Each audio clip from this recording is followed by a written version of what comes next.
This week on Roma Reacts, the night is cold and harsh with Red Velvet Chill Kill. Are you ready to get charmed to death with the Argenti trailer, Chivalric Romances? I am now deceased after watching Super Lady by Idol. And you can question everything, but we don't need to question that the Dr. Ratio trailer is superb. All this and so much more in Roma Reacts.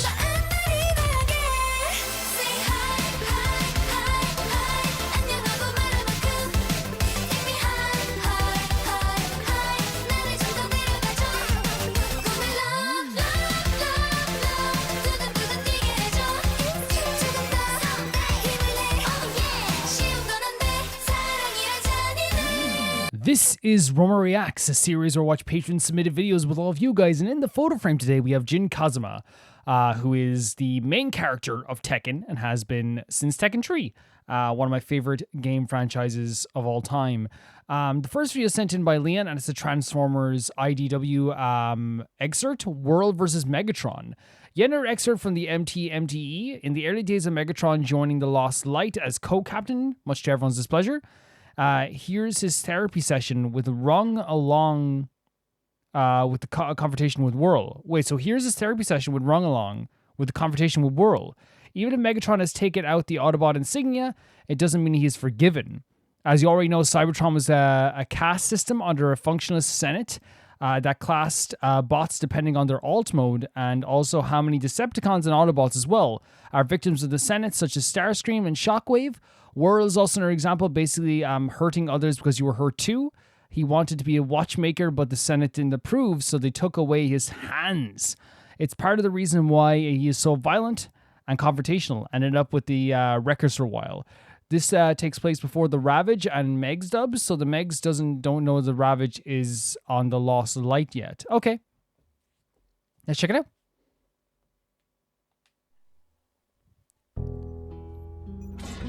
Starting off with that interesting music. Enough's enough. 2 hours listening to you tell me why I used to wear a giant weapon on my arm. I hate to disappoint you, Rung, but sometimes a fusion cannon is just a fusion cannon. Just try to say it's literal, it would you know? help if you weren't so evasive. Right? If you're worried about people listening in, don't be. The office is soundproofed. No one can hear us. Oh my god. Let's try a different tack, shall we? Significant encounters. The 3 most influential figures in your life. Who were they? And how did your paths cross? Well, we're starting off already with like the idea of like, you know, someone who's already resistant to therapy, right? And we know people like that in our lives as well. And I think a lot of people kind of like push back against that sometimes too, where it's like, sometimes like this is just that. It's like you're saying that like, you know, my hatred for someone is like from this part of my life. Sometimes you just don't like people, you know, and it feels like that's what they're getting at here. When I first met a long time ago. McAdam's Oil House. 4th cycle 496. I don't recall. I suppose you were unconscious. You were thrown onto my table by 2 cadets. So a good memory he has here. 4th cycle 496. According to this, you spent the night in a police cell in Rodion, where you were assaulted by a one-eyed guard. Jesus. Is that? Towards Peace, your autobiography. He's an autobiography? Call it that. You make it sound small. You make me sound small. I was writing a polemic. I was going to change the world. So interesting seeing this perspective here. Like having a character like Megatron, you know, talk about writing an autobiography, you know, in general already adds a bit more layers to them. In fact, like it kind of makes them seem like, you know, they at least, you know, see their story as something to be told, I guess. I suppose so. But not for the better. Or maybe trying to find some worth in their life. You go on to make a connection between your experience at the hands of this guard. I say hands, you've written claws, and the first draft of the Decepticon Manifesto. Oh my god. My life is a succession of decisions made in confined spaces. Mine shafts, alt modes, cells. You know what I find interesting about this book? Not long after its publication, you issued a revised edition. Oh, for real? And then deleted every copy of the original. Trying to hide something, By maybe? which I mean nearly every copy. Where did you find that? It was a gift from a fellow bibliophile. She found it in a howling town on the far side of Troja Major. Here's a little... So if you're revising your autobiography, right, in some cases it can be like, you know, a situation where you're like, well, I wanted to tell this story better. I wanted to be more in depth with this. But in this case, it seems like maybe trying to run away from something, maybe trying to hide something from your past. Whatever, a little thing. A disclosure. An insight. Revisionism. I've always been fascinated by it. Same. By the idea of going back and altering things. Make no mistake, an edit is a profoundly aggressive act. As Freud once said, we grieve for the murdered word. Interesting saying it's If you want to aggressive get the act. measure of an author, don't look at what they've left on the page. Look at what they've taken away. Wow. And this is like true for like, you know, it's a lot of like people's emotions and personalities, right? When it's one of those things where like, don't look at like if someone's like acting in a certain way, but they're telling you another thing, right? It's the action you're supposed to be looking at as well, right? Because like someone could easily say to you like, you know, oh, I'm very quiet and vulnerable and all this stuff as well. And then like, you know, they turn around and they're like really mean to someone and they're loud and they're impactful and boastful. And while, you know, someone can still be vulnerable in that position, I think it's also a thing where it's like, you have to look at it like what, and I know this is not this exactly one-to-one, because what they're saying here is that like, if you delete the stuff that you don't want people to see, that's probably the part of you that is the biggest part of you as well, or a real part of you as well. You know, it's like deleting an old photo or something like that, even though people can change, of course, as well. I read this edition from beginning to end, Jesus. trying to work out what you changed. Couldn't find anything. Not a thing. But then I went back to before the beginning, and there it was. A dedication since removed. Megatron, I sense we might never speak like this again, so forgive me when I take this opportunity to ask you, who is Terminus? Oh my god, and look at the expression on, I know like it's like you're saying expressions for a robot, but like I think they're using this like angle for a reason, or at least this sketch for a reason, or this drawing for a reason. It's closing in on Megatron's faces that they're asking this question, right? By the pious pools! We're under attack. No, I don't think so. Power surge, maybe? What a dramatic effect, like when they ask about Terminus and then this happens. Where are you going? My quarters to refuel, if you can call it that. And then the bridge.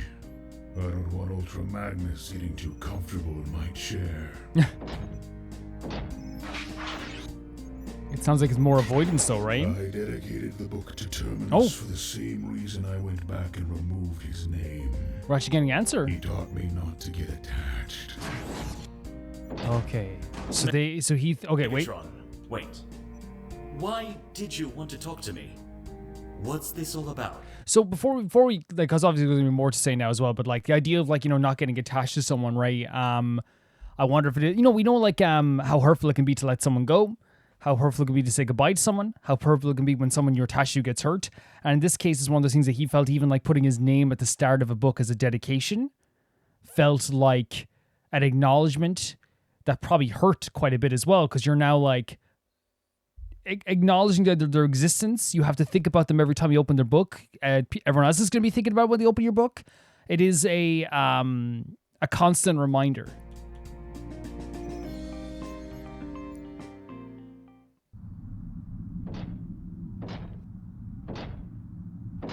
Great sound effects. Just a cool design, isn't it? Psychopath killer.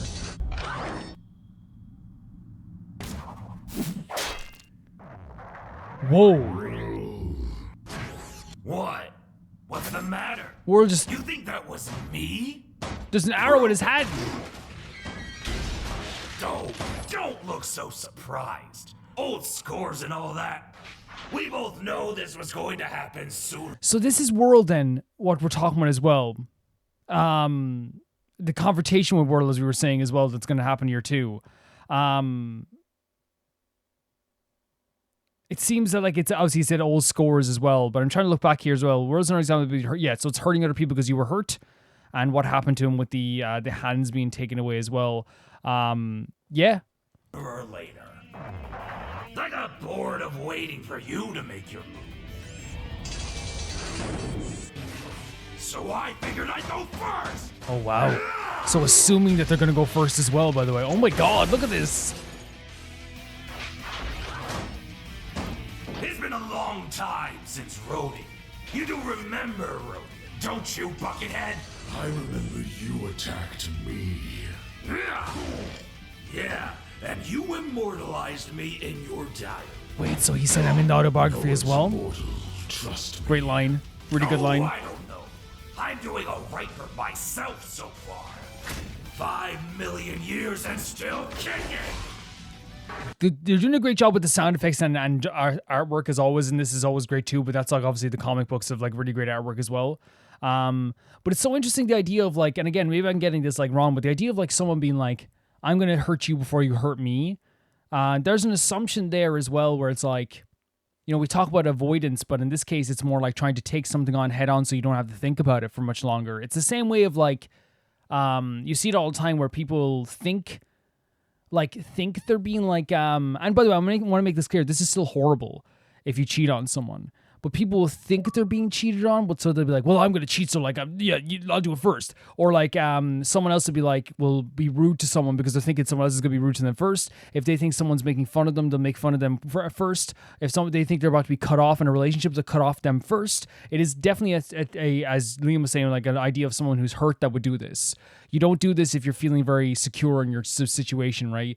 They're probably thinking to themselves, at some point, Megatron's going to come and fight me. I got to do something about this now. If I fight them head on, then they can't hurt me first. You have me to thank for that.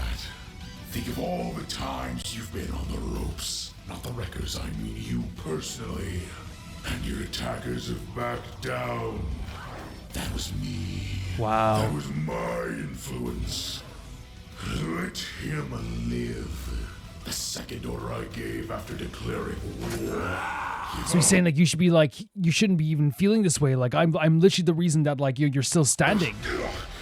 Prided yourself on being a fighter, and yet you've never been in a fair fight. Wow. The odds have always been stacked in your favor, because everyone knew if they killed you, they'd have to answer to me. And it seems like, again, it's one of those things where like someone's hanging that over you as well. It's probably not gonna be like an easy thing to hear as well, right? Because then you have to like think of like, I want to make sure that I'm not getting betrayed by this person. I'm gonna have to fight them first before they fight me. But now you're thinking to yourself as well, like, have I got this wrong? Is there like, or in this case, it could be they're wrong. They're totally wrong. They did that because they wanted to control me. Maybe they did that because they wanted to like, because I was such a good fighter, they wanted me on side. All this stuff, like you have all these thoughts running through your head. Why would you do that? How dare you do Oh, here we go. You made me. You taught me that words were weightless without force. Wow. And for a long time I was grateful. Even when others tried to save me, I always returned to you. And what you did to me in that So that has impacted them since the whole time. It's like you taught me about like being more violent. You taught me about force. A turning point in the relationship. Where's my freaking arm? No. long way away. Thanks to Shockwave's administrations, my innards run out of pan-dimensional pinpricks, Jesus. transit tunnels, and dead portals.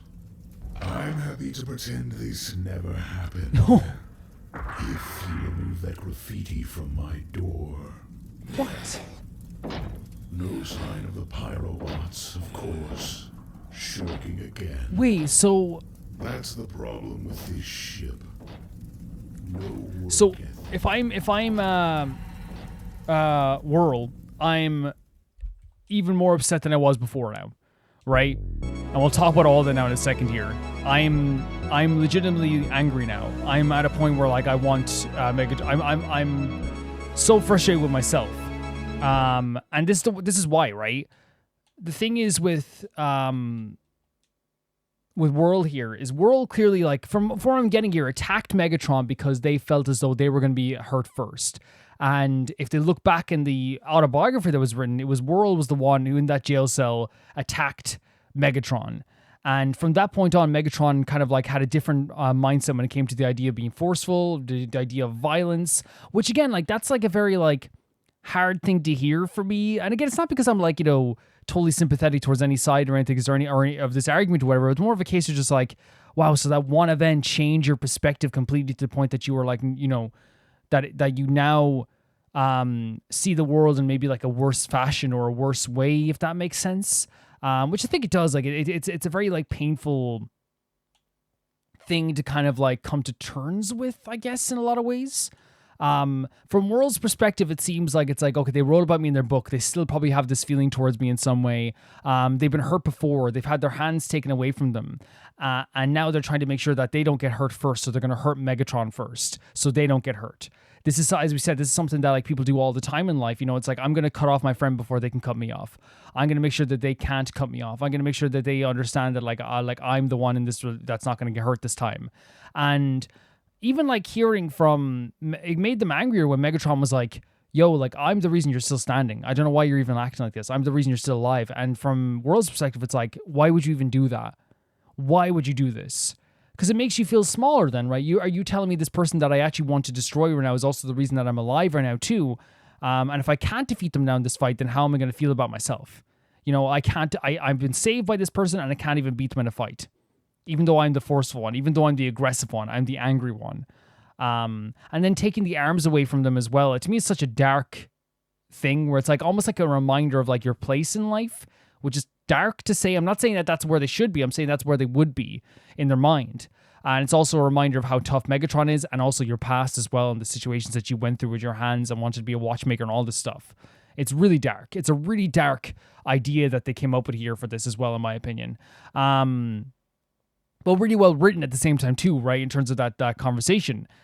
There's also this thing with Megatron and Whirl where I really feel like the relationship between the two of them is it's not like any like mentorship and like mentee. It's not like friend and friendship. It's almost like a relationship that's walking on broken glass, right? It's like all the time there's something in the back of my mind of like, will this person do something to me? Can I do something to this person as well? And there's some really great like writing in here. And then at the end as well, like almost adding insult to injury to me as well is, I'll pretend this never happened. Don't worry about it. Can you imagine losing a fight, right, with someone that you had this aim of like destroying them, and you lose a fight to them, and then their response is, "Don't worry, I'll keep this secret, buddy." You know what I mean? It really feels like losing like a game of like a one-on-one game of like a sport or something, and then someone rubbing the top of your head going, "Don't worry, buddy." But in this case, it's like you had your heart almost set on proving something to yourself and to Megatron.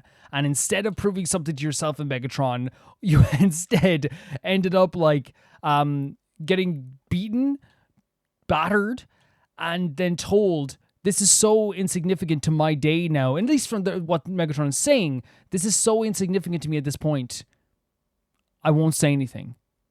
It's almost insulting, right? It's like our fight was so insignificant to you in this moment, or at least what you're trying to portray anyway, that you won't even tell anyone about it. That I'm not even like, that this fight wasn't even like important enough to you to report me. That's almost more frustrating, right? It's like you mean I mean there as well. It's like, you know, you love fighting, but I'm the one who has to save your life all the freaking time. You're so aggressive, but you can't even like do anything beyond like me helping you. And hearing those words clearly would make Whirl feel like even worse in my perspective. And even like, you know, I think it was very important to have the therapy session at the start as well, because like Megatron goes away from the therapy session and it's very somber, very melancholic. This kind of like feeling of Megatron being like, well, you know, like all this stuff's in the past. I changed my past. I don't face the past.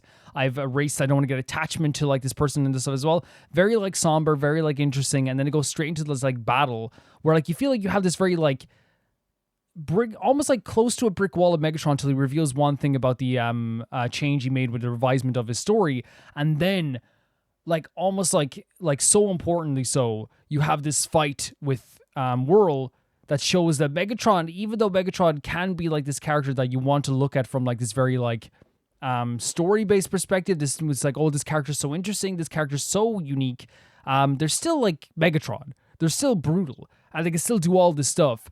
And there's such an emotion behind Megatron. Even if Megatron wants to act like it doesn't bother them as well, I truly feel like even in that fight then there as well, there was this feeling of like, I am not the same person that I was back in that jail cell.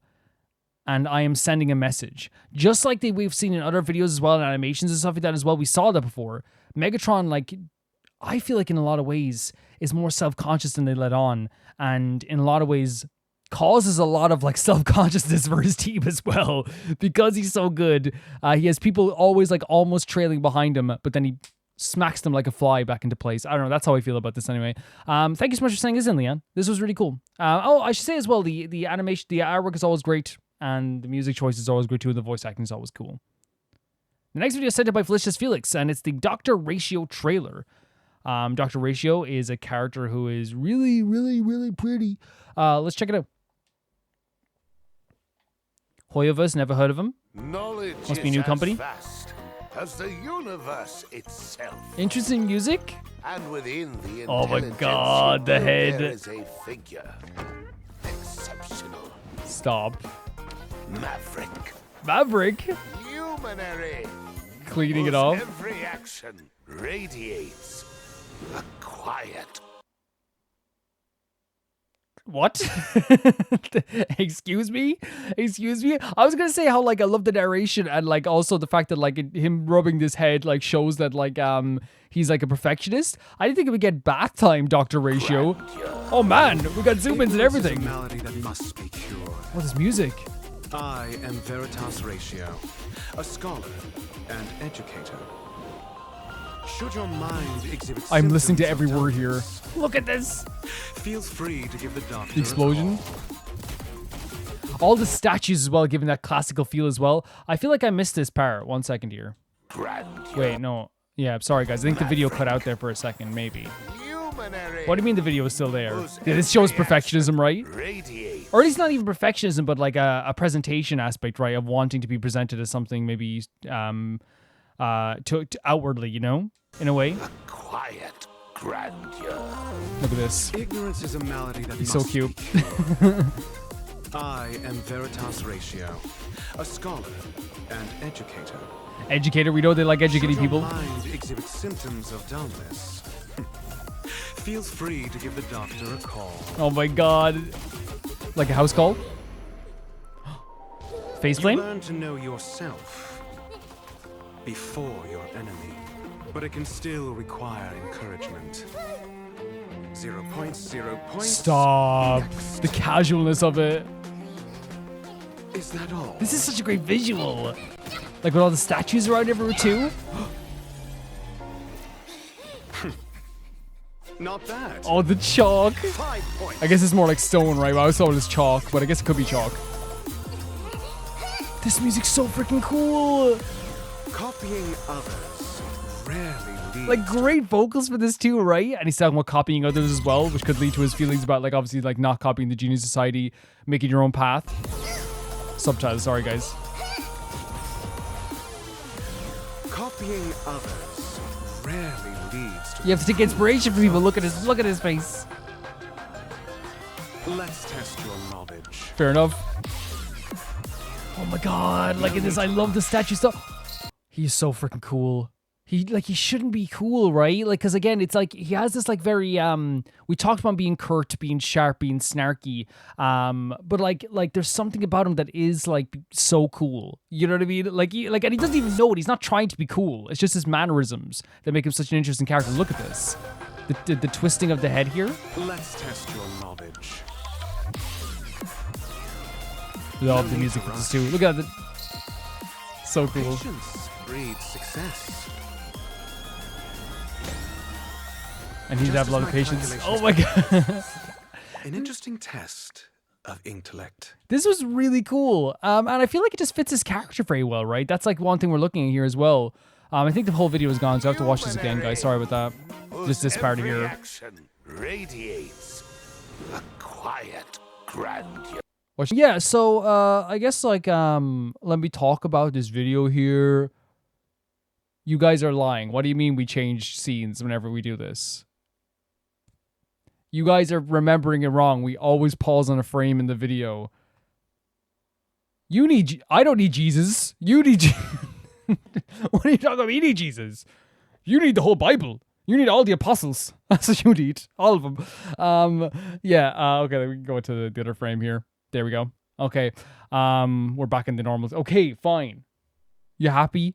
So like this fit his personality very well. Again, you know, the idea of like not relying on the geniuses, making your own path in life. But also like I feel like there is like this feeling of like it's not even arrogance. I don't even see it as arrogance. I think it's like one of those people that like is like very good at something and constantly very good at something, but like they're not, you know, it's annoying that they don't like constantly like have to like talk about how good they are at stuff, or at least they're not intentionally trying to make themselves look cooler. It's just how they converse with you. It's just their conversations. They're not trying to make themselves cooler, but they just become cooler anyway. It's like the equivalent of in my life was like whenever like the skaters we were hanging out with like all the time as well, like when someone would be like really good at skateboarding and it's like they look really cool and nonchalant and it's like they're not even trying. It's like he's not even trying to be someone else. It's just unabashedly himself. He is just himself all the time. And I love the way like they brought into the idea of like him being a maverick, him being so intelligent, him being so smart, so good at all this stuff, showing like how like all the combat aspects of this too. But like even like like having those little phrases in here, the idea of like patience is going to breed better success, which is true for like again Dr. Rachel's philosophy, which is like look what he did with that mission.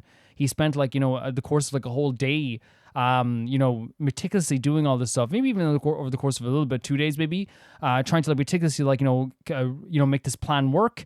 And then you have like also at the same time too like the idea of like as you said. Don't rely on the other, on the geniuses, rely on yourself.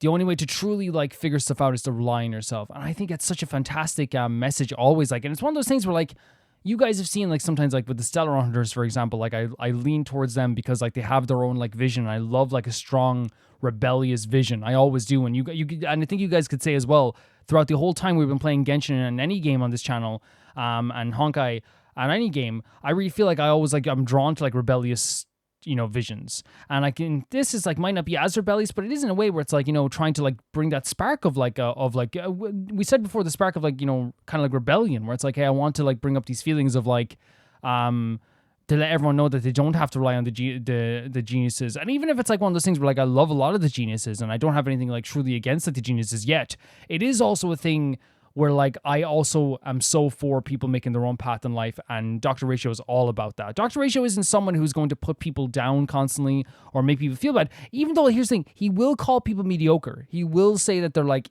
idiots in his own way, right? And I know people might be like, well, that's just like defending him for the sake of defending him. But the way I see it is like, again, he doesn't mean to hurt anybody, I don't think. He's not trying to hurt anybody. Like when if he calls you mediocre, it's so interesting that yes, it's rude. You have to call it out. It's rude, right? It's rude. But he's not intended to be rude. Like his intention is like, if I call them mediocre now, then they will make a change in their lives. They will know that they need to make a change in their lives. In his way, even though, like, again, there's ways to say it, and we can talk about that, like, until we're blue in the face. We know this, 100%. We talked about this in the video, too. But in this video, it showcased that 100%, how he 100% just wants people to think for themselves, to be patient, to think things through. And honestly, even there, like, you saw how casual and calm he was about this stuff, too. Even though we know he's not always the most casual and calm character, I really felt it fit his personality. Loved the look. The bathtub scene was a bit much. Cut that out next time. All right. My audience was going crazy. I was trying to be like respectful here. I was being respectful, like, and stuff. But like, I could see my audience were not being respectful and stuff. So, I'm sorry about that. Okay. I'm sorry about my audience. Okay. They even like hacked me and wouldn't change the screen back to Jin Kazama, and in the waiting room. It's just not on, is it? Like, I think I'll have a talking to them after this video, okay? In fact, we'll end the video and I'll have a talking to them. Guys, what was that? What did you do? Guys, come on. I'm trying to be professional here. And you guys were pausing on the screen and stuff, I guess, when he's in the bathtub. The bathtub of all places? Very disappointed. Very disappointed. Thank you for sending it in. Thank you for sending it in, Felix. The next video is sent in by Neko-san. It's I have a Genshin music video, and it says, let's sleep over Teyvat. It has the red bar in it, so I'm assuming we saw this before, but I have no problem watching it again. It's one of those things where, again, I want to make it clear here. For both me and the people who watch this and people who send in videos, we watch 30 videos every single time we do Rome Reacts. Over the course of the entire Rome Reacts, like legitimately, like there's no joke about this. I think we've had like over 2,000 videos, maybe I say like 1,800 videos is probably the accurate of how many videos you watch in Rome Reacts. No one's going to remember that many videos. And how I remember this, by the way, I have a private playlist where I put all the Rome Reacts videos, and it tells you how many people have like watched a video in here and clicked on a video in here. For me, it says right now 1.4K. So that means I've clicked on a video 1.4K times in this playlist. And this playlist was made well after Rome Reacts even started, like 6 months after Rome Reacts started. So think of it that way. We've watched a lot of videos. So and I remember this video, I think, because I'm looking at if it's the one with the song in it, maybe. Because now I'm looking at it, maybe. And regardless, I think it'd be like a really fun thing to watch anyway. Let's go.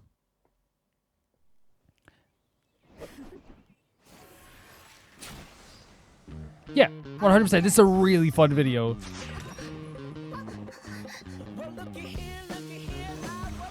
Great stuff. I love like the transitions here are so fun with the Bruno Mars song as well. Oh, I got you. It's just such a fun idea. Don't scare her. She's such a great character design. So good. Tartaglia. I'm really proud of Tartaglia, by the way. I know this sounds so weird to be proud of him for this, but I'm so proud of Tartaglia, like getting shot with an arrow, and instead of like overacting about it or getting angry or doing something crazy, he's just like, I know what to do. I understand the assignment. Biblically accurate Tartaglia, right, is starting a fight for no reason, you know what I mean? Unless he has something to do, you know what I mean? If he has something to do, he'd be like, oh, what? Your arrow almost hit me. I was heading over to the Traveler, you know? So cool. Almost shutting it down. Sayu, I love her so much. Well done, Yomiya. Just a great concept, isn't it? There's Ganyu. Oh my god, I love Chow. This is such a great video. It's so good. Of course, Nuvi. Mulani too. It's so freaking, the concept is so fun. Can I say, like, Kachina, by the way, I know she's not underrated, but, like, even if she's overrated, she becomes underrated again. Like, I think she's such a great character. Legit. Speaking of underrated, if it came out tomorrow and they said every single Genshin character fan loves Hu Tao more than life itself, she would still be underrated. Another character. Oh, it's Saito already getting a few seconds, but it's okay. Love Sino. Adore Sino. It's just such like, it's so dynamic and like it's such a great celebration. Shenhe. Oh my god. Ningguang. Like, look at this, like it's so fun. There's so much thought put into it. There's so much like fun, like dynamic, like moments with the characters. So many, look at the House of the Hearth as well. Oh my god. And this Farida.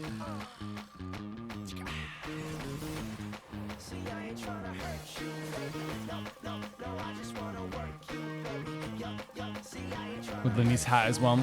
Like, it also just showcases like all how amazing all the characters in this game are, really, and how different they are. Oh, there's Vaughn. Yelan, right? And Nuvelet at the end of the road here. The greatest character of all time, Navia. Man, I like... Nilo makes me... Oh, this is such a really great shot, isn't it? It's so good. Yeah, Miko, another great character.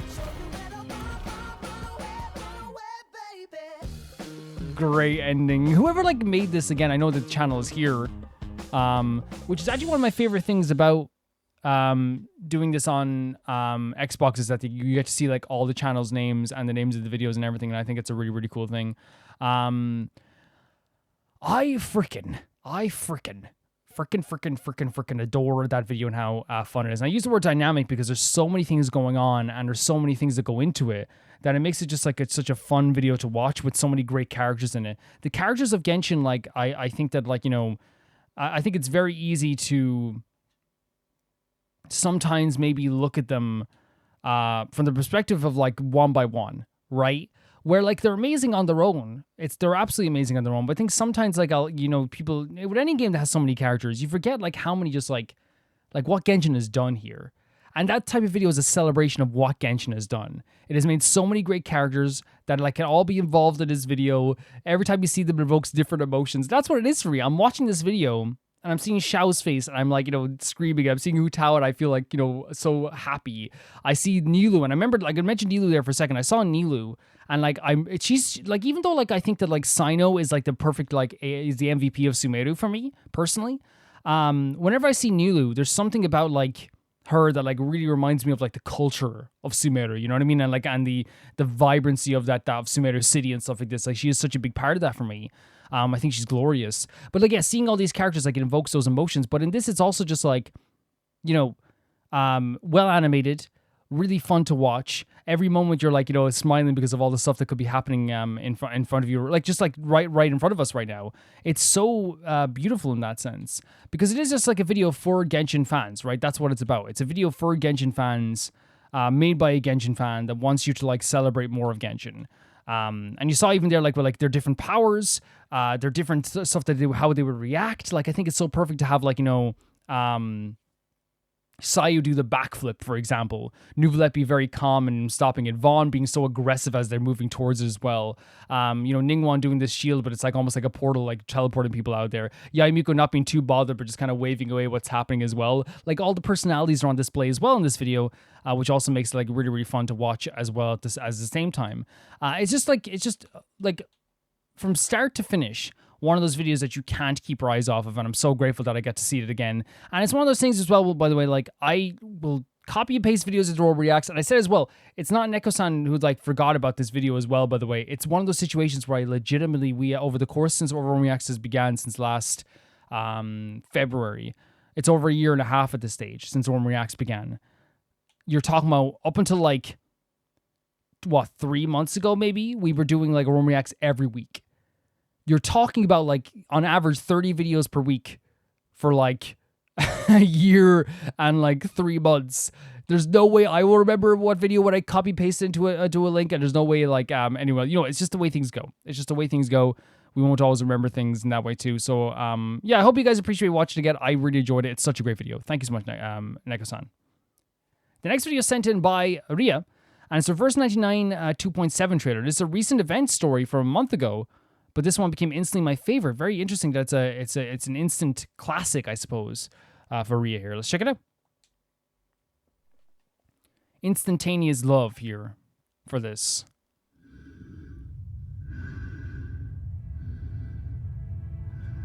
Space. Is it really beyond our reach? So crazy. We just every Reverse 99 loves doing like so many different locations. We're starting off with space here. We can still save this project. All we need to do is Great send a monitor into hair. space to collect data as the storm arrives. Subtitle? Into space? So you mean you want me to become an astronaut? By the way, just great character designs, right? The outfit designs in this game are always off the charts. It's always incredible, the outfit designs. Is that a snake in her hair? Are you ever going to tell her Character the designs real are so consequences good. of the storm? If this works out, then I guarantee you'll arrive home safe and sound.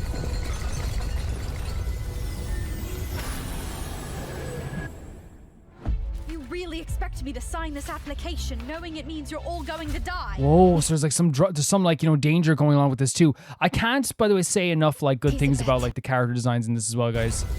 Like they all look so good and so unique and so different. But it's not only just character designs, it's also like I feel like location designs as well, as I said, is in this too. Costume designs are always incredible in this game also. And I feel like that's something that like is a big strength of Reverse 1999 is a character and costume and location design of what we see so far. Because I don't know if the full story is obviously that, but people say they're really good. But that's the biggest strength I think of these games. Like even this design here is really great too. You really expect me to sign this application knowing it means you're all going to die? Miss Elizabeth, I know this storm isn't just some regular natural disaster. It's not just an old building or some candy in a store that will be taken away. It's the place I grew up and all the people I love. Wow. If we determine the storm will inevitably swallow up the stars, be pointless. Saying this as the door is closing as well, But by if the way. something were to happen, you would be the one to survive. I need you to keep our records. So obviously there's a danger of a place being destroyed or something like that, I'm guessing. Whoa! Courtesy of NASA? Voyager 1 will continue to explore the galaxy on and on. Fair traveling enough. into the depths of the universe, carrying with it humanity's spirit of exploration. Whoa. It is likely to persist longer. See the girl there? on Earth. In our short lives, Adorable. we come up with a lot of questions about the world. And we have to find the answers. See what I'm talking about? Like their artistic direction is so incredible. It's so incredible. For ourselves. We get to choose what meaning we give to our lives.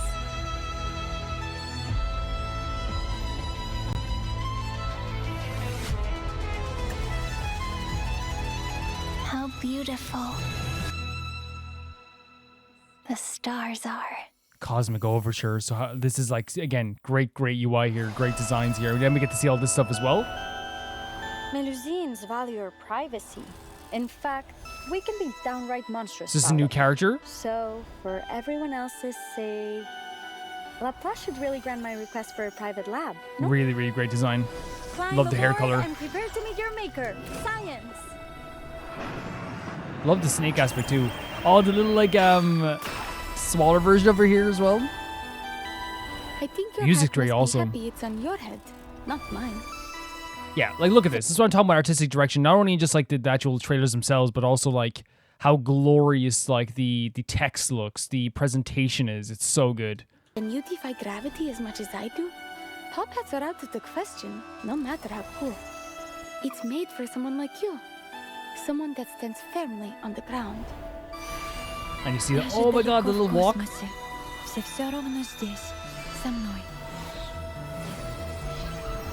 Very intriguing, like the way they're even using music here as well, right? Like it's very cosmic music, right? Very like Space Odyssey style music as well.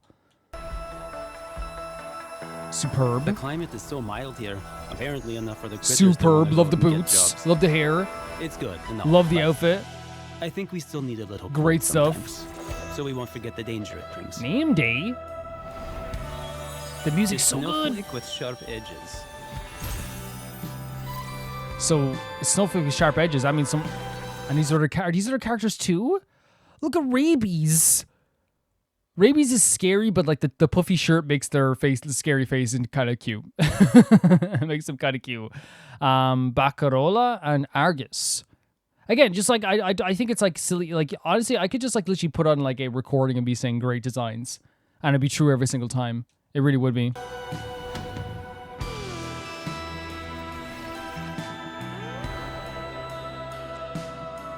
You could follow a bounty hunter.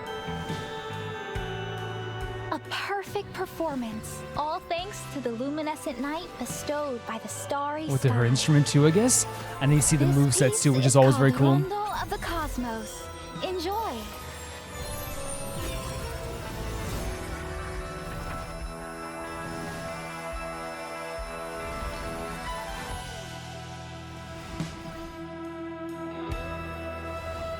Doomsday and Days After. The past comes to speak this spring.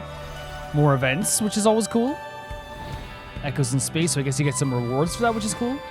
Last Days of the Dog Star, sign up to attain some stuff. Maritime Rescue, great visual here as well. New Arrivals, so I guess that's new. A Genius Holiday Adventure in the Mountains. Okay, so there's like a bunch of like new stuff you're getting as well. Margins of History. A new gameplay. Love the designs again. Alarm sounds. Euphoria character. Wait, Euphoria character?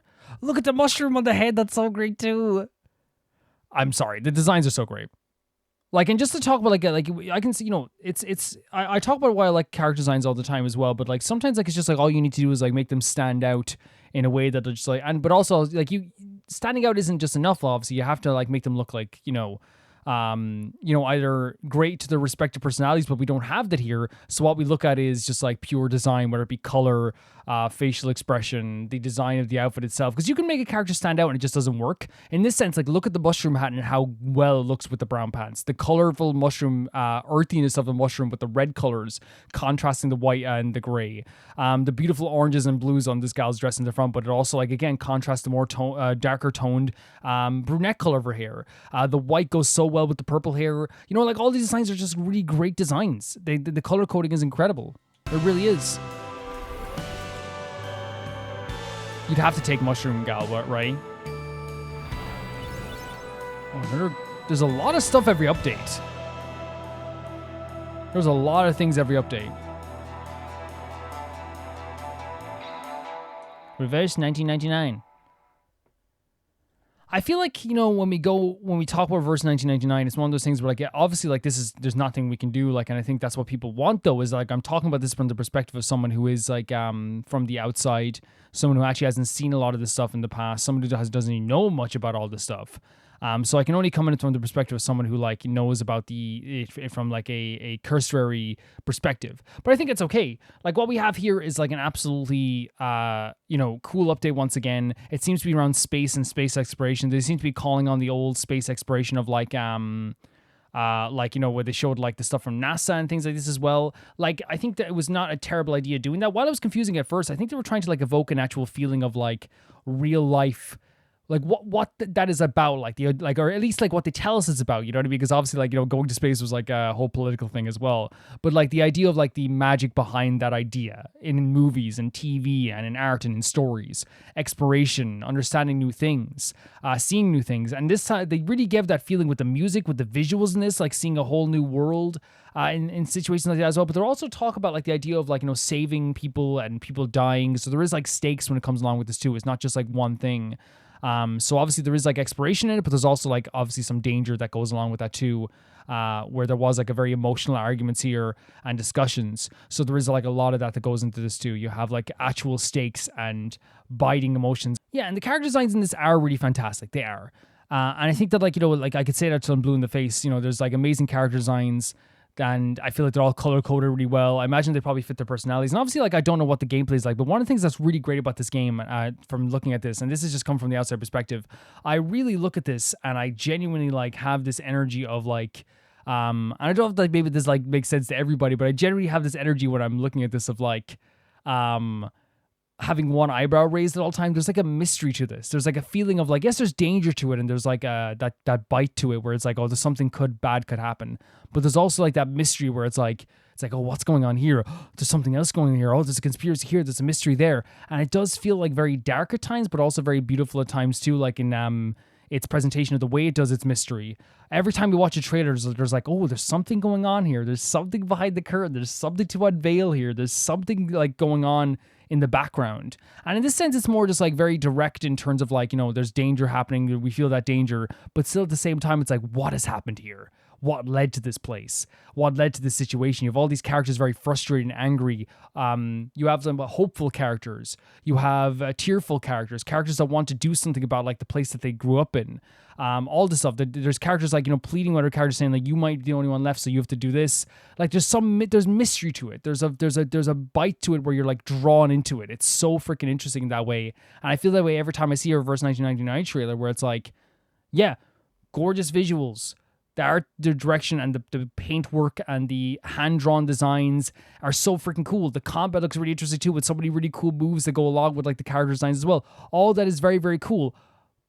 But there's also all the time this feeling I come away from Reverse 1999 where I'm like, I'm drawn in a way to the mystery and the energy behind this mystery and the story of this game as well, because there's always something about each trailer where I'm like, that character's like up to something. How did we get here? How did we get to this situation where this character's acting this way? Why did they even having this conversation? How did this character get to do this? Why are they having the confrontation? There's like really well directed in terms of the trailers in that sense too. And like, again, people might be like, well, Calvin, you're drawn into a plate. I don't have the time now. I don't have the time right now. Maybe down the line we will have some time. I would definitely like to play like an hour of it or something like that. But right now, I do not have the time, unfortunately. But I think that we could definitely play at some point in the future. I think it might be a fun idea to do that as well. Thank you so much for sending us in. The next video is sent to my Golden Witch Beatrice, and they say, here's even more Umineko goodness. A few years ago, Studio Shinjidan decided to adapt it into a stage play. Really cool. About 2 episodes are performed per year. Here's my favorite opening from one of the current 5 plays. Sadly, there's no English subtitles, but at least there's a song that was submitted before, so you're not missing any new information. To add a little context, for the start of the characters say, I kept the promise, now it's your turn to keep your promise. Please grant my wish. Beatrice Sama. The plays always start with an opening line from the beginning of the episode. It's adapting before the opening credits begin. And yeah, I don't really mind that, lyrics or no lyrics. Lyrics are good. They're, and then also I feel like you can also feel the music as well. And I feel like that's one of the things that's good about the Umineko music so far is that like it's very powerful. Even if you didn't read the lyrics, it's incredibly powerful. Let's check it out. Whoa.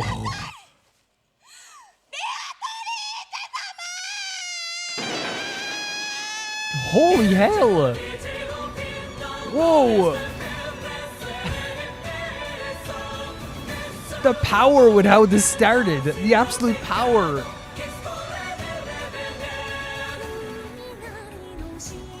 Gorgeous stuff. Oh my god. Costume design as well.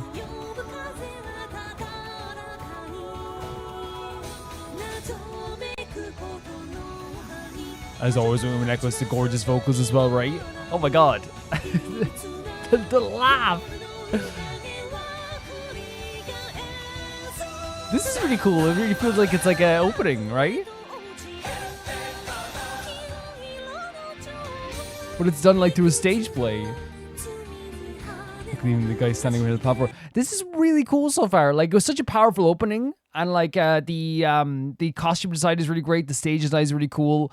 But like also like it just feels like when you're talking about like animating like or doing an opening song, but on a stage, like how do you do this? And like instantly with the camera work, and obviously like it'd be probably different for people in the audience, but like for me watching this right now, it's like this is like that's how it would look live action, I suppose, The suit and all as well. Oh my god. Holy hell. This is so cool. Umineko music is so freaking like it instantly makes your heart pound. The timing this has to have, by the way. And like obviously like with plays there is like a thing to do with like timing and stuff. You have to have good timing, of course, to make everything work. But like I also feel like it's one of those things where like there's so many things that are involved so far with these moving pieces of this that like it's just so impressive. Look at this. Oh my god. And this is Beatrice, right? But even like the lighting here, by the way, and it's the most replayed section. I wonder why. Very impressive use of lighting. And again, timing and location and like this here as well. Look at that. So sick. So sick.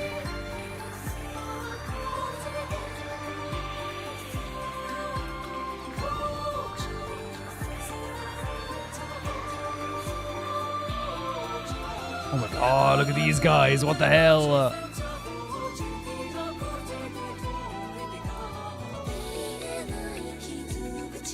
Love the softer again because they have such a powerful focus on these Umineko songs, right? All the time, like we can't ever like, go with an Umineko song without talking about like how beautiful the vocals can be, how haunting the music can be. You know what I mean as well. But like also like when they do that like softer tone, it's just as haunting, but like it's really gentle and like caressing in a way. It's like really really interesting how they're able to change the tone so quickly. Love the design of the outfits.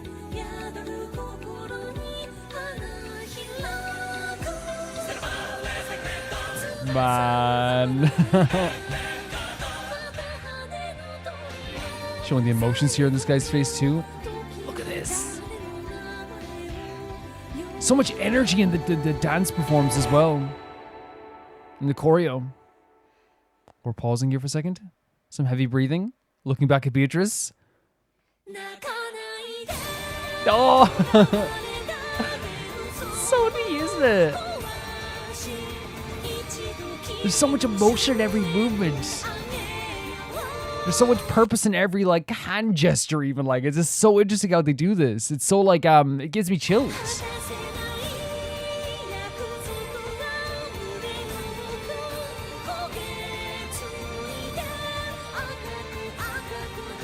So cool.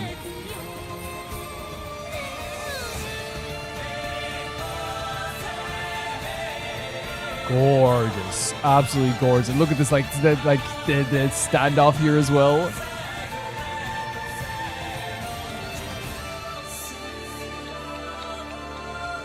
Gorgeous. No, the vocals are so gorgeous. The songs are also gorgeous, but this moment here is so cool too. But there's so many great moments from like the choreo here as well.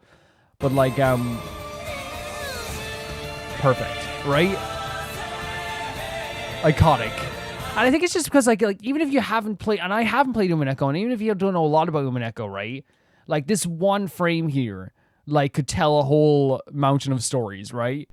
You know, there's a standoff in some way. You know, these two characters will interact in some like dangerous way, right? And like they tell it so well through like this pose here. They're meant to like stand off with each other. You know what I mean?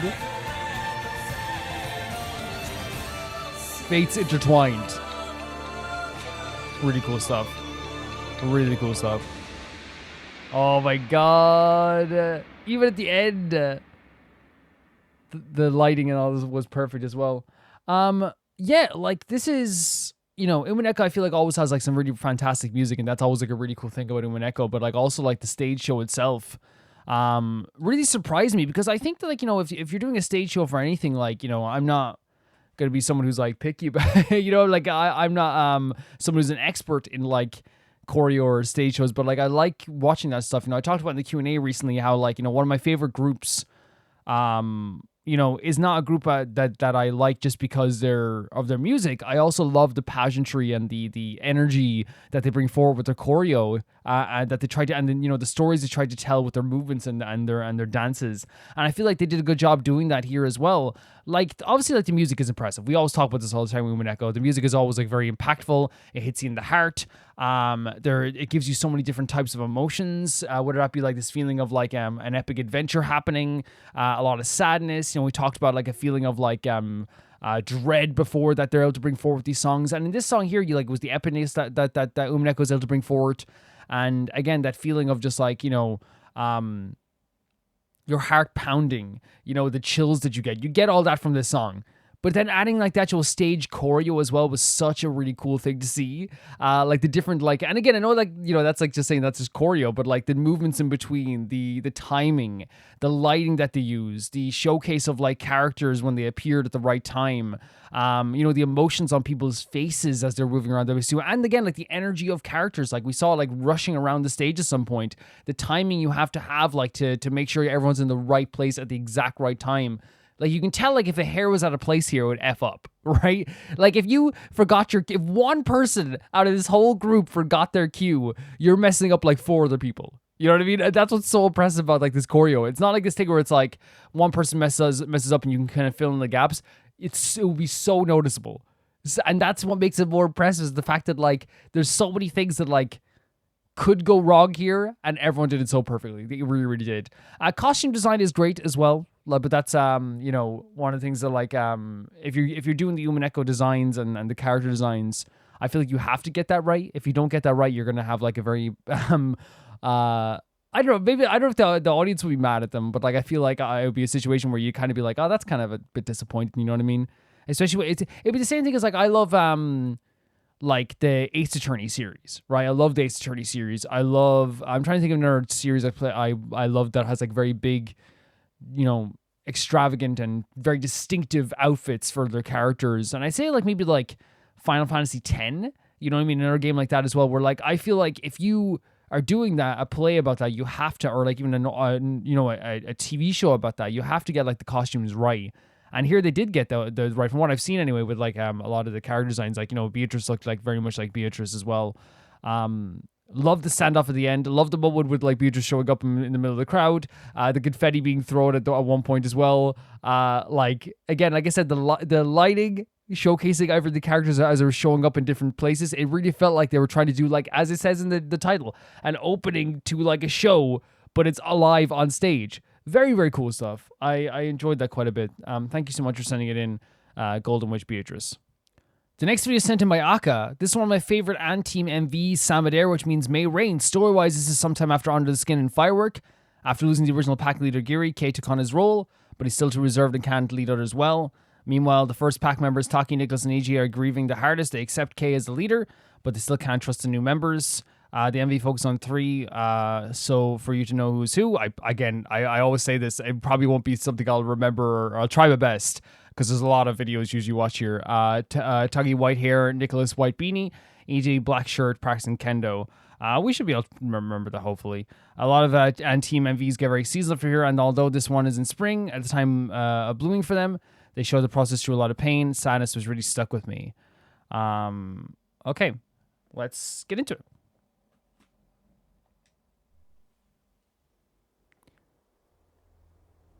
Don't sleep on rocks. What are you doing? You're going to have such headaches. You're going to have such sore heads. Don't be doing this. Please. Y'all got nice haircuts. We can't ruin them. This guy's got the right idea, honestly. Oh, it's a grave. Now I feel bad. I didn't even realize. That's my bad. I probably would cut that out, but honestly, like, you know, I didn't know. It's clearly a gravesite. Makes perfect sense now. It's actually like, it went from being like, why are you sleeping on rocks, to being like, okay, this is actually like a really like beautiful and somber image. You know what I mean?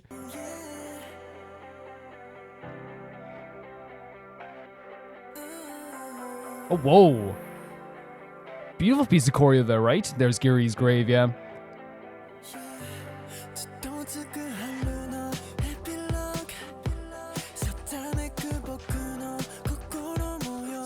Like, very like I guess a soft start to this as well, but I guess like if you're gonna start on a grave, you know, you probably do have to start like a little bit softer, I suppose, as well. But really, really, really soft voices with like some really interesting choreo. Like that move at the start was very interesting too. So it's These Days Without Clear Skies.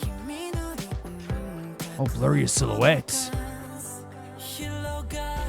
Like the choreo is very interesting. Gorgeous voice. Very pretty voice.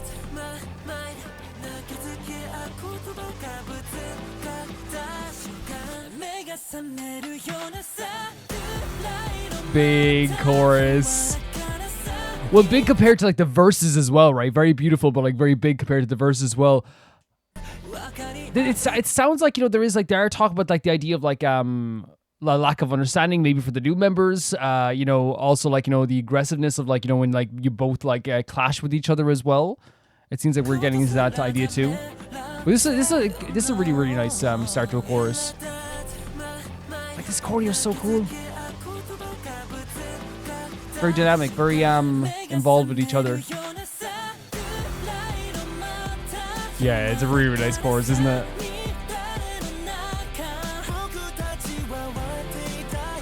Deeper voice here as well. Cool shot, really cool shot.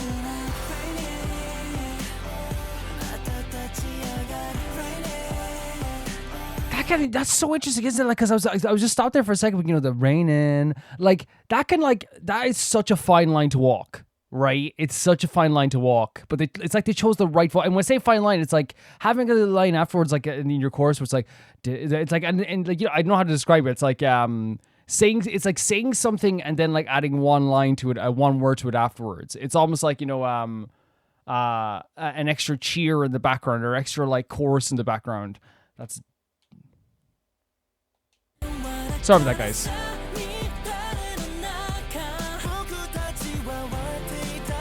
Beautiful voice.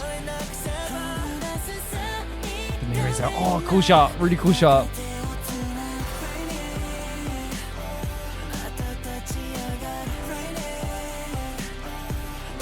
Really cool, like, I don't want to say backup vocals here. When there's the raining, it's like raining. Like it sounds really, really, really sweet.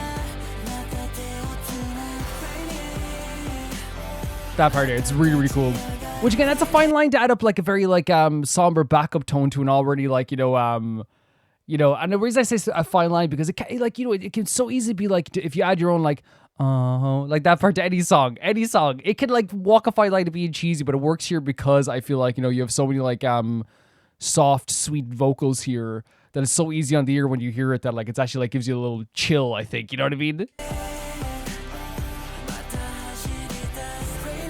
Some really cool looking shots here, right?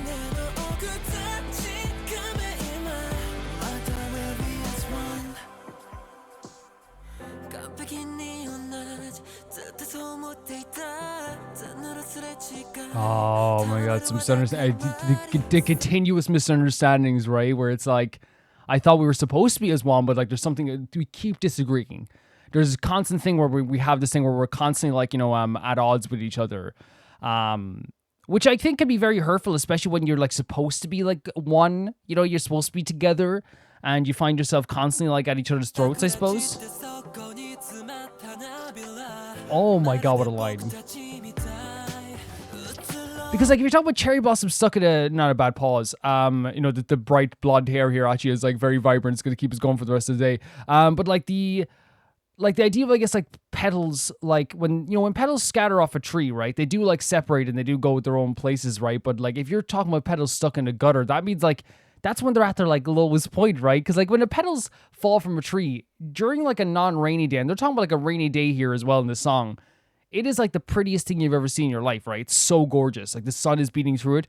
But if you're talking about like rainy petals in the gutter, it's a sad sight, right? It's like almost feels like, oh my god, you didn't get to the place you wanted to be, right? You're not like, I don't like saying the petals want to be the place, but like when petals do scatter off a tree, where it's like a blossom tree, for example, it's like gorgeous and almost feels like they're heading towards a direction, right? And here it just feels like it's kind of like maybe like not going the way they want to do it, I guess.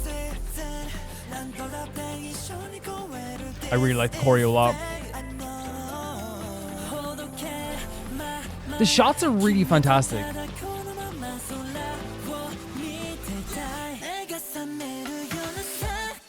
Great chorus again, right? And again, the chorus doesn't like, it's not overpowering. It doesn't go over the top. It doesn't feel like it's out of place. You know what I mean? And I feel like as we talked about Firework before, right? That was another one of their songs. I feel like that's something they're very good at doing, which is like transitioning into a chorus where it still feels like the same song. And again, we have like lots of groups that do that, very, very well. And some groups like choose to not do it intentionally, right? Like they choose to like make a whole different thing for their chorus as well. And some people might say, well, Calvin, that's just a normal thing. You make it sound like it's part of the same song. I've listened to so many bands throughout my life where like, it's like, this is it's so abrupt. The change doesn't really matter. And like, it doesn't feel like I'm even listening to the same song anymore. I could give examples of metal bands I used to listen to as well that used to do this too, and rock bands and things like this. But like, it feels like it's so natural. It feels like it transitions so well. And it sounds great too. Oh, here we go with the arguments as well. This guy's suffering, by the way. Let's see if that's one of the names we have here on the list. That guy in the white shirt, it seems like he's suffering. Okay, he's not one of the people on the list, I don't think. But he's suffering, man. He has some great shots, though. Like, they've chosen some really fantastic shots for him. Really cool. Gorgeous looking scene, right? They're always shot very well, though, I feel like, anti-team videos. This guy's suffering! Someone help him! Like, somebody, please! We have that overcast kind of twilight look here as well that happens too, right?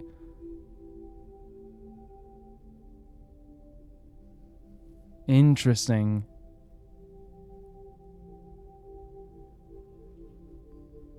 An old photo? A bunch of old photos. Or did they all fall out at the same... Oh, okay.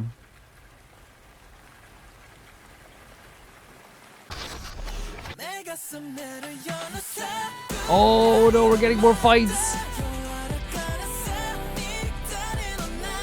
Oh, my God. This is heartbreaking, though, isn't it? This is gorgeous, by the way. It's so stunning.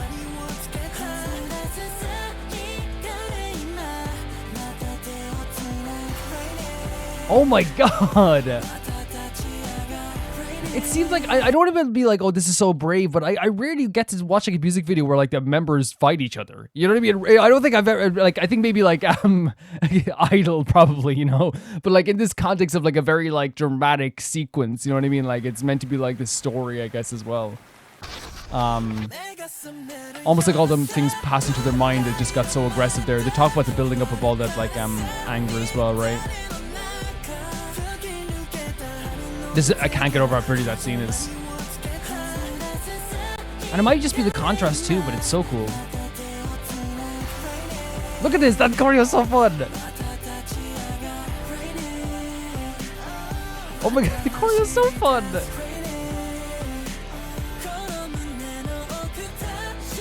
Checking deep within this heart now. Help him. Help him. Someone. Ah, very cool.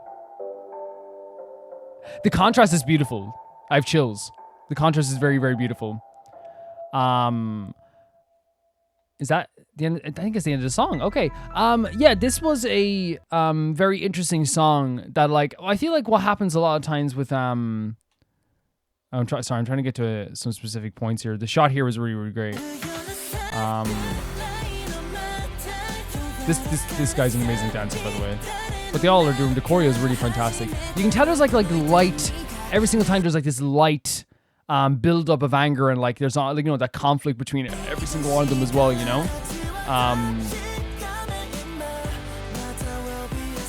What shot am I looking for? That's a great shot, by the way. I think it's maybe here. There it is. Like, I think it's just a good example of like how well this is shot. Like that scene in the window, right? It's so good as well.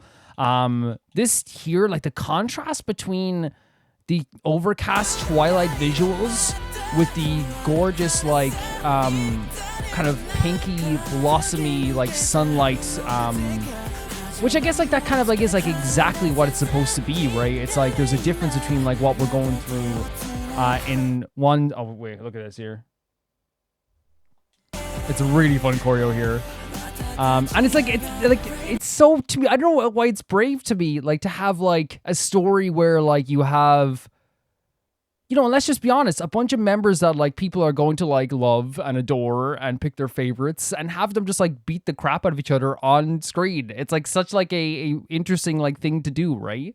For the sake of a story too. But like there definitely is like a thing where it's like contrasting visuals there intentionally. So I feel like anyway, I think that they're trying to show like you know, what it would be like if people are as one, whilst also showing like the like you know, the kind of like, I guess, darker, rainier times as well.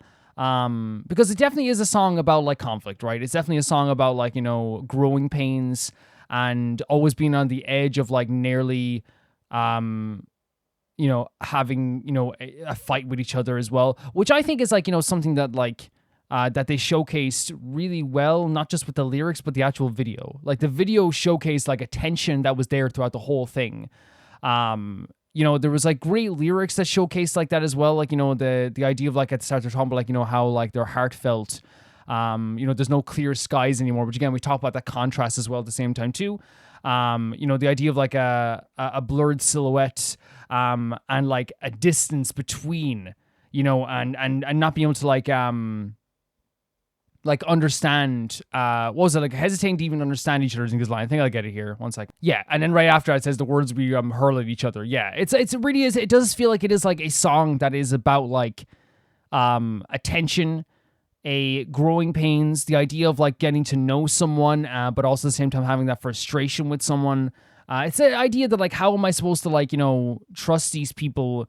How am I supposed to like, you know, how are we supposed to truly get to a point where we're all happy with each other if right now, the moments that we're in right now, we can't even look at each other properly? And that moment at the end there, I feel like that, like, you know, the idea of like what they said here, you know, the idea of, you know, the distance between them, the idea of like, you know, throwing insults at each other, throwing like jabs at each other to the point that like it makes a big clash. Cause it's one of those things where like, if you smash two plates together at the same velocity, you know, it's going to make a big noise. And if you know, both insult each other at the same time, it goes from being like an insult to like an argument. And that's what probably getting at here too. But I really feel like even like towards the end there where we saw like, you know, everyone kind of like having that fight. I feel like that's what it was building up to this whole time. It's like there's little pushes, there's little nudges, there's bumping into each other.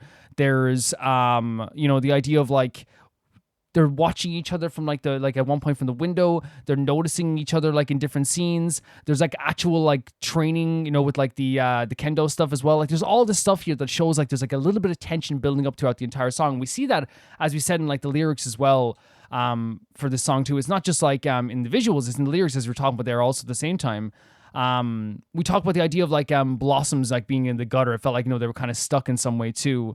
But it does feel like it is trying to like showcase what would happen if you have like a bunch of characters who like are constantly at any moment ready to like be at each other's throats, right? And then they kind of like all came to a head at the end, and then we had the contrast with the beautiful like pink, almost like heavenly aura that they had there as well, where they were like all dancing together, the really fun choreo amongst the cherry blossoms as well. And it really feels like as well like when they showed the light shining on it at the end, right? They were all fighting in one big brawl, which I think what triggered it was like seeing like a photo of everybody, and like it was maybe like this slight disrespect where it's like, which happens by the way in fights all the time. I don't know if you've ever like seen that where like two people don't like each other very much at all, and they're in the same friend group. It's happened so many times throughout our lives. People don't like each other very much, and then they're like it takes one small thing. It's a build up of tension over time, and all it takes is one person being like making fun a tiny bit of like their handbag, or making fun of a tiny bit of like their hair today,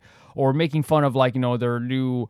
I know it sounds so weird, but making fun of like their like new Nike shoes that they got. You know what I mean? All it takes is, and it could be like a small joke or a small jab. Or in this case, someone bumping into your shoulder and knocking over all your stuff and then seeing this picture there. It set everything off. It was like the tension built up so high that they had to do something about it. And they ended up having this fight, but then they had the light shining in on everyone, and it really felt like it was one of those things where like the rain is gone.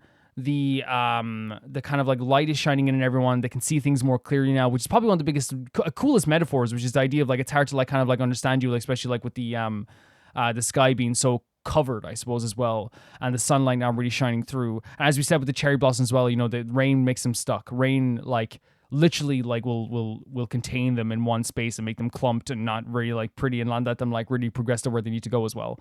The music as well, like it's really pretty. The voices of Anteam are always very gorgeous. As you said, the chorus like transitions so well into like the chorus, and it sounds so stunning. They have a really talented like vocal group here. Like I feel like that's one thing that like stands out a lot of times with Anteam is like, oh my god, like they have such soft voices, but then they like surprise you. I don't know who's who, but every once in a while they'll have like a deeper tone voice where like, oh, like this is like a really great contrast as well. And they do contrast very well in this song too. Choreo beautiful. Absolutely like dynamic and fun, moving within each other, working with each other in such a fun way. The leg movements, the grabbing of each other's legs, the dancing at the end in the actual area wall of the blossoms was so pretty and cute as well. Which again, totally a deliberate choice to show that while there's a bunch of characters beating the hell out of each other, right? Totally a deliberate choice as well. Shots were gorgeous. The character who was wearing the white shirt and had like the black hair, someone needs to just help him. Like he looks so sad, and of course they are all looking sad to like most of this, but like he looked like he was torn up. He was like so torn up about all this stuff as well. Which I guess if you are like in a very tumultuous time, you would be torn up about this stuff. But yeah, that's kind of like my interpretation of this song. I feel like they did a really good job of like showcasing the tension through lyrics, visuals, choreo, shots, facial expressions, but also like they had some really pretty music as well. And it felt like a song that, to me, to summarize everything, it felt like a song that was very sad in a way, but like was trying to move forward. It felt like there was like a container of like sad, like cling film of sad over this like thing, and it kept trying to like push back out of it as well, because it kept trying to like reaffirm like by the end of this we'll be okay. To talk as well, by the way, this is like a little insert because I thought about this as like I ended the thing, but like the rocks at the start with the gravesite, I think that shows like there are like a lot of growing pains, right? And it's symbolic of a lot of growing pains. If you have like people like still not able to even physically leave the gravesite that often, and they're still finding comfort in that gravesite, you have to believe that it is because like they still have a hard time like accepting that this person is gone. And in this sense, like, they have a new pack, they're trying to grow together, but like it's really difficult. There probably is some sentimental value to be going. Obviously, there's sentimental value to go back there and lie on these rocks. They probably feel a close connection to the person that just died. And it's probably hard to move on from this stuff. It's very difficult. You saw all the growing pains you saw through this video too, and that was very, very important there, I feel like, that moment. And while I made a joke at the start, because I thought they were just literally lying on a rocky plain, I didn't realize it was a gravesite. It felt really bad afterwards. But it is very symbolic, I think, not only just of like, hey, on a direct emotional part where it's like, okay, they love the person that was left behind or that left them. It's also like they find it hard to move on. I think it's a part of this whole thing. They're finding it hard to move on. They have growing pains. They're still finding it difficult to really like, connect with each other, and they probably feel they're most connected when they're near the leader of the pack in that sense too. There's lots of very like beautiful like symbolic things, like even like with them fighting each other with the kendo stuff, and like competing with each other in like sports and stuff. I guess it was all like kind of symbolic to me of like that, like kind of like obviously there was a tension as you said, but there's like a push and pull there. There's like a competitive nature between everyone as well. So obviously showcasing that through like actual competitive stuff actually did such a good job of doing that too. But yeah, it was a really, really pretty song, really, really interesting video, and I quite enjoyed it. Thank you so much for sending us in, Aka. The next video is sent in by Flowerbit, and it's Loona Hi High music video. I've heard of this before, obviously, Loona, right? We've heard of Loona before. I mean the music video. Flowerbit says, I was originally going to wait a while longer to send this in, but since Loona's 7th anniversary is on the 19th, tomorrow, oh my god, and it's going to be like when, well, you're watching this on the 19th. Fitting to send their debut. If Loona never got free from the contracts, they probably would have still been under that company onto the 7th anniversary when the original contracts were meant to end. So let's celebrate Loona Girl's freedom, fuck Blockberry, and the fact that they debuted at all in the first place. The envy is about all the different girls and subunits finally coming together and uniting, making the moon whole, and allowing for the girls to soar free with their fate. This is where the pre-debut project that took almost 2 years to complete finally comes to an end, and Loona as a full group begins. I'll just leave the rest of my thoughts in the YouTube comments. Enjoy. So I've heard of Hi High, because like obviously this was like their debut kind of thing for everyone all together. But like to talk about something that changed music, K-pop forever, now finally culminating in one big moment here, like really, really, really cool stuff. Let's check this out here.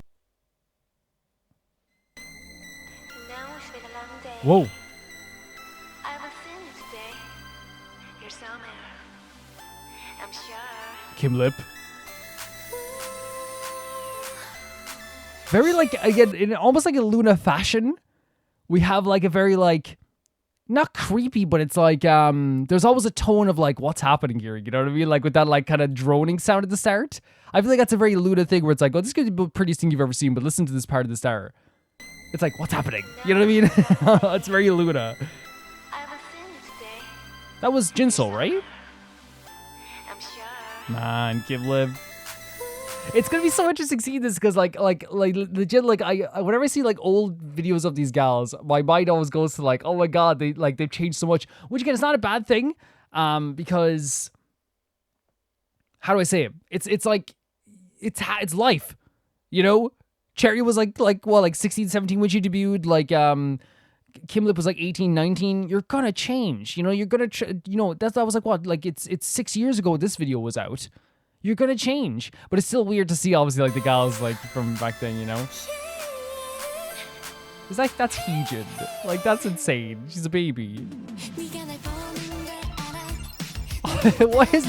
Why he just like the big like very, very, I find even some, I know some people don't say this, she's very, I know she is dorky, but in music videos she's like legitimately like cool and pulls off such a scary vibe sometimes.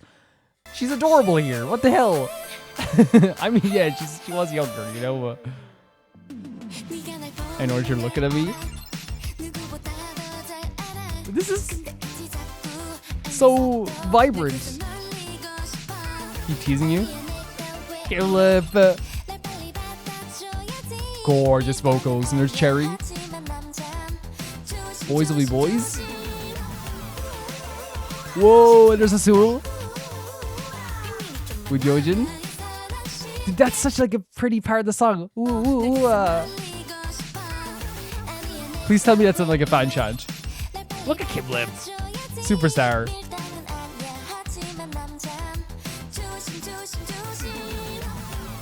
That's so good. Quite many secrets.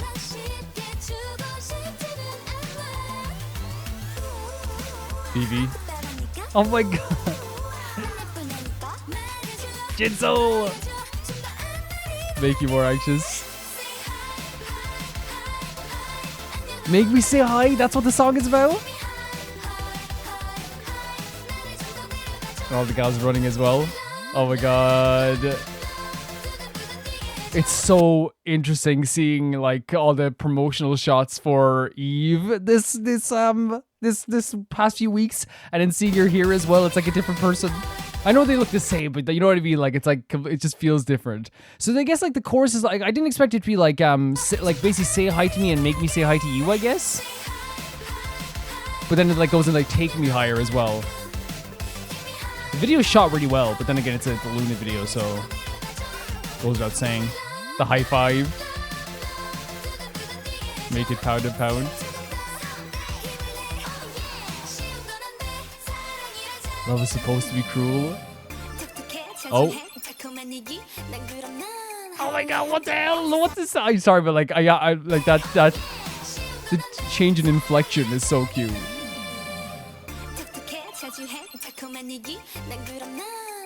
And what is it? I say like obviously Cherry gets like the reputation for being like adorable. That's her thing, right? Like 100% that's her thing.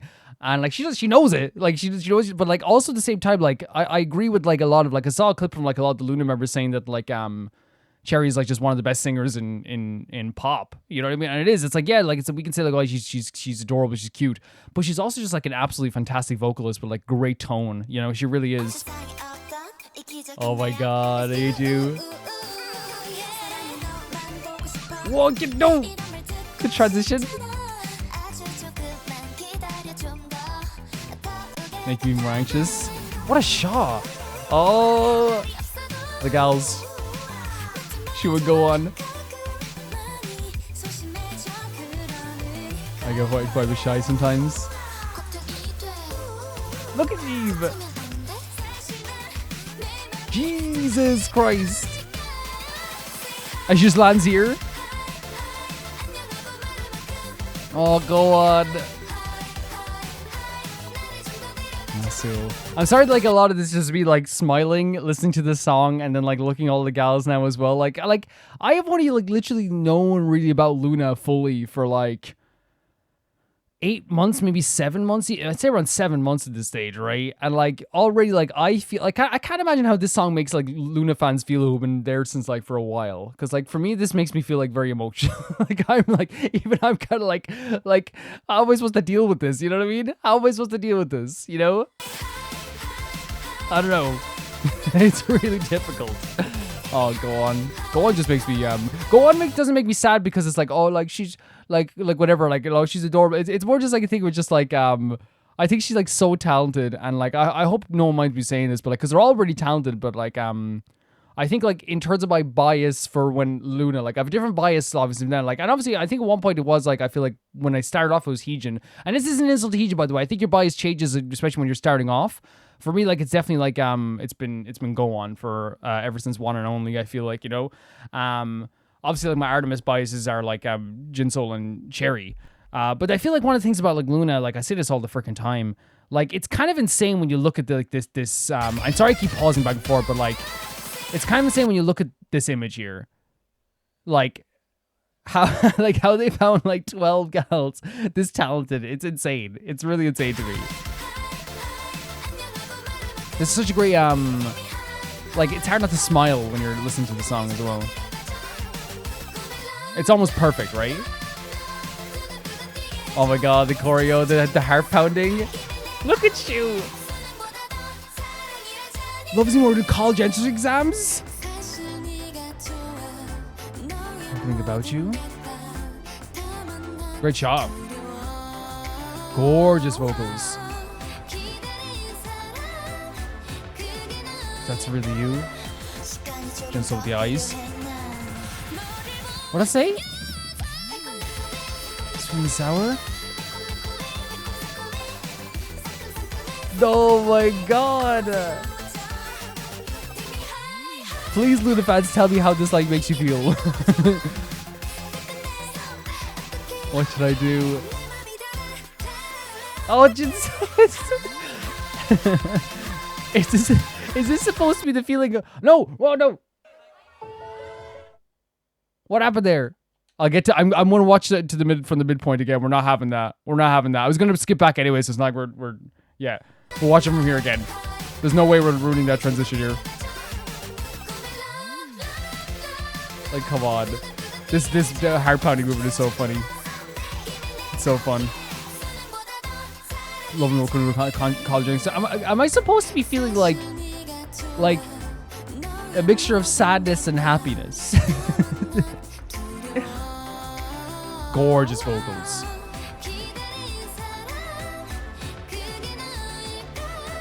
Look at the shot here with Jinso as well. And they're all getting into rage. What did I say? We're going to have to pause back on that for a second here. Sweet, spicy, so spicy. They're talking about the idea of love here as well. What it makes me feel. The choreo. They look so vibrant, right? In terms of like their smiles and stuff, I'm saying, you know?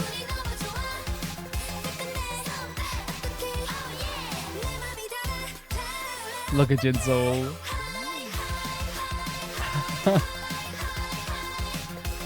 Just okay, saying hi, hi, hi over again. Like Gimpap. Yeah. Oh my god, if someone says I'm like dumplings to me, I'm like actually kind of sold, you know? Whoa, what the? Wait, you end on this? What? Again, honestly, ending on this shot here does feel very Jade and Jong era Loona. You know, at first, wait, where did they film this, by the way? Because it could be just in like Korea, you know what I mean? I want to see like what this did it say something here? What? Jaden.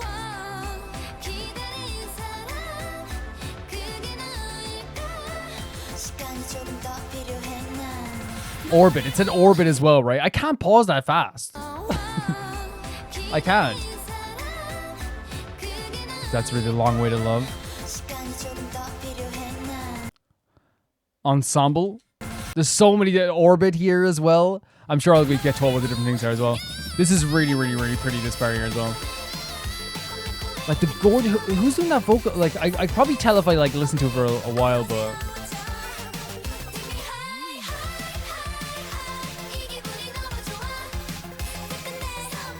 and that's the thing, they're all like I feel like have like their own strengths as their vocalists, right? You know what I mean?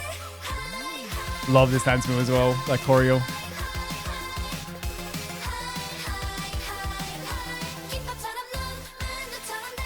This again, just ending on this shot is so crazy to me.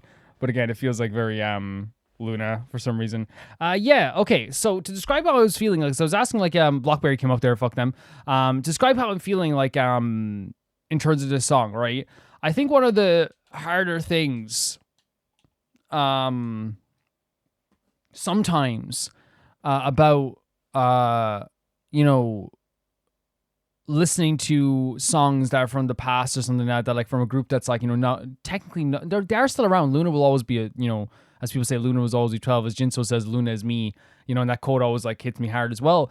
Because one of the things that, like is as I said, like I've only like literally got into Loona in the past 7 months, but like there's so much like impactful like stories to their music videos and to their history that it's hard not to like feel something towards these gals, like legitimately so. I really feel like it is one of those things where like I watched this music video and like there's a mixture of like embracing how like beautiful and vibrant this is, but also like feeling like sad looking back at this stuff as well. But like that's one thing you notice right away about this video. Like these gals like look like that this is like their debut song. You know what I mean? I know it sounds weird to say, but like because it is. But this is like their debut as a group. Their smiles are so big, you know, that they look so bright, and it's so interesting now to look at like something like Artemis, who by the way could still do this concept, and I'm sure Lucemble could too. I'm sure Shu could still do a concept like this too. I'm 100% sure like all of them could, Eve as well. But like, you know, it's interesting to see how like it matures over time in the music. Not matures the bad word for it, but you know what I mean? Like the kind of changes. 'Cause I feel like I never like to do that where people go like, you know, a darker stuff is more mature. It's like, no, sometimes you need like a song to like that feels like this, you know, that I have chills and my heart feels good right now. It feels like I've just eaten like, you know, my favorite chocolate bar. I feel good, you know, and I feel really good.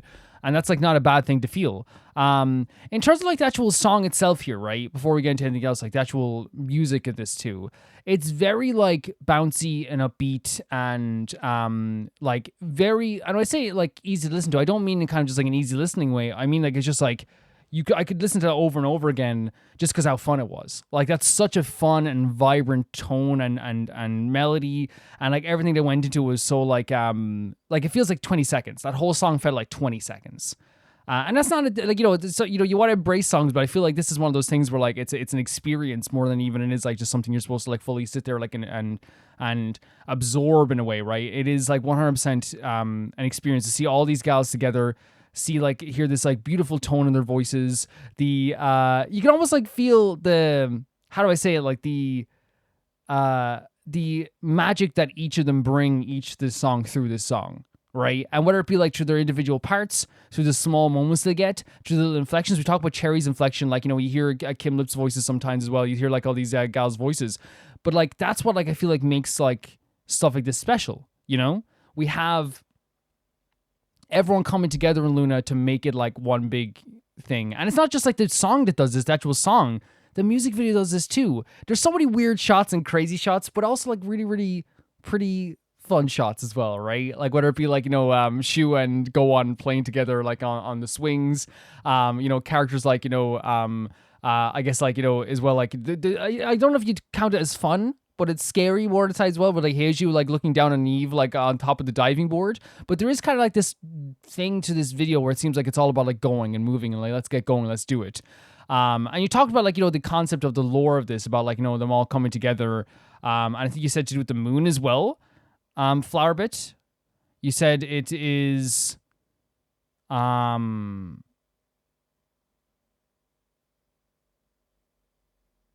moon allowing the girls to soar free from their fate, which makes sense then with the, what them like. Okay, so I forgot that part. That makes more sense. It's less scary than it is that I thought it was.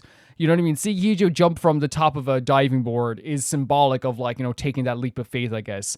At the end there, you know, the jump over the railings into the sky, again, another leap of faith, right? It's like I'm trusting myself to do this as well. And I even felt like, you know, even in the darker parts, there's one scene there where like all the gals came in and closed in on one of the other gals too, and that moment there also felt like it was trying, like even like encouraging in a way too, like to kind of like embrace this new side of yourself also at the same time too.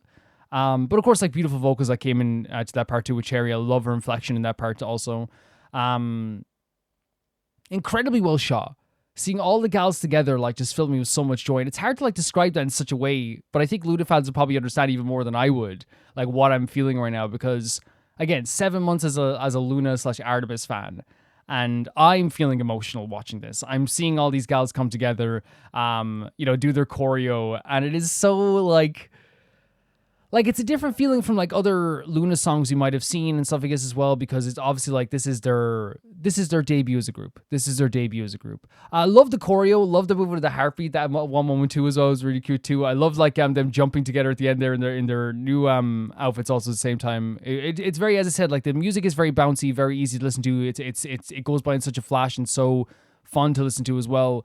That like the choreo that goes along with it is like almost like, it's mesmerizing, not in a way where it's like entrancing, but in kind of a way where it's like, oh my god, like this is so fun, this is so, you know, cute. I could definitely like, you know, watch this video again and, you know, feel that same emotion, because right now I hate not being able to fully describe it, how I'm feeling this way. My heart feels good. You know what I mean? I have chills. I feel good. You know what I mean?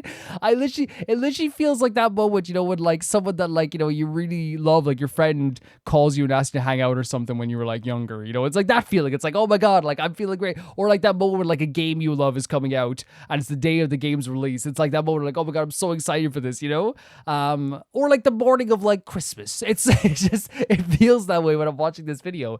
The song itself, like obviously the music video and the song, like, you said it's about like leaping into a new part as well, but I think as well, like, you know, there's also an idea about how love is as well, where it's like love can be like kind of dangerous, it can be spicy, it can be sweet, it can be sour, you know, but I want to like feel this, you know, take me higher, make me say hi is another interesting line too, where it's like, you know, I want to be able to say hi to you and feel this way at the same time too, and kind of like embrace this new kind of feeling, which I feel like a lot of Loona stuff is about, like, you know, embracing new feelings and opening new doors and opening new paths. And, you know, kind of like understanding who you are as a person. And that can happen through love as well, you know? I love the idea of like talking about the idea of love as like something that isn't always perfect, that it isn't always great. Because again, I talk about this all the time in other videos. Love is ugly as heck, you know, it really is. And I'm glad that they kind of like embraces here while having like the beautiful, you know, as you said, bouncy kind of like fun song at the same time too. But again, I want to make it clear here, like, this song went by in 20 seconds. I could not believe that we were here and that this video like lasted like you know, this video was even like over 3 minutes long. Like I wouldn't believe you if you told me. It went by so well. The gals all look really cool as well. Like it's so interesting seeing like the likes of like Kim Lip then versus now. And even though like they're obviously still like you know, from all accounts still like, you know, very vibrant and lovely people. From all accounts of people I've heard, from people who've met them, people who talked to them, all this stuff, 100%. It's still obviously like, you know, very interesting to see that change. As I said, like seeing Kim Lip then versus now, same, you know, facial features in a lot of ways, but it's just like, you know, you get older. The gals get older. I don't want to break Loona fans' hearts, but it is one of those things where like, you know, Cherry's like what, like 24 now? You know, Hasul is 29. Like they get older, but they look so vibrant and smiley and happy here. And I really felt like, you know, they understood the assignment so much here. I could be here forever talking about how good this was, but I can't be. You know what I mean? I could be here forever talking about the fun choreo, the interesting shots. Seeing all the gals here together made me so freaking happy. Like there's so much stuff here, but really I could just say that like I'm over the moon. I'm over the moon that I got to witness this. I really am. And it was a perfect, like, a culmination, I guess, of, like, a lot of the songs we've seen as well, too. And, like, it does feel like, before I go, it does feel like, you know what, like, you're watching, like, a TV show that has a bunch of characters, and, like, a bunch of characters return after, like, 2 episodes you haven't seen before. When Gohan and Shu showed up, it felt like the moments in, like, the Avengers, when like, Thor shows up, you're like, it's Gohan! You know? Which I think, like, is a very fun, I think, too. I don't know, like, I can't really say more than just, like, this was really, really beautiful, really, really fun. Went by in 20 seconds. Loved the choreo, loved the visuals. Very, very fun stuff. Thank you for sending us in. The next video sent to my Angel 313, and they say, here is AHOF singing Little Star live. Sorry, the quality kind of sucks. This is the best version I could find. I'll tell you this right now. Usually it's not. It's gonna look fine because I lower the usually like we record in like 1080 right for this, but because we make the video smaller, it actually won't look bad. I don't think. Let's check it out. AHOF, the Little Star live performance. All-Star Hall of Famer, right? Very good debut group. They have 2 members, obviously, that like mean the world to me. And one member in particular, Bow, who like means everything. Really legitimately does. Let's check it out.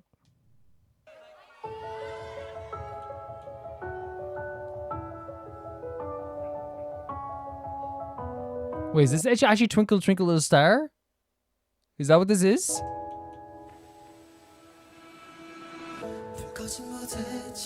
Okay.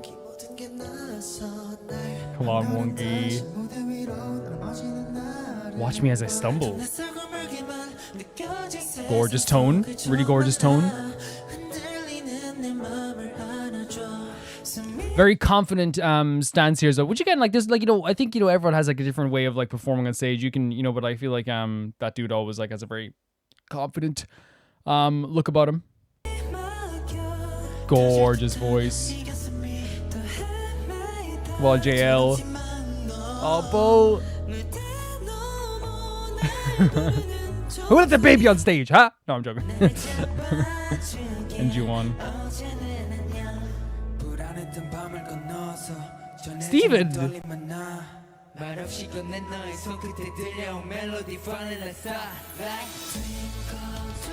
Whoa. It is like Little Stars. 9 scattered stars? Love his tone.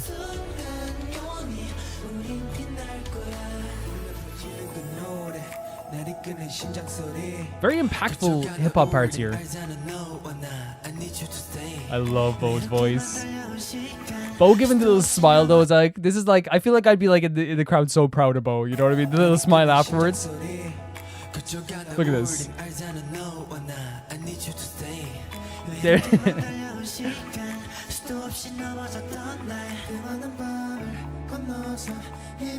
Just how about the lonely nights they've had as well.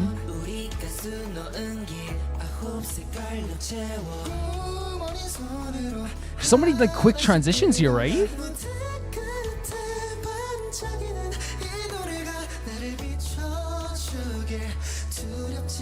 Like your waist, you won't be afraid. Look at Wongi. This is such like an interesting song, right?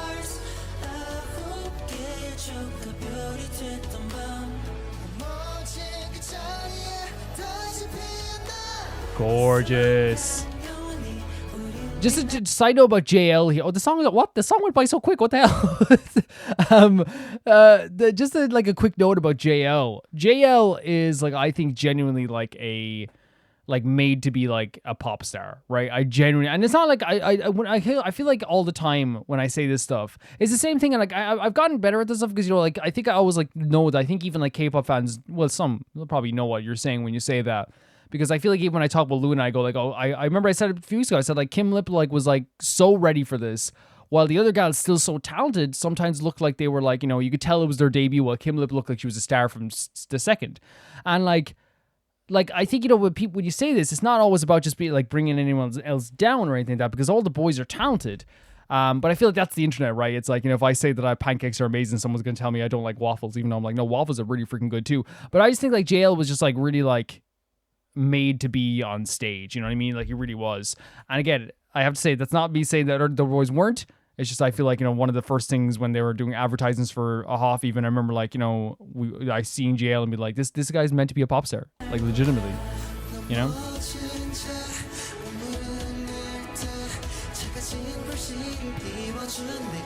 My tiny ember. So you want to bring these back to life? I'm rising into. And beginning again. Oh, look at Steven, huh? Gorgeous. Okay, let's go, Steven. Jail went to the bottom of their heart to find that, by the way. You know what I mean? They were like, we're doing this. Great stuff. Steven's really good at the rap stuff. Impactful. And actually, it's not even like a struggle. It's just you can tell it comes from like a deep place in their heart, like, you know? They're awakening something. Look at this.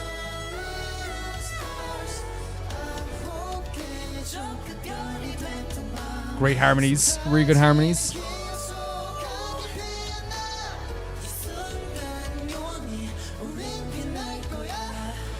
Great harmonies. Wait, what? How is it over already?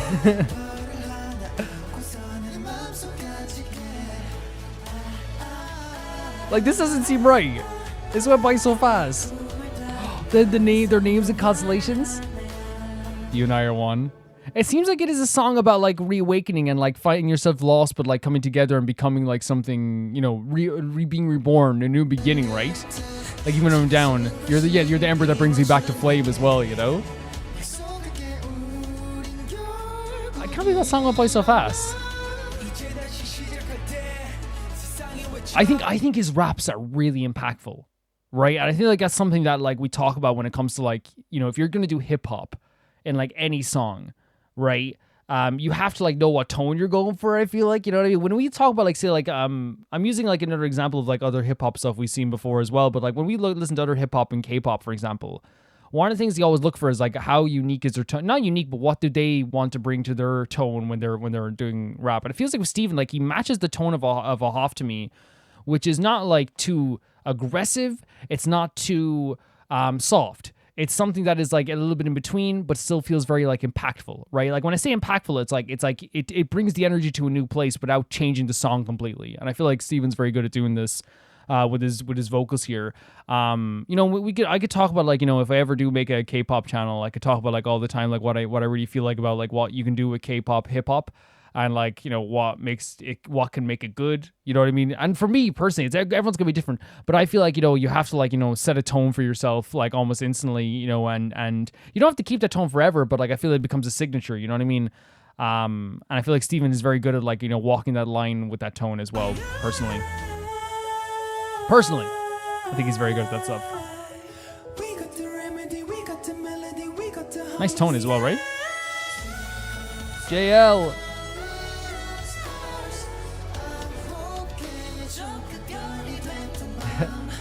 I love the harmonies as well.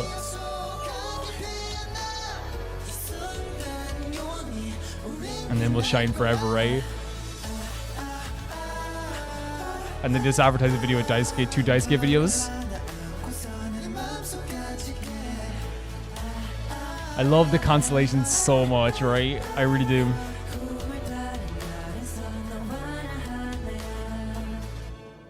It's funny because love the cheer at the end there as well. I'll be honest and say like I haven't like learn like, and it happens all the time because we watch so much like different K-pop all the time, and obviously like I do, you know, I don't just have the K-pop channel, but like I haven't like fully like learned everybody's names unfortunately yet. Now like they've said them before, like, and like I'm pretty sure like if you said their names, I like for a lot, you know, like I know Juwon, I know Daisuke, I know Steven, you know, Bo, Wongi, you know, JL, you know, like obviously like you're gonna know like a lot of names, but like there's some like I just obviously like will like forget in some cases, which obviously if I know that many names, I might as well just look them up now as we're talking about this. But and it's not because like it's like, oh, I'm dismissive of it. Usually how I learn names is like through like online shorts or Twitter and stuff, I guess. But for some reason they haven't been like recommended me as much AHOF stuff in that sense too. Because like how I learned the Idol Gals names mostly was like I started getting like so much like YouTube shorts about them and stuff, I guess, as well. And how I learned the like Zero Base One guys is because obviously through videos in this, but also like I was getting recommended a lot of stuff at the same time too. But yeah, this is obviously like a very soft and beautiful ballad, right? That's what it is. It's a very soft and beautiful ballad. And I think that like that can always be hit or miss for me personally, because like I love a ballad, I really do. But it always depends on like the tone of that they're going for, and obviously like, the style as well of the group. It has to fit both those things for the tone and the style of the group. And I feel like this fits them perfectly. I feel like if you put this song, and maybe people might feel different, but I feel like if you put this song in another group's hands, it might come across as like too cheesy, if that makes sense. But because this group is like built upon like, you know, having like a very sweet tones and, you know, a very like loving nature amongst all of them, like, you know, we saw like in the smallest few things that I've seen from them so far, like in terms of like, and I've watched like one video of them, they have the energy that's very supportive of each other, very beautiful, very cute in a lot of ways too, you know. And I feel like then it matches like that so well, so it actually comes off as very genuine, if that makes sense, you know what I mean? And it's not that it's a bad song or anything like that. I hope it doesn't make a sound like that. I'm just saying that like I feel like different groups like, you know, won't be able to carry a tone in the same way that the other ones are. I won't be able to like carry a song in the same way other people would carry a song without making it feel like completely, you know, different. That's just how things go sometimes, you know. It's like a song to me that seems to be about, you know, meeting people and then becoming more than you were before, feeling lost, feeling like you're in a dark place, and then meeting someone and then they make you feel like you're reborn and you're in a new place. And like I feel like it could be you could sing the song and say like, oh, it's about like a girl that they might like or something, or a boy they might like, or a person they might like. But you could also, I feel like as well, I'd say related to like them finding each other at the same time too, if you wanted to relate it to that too, you know. Everyone has their own journey and everyone has their own paths. And while, of course, like it's obviously not directly like going to be like a song that they all decided to like, but I know like actually Wongi like works on lyrics as well, right, and stuff like that. But like it could match the like, you know, what they are as well in terms of their group finding each other, that them becoming their own selves at the same time too. Beautiful tone for all their voices. I think that they all had like a you know, they're all so unique in their vocals that like it really adds like a really beautiful harmony to a lot of parts of the song. Really gorgeous vocals from like everybody. And again, even if they only have like short moments, like Bo only had like a few short moments, but he has such like and maybe it's the wrong word for it, but he's such like a creamy kind of like, you know, honey kind of soft voice that like every time he does come in, it does like cut through and like almost instantly it just like it feels like it surrounds the whole song really well. You know, Daisuke is adorable, but also has like, you know, like it's one of those things where the same thing I said about like the other groups too. It's like I can call them adorable all they want, but like still a very talented lad at the same time too. Steven, as I said, his raps like actually like very, very like good and impactful. They match the tone of the song so well that whatever, from what we've heard so far at least, they match the tone of the song just so well too. And Juwon like really like doing like a variety of things here. Kind of like a sleeper hit guy here, I think, as well. Even though like I already like think Juwon is great from like the videos that I've seen of Juwon, but Juwon like very great, good vocals, really good hip hop parts as well. And yeah, I just feel like it all just worked really well. And like I think they were doing a lot of quick transitions, which is going to, you know, it can be kind of like a bit of a shock sometimes, but I feel like it worked because it's like so they're so unique amongst each other, you know. Like they all have like, you know, different voice. You know what I mean? Like it's I feel like if like anyone, if all it takes is for one person to be similar to another person in their melody and the way that they sing. And then like this quick transitions they were doing wouldn't work as well, if that makes sense. It's like it wouldn't match as well. But I feel like they pulled it all together, and like even like where at times I was like trying to keep up with who it was like it was really easy because like you could close your eyes and still feel like you know it was like, you know, some who was singing, right? You would know who was singing if you got to know them, of course, as well, which is always like a good sign of a good group as well. That you can always tell who's singing if you're closing your eyes, you know what I mean? Very early on, especially if I haven't even had them or heard that much about them as well. But yeah, like I love the vocals. The JL is like insane, like absolutely insane. The high note at the end and without any strain, but like I felt it was like no strain, like it wasn't like it was difficult, but it really was like from like their heart, right? You'd feel like it was coming from their heart, and I think that's like an important thing to say. Not that they were like struggling, it was more just like, oh my god, this is so powerful, and they're like really taking this from the depths of their own heart here to like really sing this part out here too. You had like, you know, Wongi as well. Again, I feel like Wongi is one of those people that like, you know, if you do things right, people won't be sure you do anything at all, because like it's like, yeah, he's fantastic, but he's always been like really I don't want to say go-getter because that sounds like really demeaning. It's like, oh, you're such a go-getter. But I mean in a way to like, I feel like Wongi is the type of personality where it's like, I'm going to do well at this. Even if I'm not ready for something, I'm not saying they are ready. I keep like trying to, you know, not trying to trick myself, but like from Boy's Planet, Wongi had the personality of like, whatever it is, I'm going to throw myself into this, right? And that makes like a very unabashed personality and someone who like just like is unapologetic, which makes like, you know, every single time that they're on the screen, like it's almost like so like you feel that vibrancy off their soul almost. It's like that's Wongi, you know. Wongi is like so like ready to be on camera, so ready to face the camera, and you can see that here too as well. The other members' names, I know like obviously I said no, Juwon, Daisuke. There's Zhangwoo, Xian. Xian was the one who I said who had like really amazing vocals and had like a lot of confidence, it felt like as well. We know Wongi and JL. There's Zhang Wu, who is another member too, and the other member is Han, is the other member then as well. So we have like all the members kind of like, I think I'd be able to know like Zhang Wu is they don't have like, for some reason they don't have like pictures here, but like I feel like it's process of elimination at that point then, you know. It's like there's one left after that as well. But they're all like very, very good, right? I feel like they really hit the jackpot of finding like, you know, from what I can see anyway, 9 vocalists who can just do like a lot of it, like, and do a lot of the parts, and you could probably interchange parts and it would still work very well. As I said, JL was meant to be a pop star, but like I'm really glad that this group found each other, and a bunch of talented people like this found each other in that sense too. I hope I haven't been rambling. I'm trying to like get my thoughts across, but like yeah, really cool stuff. Really, really cool stuff. I enjoyed it quite a bit. The next video is sent in by Minu, and it is Honeyworks meets Trisale. And let's see here now, get the actual message up here as well. Since there's no translation here, I'll try to add some, at least some context. That's no problem. In this song, Hina tries to get closer to the boy she likes because it's her last chance. He's older than her. This is the last year they'll see each other at school, and then they'll go their separate ways. In some scenes, you can see Hina imagining what it would be like if she was the same age as him and had met him before Natsuki. Okay. Wondering if he would have fallen in love with her instead. Since she has already confessed her feelings once, she was unable to do so in the time, this time, and only congratulated him on his graduation. You can say that this is a song like a goodbye to him. Hina also has another song about, which I will say next time. That's very difficult, right? But we'll talk about it here. It's a very difficult thing to like go through, for sure.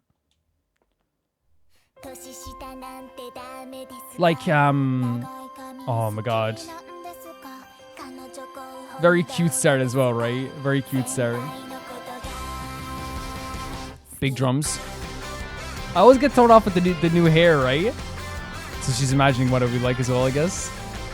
Which is, it's so difficult when it's family. Well, that's the thing, like how hard it is to like someone and they don't like you back, but then when they like your family, man, it never happened to me, obviously, but like, I mean, we know what it's like when that happens with friends.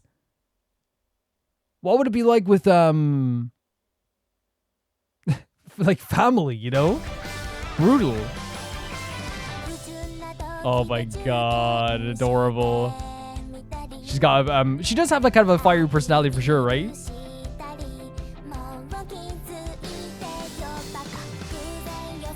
Oh my god, she's adorable though, isn't she? She really is.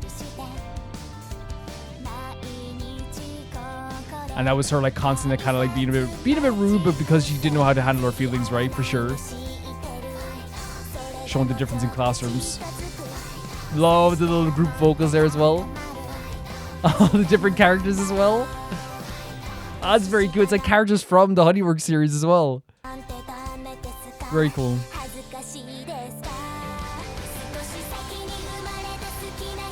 Great chorus.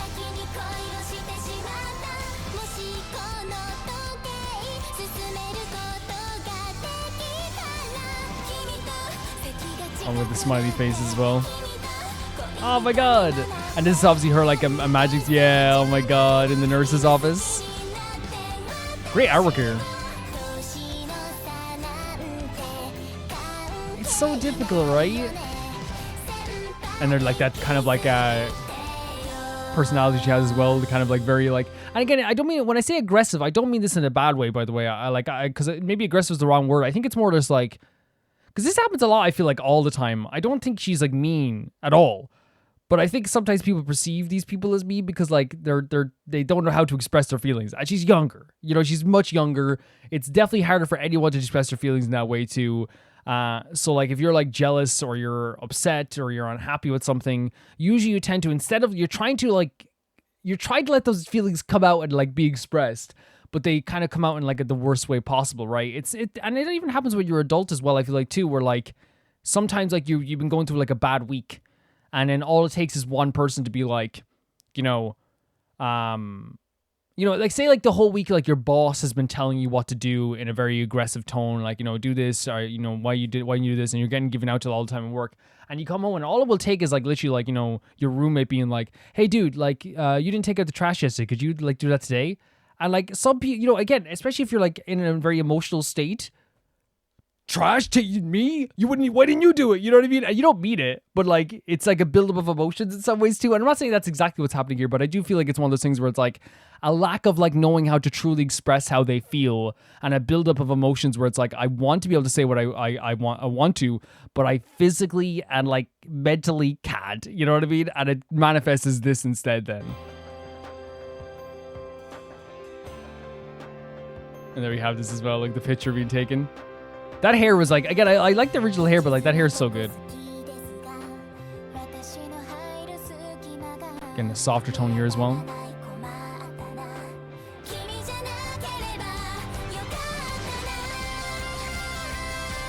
Love the instrumentation. Oh my god, the hose as well. I love his reaction like he like died. Blushing as well. I love how they deal with so many normal things, right? Even like at the same, like, and again, it's such a normal thing, right? Like, it's not normal for her to be like, to see like him blushing, and then think like, not, I didn't mean normal. I mean, it's not rational in our minds when we see a person we like blushing, even if it's like under circumstances that isn't like actually what we think it is. Like, for us to be like, like, what the hell, it's like, so it's normal to feel that way, but it's also like not a rational feeling. But then again, humans aren't rational. We're not always rational beings. We can be rational, but like our emotions tend to be not as rational, which again, I think it's what makes emotions kind of beautiful sometimes too, is that like, we have these two characters here, like even here now, like look at this, like, it's staring over there as well. Like they notice each other. They have like some, even if it's like a more of a admiration from his side, that's not really like to do with love. Like, it is so interesting to see, like, how Honeyworks always portrays these feelings in a very, like, they don't hide it. There's not a thing where it's like, let's try and sugarcoat this and make this prettier than it is.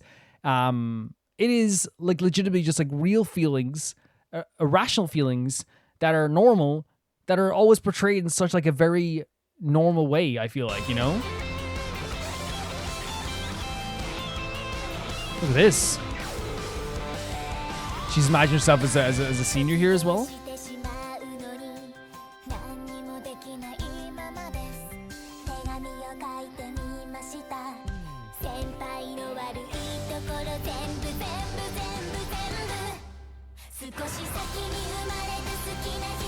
Really cute shot here. This chorus is so like, has so much energy to it, right? Wait, is he gone now because she's, you were saying it was a goodbye, right? That sucks, right? Obviously it's difficult. It's very difficult. Oh, here we go. Love the blazers, by the way.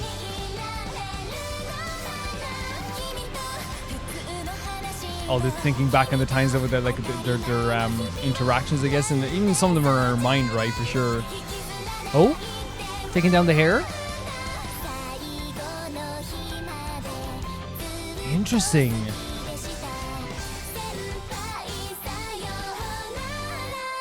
Gorgeous vocals. Oh my god, I'm thinking back to like that original picture. That's, oh my god.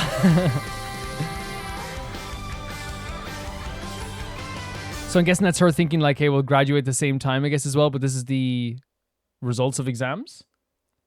Oh, when is the next video? Yeah, like, as I was saying, like, from like, you know, the normal feelings that like the Honeyworks always portray, I feel like it's like something that like they should always get credit for, because it's absolutely like incredible what they do.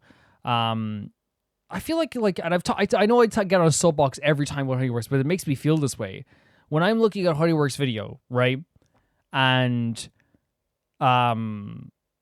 like, if you showed these emotions in any modern TV show now, you'd have like 20 Twitter threads that would have 40k likes on each post about someone's like, I wish she would just leave him alone. She's so weird. Like, what the hell? Why is she being so rude? She's really bad.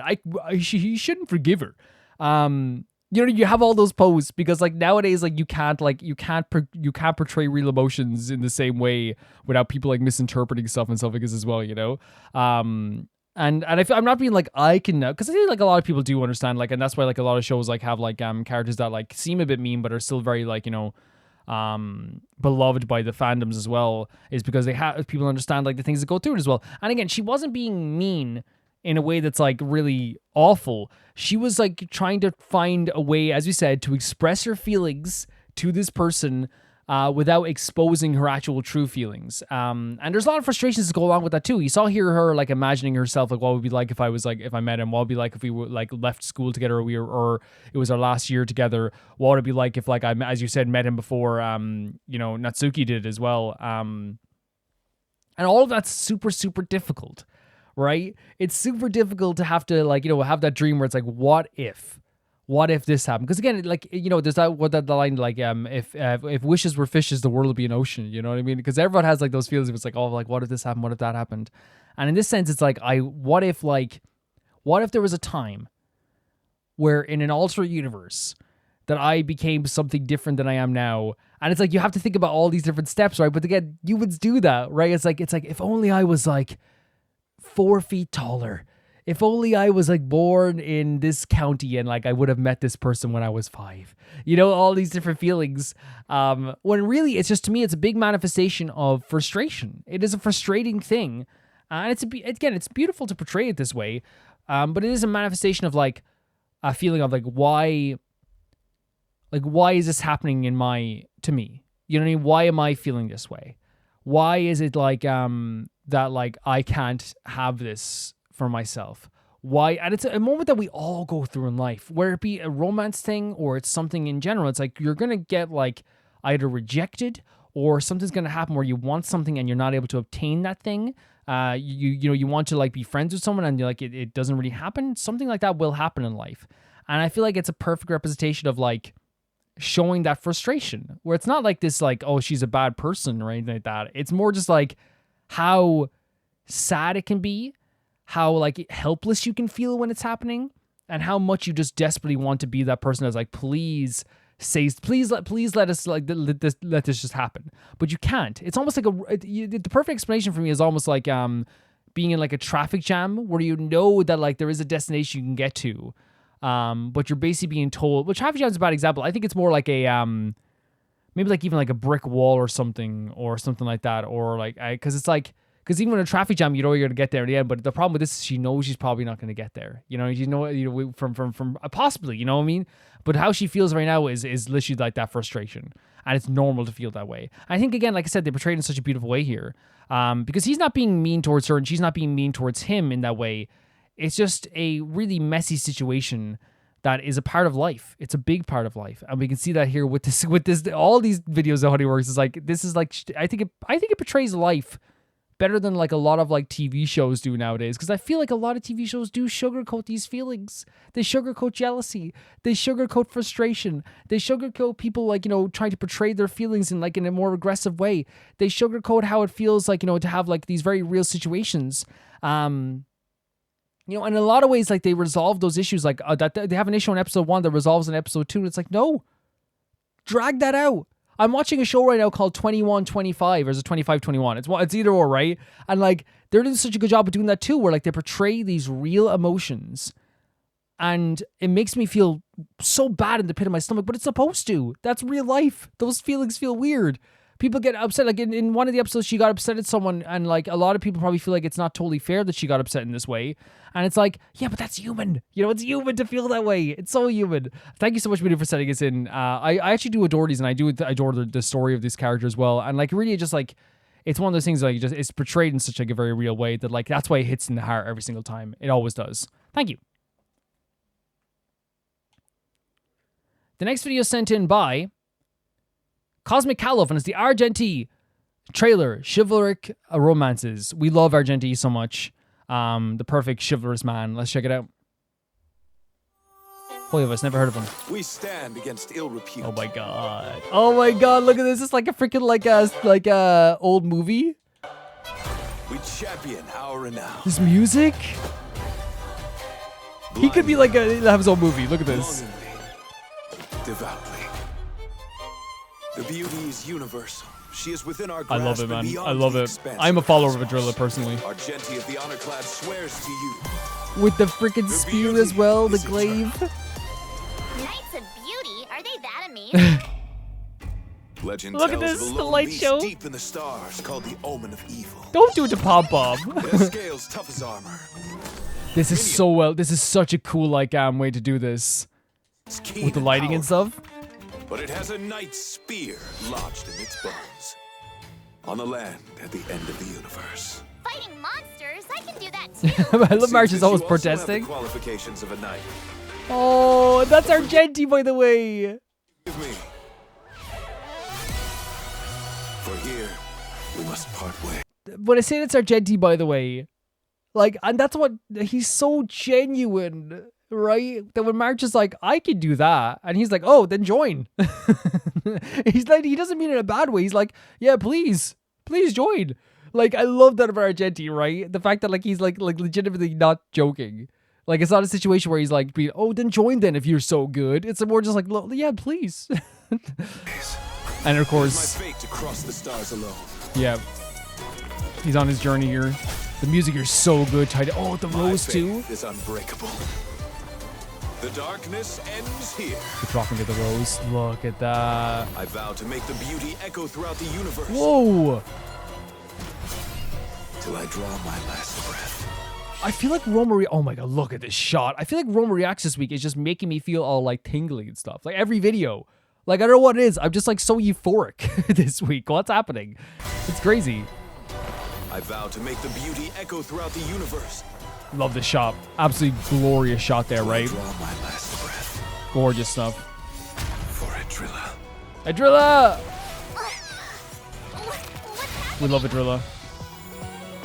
Until I see that light once more, I shall protect beauty everywhere. Yes, you will. Look at him! It was in different acts. It was like a play or like a movie, I guess. And So, what was he doing here again? he's saving lives. Just a night of beauty passing by. Oh my god. Oh, look at the logo. What the freaking hell? That's so cool. By the way, Don Hung being like, he's just passing by. You know what I mean? And I feel like that portrays like the Knights of the Beauty so well, right? I want to say this right away. Like, I like total bias. Love Argenti so much. For me, like at first when I saw Argenti, he was like the funniest character that I'd ever seen in my life. I was laughing so, and you saw in the video, I was laughing so much. He's so funny. But it's almost like what happens, and it portrays it very well in this video too. He's so genuine and sincere that after a while, you go from like laughing at everything he says to being like, yeah, of course, Argenti. You know what I mean? Like, because again, it goes down to the Honkai style writing as well. How like it's truly hard to like hate characters a lot. Like, there's some characters who are going to be downright evil, right? Of course they will be. But when it comes to like the writing, they're always like so complicated. Even on the level of like an Argenti who's like so funny and so like the stuff they're saying. Like, remember the idea of like, hey, call my god beautiful or you're dead. You know, I'm not going to save you or whatever. Like all that's like very very stunning stuff. But right, it's not only that. To me, like it's also like the fact that like the genuineness comes into that as well, where he's not joking. He's not bullcrapping. And then you become so appreciative of him. It's the fact that he's saying such like, you know, he says such wild stuff that seems so out of place in the world we live in today that like eventually it becomes very charming and beautiful. Like he's like, you know, I'm a knight and I must be graceful and I must follow beauty and there's beauty everywhere. And if someone says it, you're like, okay, buddy, what's the catch? There's no catch. He's just an absolutely genuine soul who wants like the best for everyone. He sees the beauty in everything. He sees the beauty in plants, the beauty in people. He called March and Stell beautiful as well. Honestly, true. Like he's so like genuine with this stuff here. You saw that in this trailer here. He is one of the most magnificent characters. Beautiful, stunning, majestic.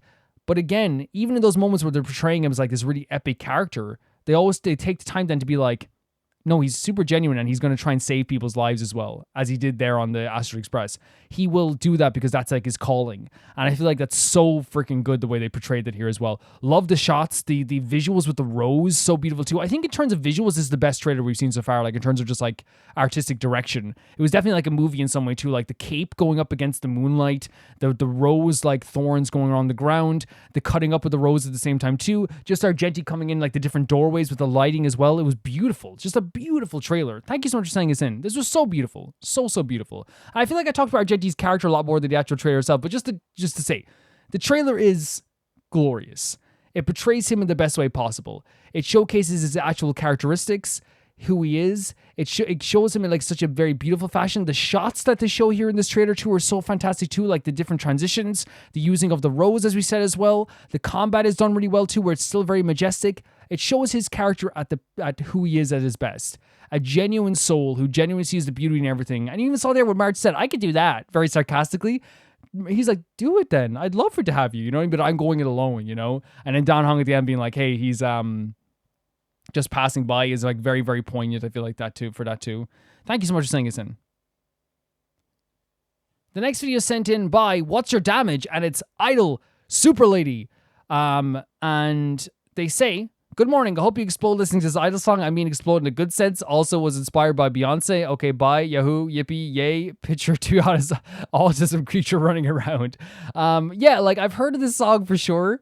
Because I feel like I've heard people, like maybe I've seen like, I think like clips of like them saying the word like, super lady before, right? Or, you know, like, I think it's like them being, well, you know, like it's a song that like they probably will reference like from time to time, but like I've heard of it. I definitely have heard of it. Let's check this out. Super Lady official music video. Let's go. Whoa, the bass line? What the hell? What the?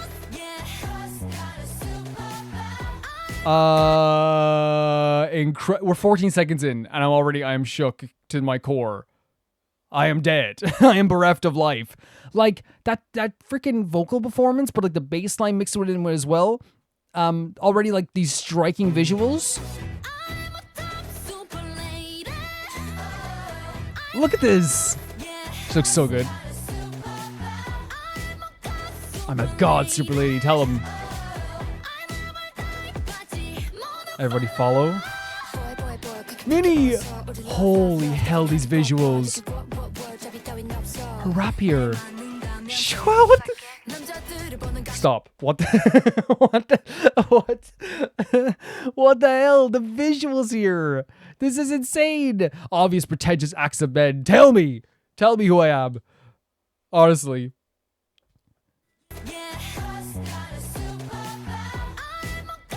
Minnie's rap, though, by the way, hit the heart. No, why are you pausing? Why are you freezing? We're not freezing. They just wanted an excuse to go back again, I think. The bass line's so good. Someone's vocal performance here. Get out of the way. There's no sing his verse here.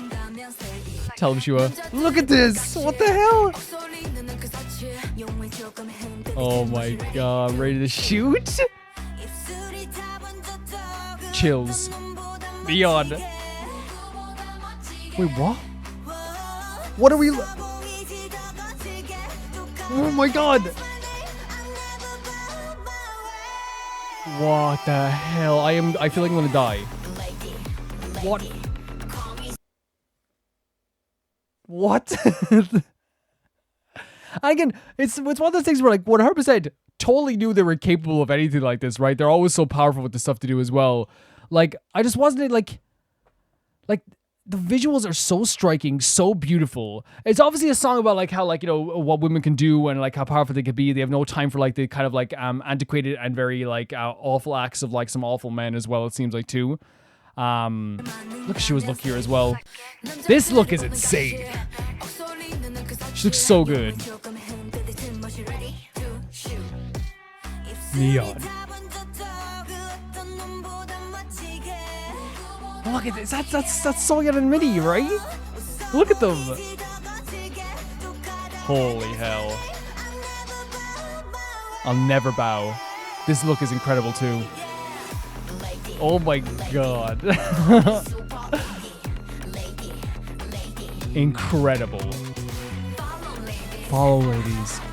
Onward, like they're in battle. Look at Minnie. Excuse me. Excuse me. Excuse me. Excuse me. Excuse me. Excuse me. Excuse me. Excuse me. Excuse me. You are the evil to destroy the world one day?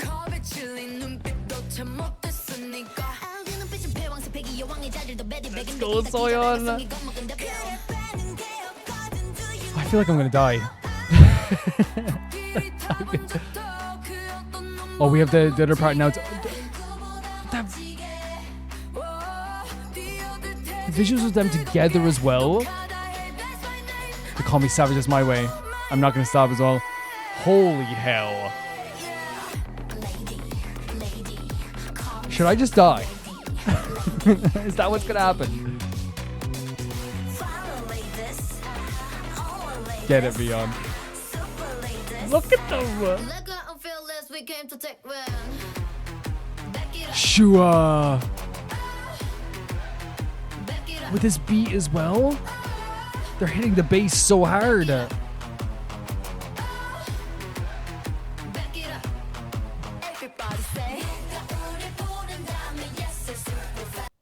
How is this? I said in the last video just before this that I feel like Roma Reacts is killing me this week. Like, I feel like I'm getting chills like so much. Like, and I feel like this is like the nail in my coffin. I'm dead. I don't want this to really end because I want them to do like 20 more incredible visual things here. But I guess like I can't be, you know, spoiled, I guess, you know. Like they all look fantastic. They look absolutely incredible. Whoever directed this is insane in the best way possible. Minnie looks so awesome. Tell him, Beyond. Tell him.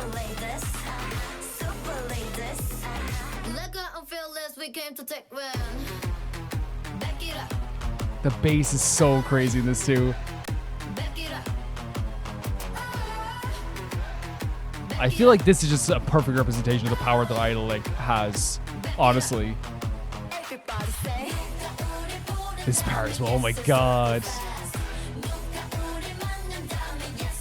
Or supernatural if anyone tries to stop us. You tell Superman! Oh my god. No, stop freezing! Why is it freezing? Stop! Stop right now!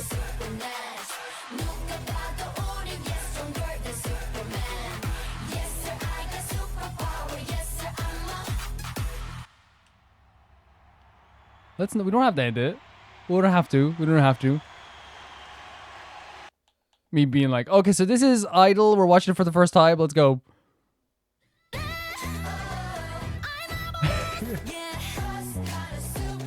The bass is so good. I'm a god. I love the portrayal and the confidence in the portrayal of themselves here as well. It's so good. And they deserve a bit of it. This is such a good rap.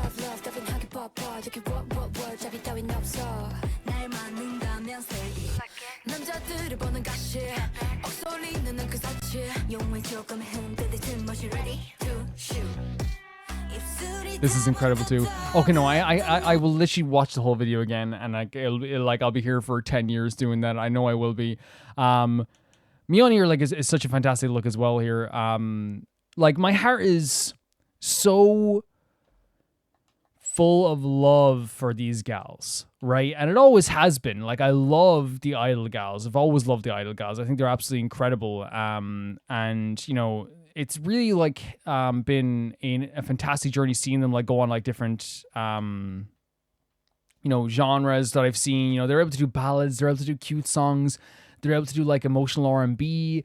They're able to do like, you know, unbelievably off the wall crazy stuff like, you know, A Good Thing, which was like, you know, one of the best music videos ever. And here like you have this like unbelievably powerful like message of a song. And it doesn't feel like one of those messages where it's just like, hey, let's pick up girls off the ground, which it is like that too. It feels like it is kind of like this thing where it's like, hey, like, you know, don't, it's like, come on, girls, let's go. Let's not worry about like, you know, what, you know, these dudes like, are like, you know, as I said, Yuki said, the pretentious acts of, Wookie said, the pretentious acts of men. It's like, we're powerful, we're supernatural. When we needed to be, when called upon and we need to be, we will be powerful. We will not let you stop us. We will not let you, this is a war, right? I love the idea of this is a war.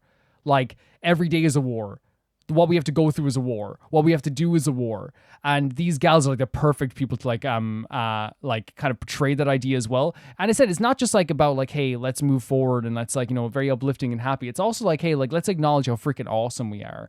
You know what I mean? In the best way possible. Let's say like, you know, and again, obviously they're not saying like literally that they're Superman. But it is like a really beautiful way of saying like, hey, no, but our resilience, our power, like what we're able to do, like we might as well be Superman. You know, we might as well be more powerful than Superman. We can do more than Superman. Like it's such like an impactful, like music video as well to go along with this music. Like it starts off with like an incredible bass line, but the whole thing like there's like this heart pounding beat to this whole song.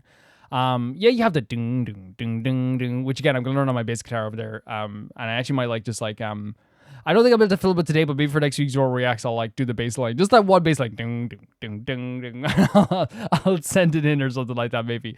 But like it's so like the word is impactful. Like it hits your heart throughout this whole thing. Like I was like so amazed by like the performances that they're doing, of course, as well. The visuals, the actual like set pieces and like the Cruella de Vil, the Medusa style hair, right? You know, on top of the scorpion. I love the portrayal of like the idea of like a steel scorpion as well, by the way, because scorpions again is one of those things where like if you get too close and you get, you know, if you're too aggressive to a scorpion, they will sting you. And I think that's such a message here too, which is like, I'm going to like make sure that like you don't hurt us either. Like what we can do is like more powerful than you can even know or even think you know. And that's also portrayed here in a really fantastic way too. Shua like had this kind of like, and I love the way Shua is portrayed as well, which is kind of like this more gentler, colorful palette where it's like, you know, kind of like almost like a fancier outfit, like a dress or whatever, like a fancier dress, but they give her the gun, right? Which again is one of those things where it's like ready to shoot. If you get in our way, we're ready to do this. And that's such a good showcase as well, because it's not, you know, I think that Soyan understands this like as well better than I ever could. But like femininity, you know, could be like anything, you know, it really can. And like being a woman could be anything as well. And in this, they show like so many different facets of like, you know, I think, you know, in a way, like you look at the Medusa thing, which has always been used in a lot of ways from a male perspective to portray, you know, something incredibly dangerous and like evil and stuff as well. And like they're embracing that thing where it's like, hey, like if you want to see this as like that way, we see this as something that's very powerful. We see this as a thing that's like, if you know, encroach on us, we're going to be the ones to shoot back. We're going to be the ones to be able to do something as well that's able to like fight back against this as well. And even like in like the scenes where like they're embracing each other as well. There's a supportive nature to this while also being a very like beautifully aggressive nature to this as well. And I say beautifully aggressive because I feel like it's nothing out of place here.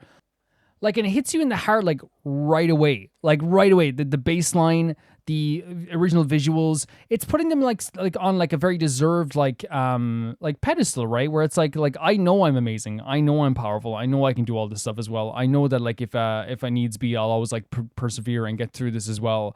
And like I said, uplifting, but like again in the right ways, like super aggressive in its tone of like how to like, you know, portray. So I love the, yeah, I said the mini portrayal with the Medusa style stuff as well. The Shua portrayal was like unbelievably like gorgeous and like elegant, but it has like this kind of like tone of like, but if you cross us, something will happen as well. The Wookie like Cruella de Vil stuff, like, and I know like it's like goes without saying, like such a gorgeous freaking like styling, right?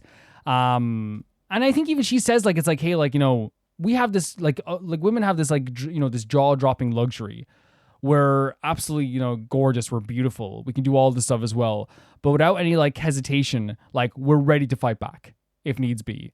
And like I think it's even like like there's a line as well earlier on that was said too, which is that I think it was Mion's first line was like, even like if my lips are smudged, I'm tougher than any man, And I feel like it's also to fight back with things. It's like like yeah, like even though I have like my makeup's done perfectly, even though like at some point like I've there's a tiny bit out of place, even at that point I'm amazing, because I think sometimes it's like I have my makeup done perfectly, look how well I've done this as well, but even if it's out of place even a little bit, my makeup is smudged a little bit, I'm still better than you any day. Any day I'm still more powerful than you as well. But again, an amazing vocal performance there as well. The stuff with like Minnie and Soyeon together, embracing each other was so beautiful. The stuff with Shuha and Woogie doing that as well, embracing each other too. They all just looked absolutely magnificent.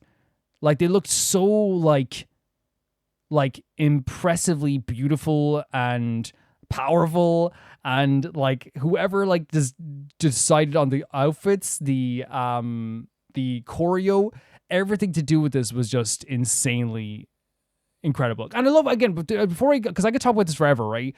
But like before I say the line as well, like even like my irresistible eyes, it's like I'm so savage again. It's the idea of like 100% I am like and like the devil was afraid of it, I think it was as well. It's like even if like I am like, again, you see me as something that's just beautiful, you see me as something that's just gorgeous, right? I am like even more than you even know, and there's not, and again, I love how they don't shy away from it. It's nothing wrong with being like beautiful, it's nothing wrong with wearing the fancy dresses, nothing wrong with wearing makeup, because that's not what, because sometimes like I think some people think that's what it is. It's like you're not allowed to be like super feminine. It's like I am all this stuff, but I'm even more than you even know. I'm more powerful than you even know. Absolutely incredible. Holy hell. I am like dying. I am dying. But yeah, great vocal performance as well. Minnie's rap was fantastic. Mion and Woogie like doing some great performances too. Shua as like, again, I think one of the things that like I always like want to make sure whenever we're talking about Shua, because like, I think she gets like such a bad rap sometimes online, and it really pisses me off sometimes, because like she constantly showcases how fantastic she is, and how not only how fantastic she is, she's one of those people that like even now she's amazing, and it's like, oh, every single time I hear her like in a new song in like a different era, it's like, oh, she's like really good and only gets better. You know what I mean? That's amazing about Shua as well. And we saw the here too as well. She fits like it's this song tone as well, so amazing too, right? Because she is that type of person. Whenever you see anything to do with her in like a YouTube short, a Twitter clip, anything, she is like the perfect representation of this song, which is like, I will stand up for myself, for my members, for you. I've seen her stand up for other groups. She is that person. She embodies like the super lady. I feel like, that's like, yeah, and of course like Idol embodies that too. I feel like if anyone's going to send this message, it's Idol, right? And she would definitely represents us too. Incredible. I don't think I could say enough good things about how good this sounded. How it hit my heart with the beats, with the bass line, the music, the vocals, everything. I could go on forever talking about this, but I feel like I'm just going to pass out. So maybe we'll take a break. Incredible stuff. The next video is from Alligator, and they say, it's time for my favorite FLying title track, Moonshot. Really cool thumbnail, by the way. ET-esque maybe as well. Let's check out Moonshot. So FLying, by the way, is a group that like we've seen quite a bit of, I think, from Alligator. And I actually think that they're like, because they've grown on me more and more, because I always thought they were like super talented and super fun, but I think they've grown on me more and more the more we've seen them. And I think that probably just comes from like, seeing how dynamic they could be, and you see how they can go between different genres and stuff like that. And I feel like that's always like a very, very good thing to see as well. Let's check this out. So this is Moonshot. Whoa. Subtitles are on. Love starting off on a riff. Love. The shot's really cool, but love starting off with the strumming riff. You're not afraid? Meaning this time.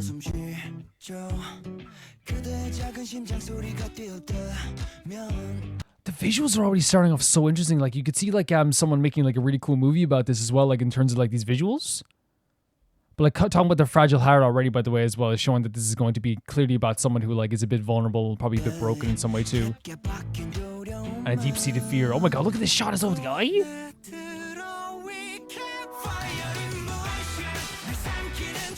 Trauma that overcomes you? The visuals are so cool.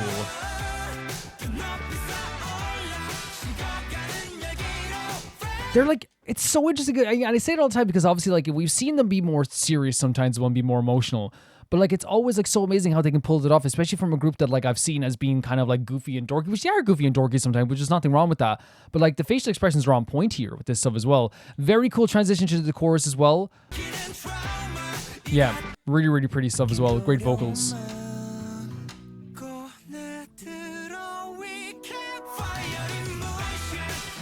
Like, it hits you, right? It hits you right away. For sure. Gorgeous vocals. Gorgeous vocals.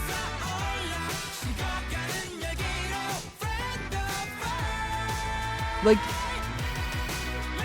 sick. Really sick.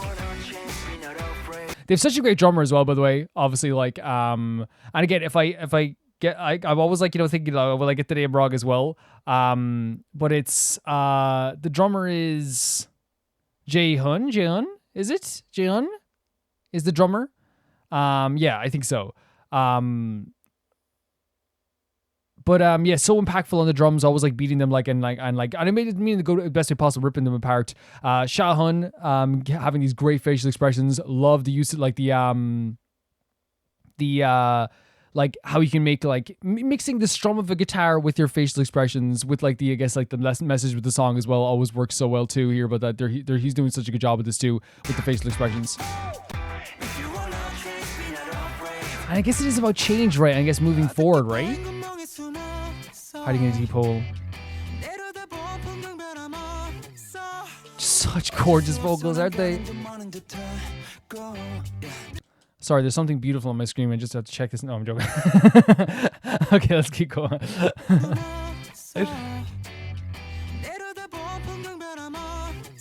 I was gonna make a joke about there's something beautiful on my screen. I was gonna like, you know, when they say sort of like there's a piece of dirt on your screen, but it says like, oh, there's something beautiful on your screen. Let me fix that for a second. Stunning. Love the earring as well.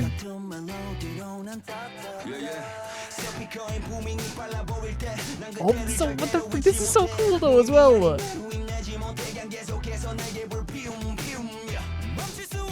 Great inflection there. Stopping him from doing this.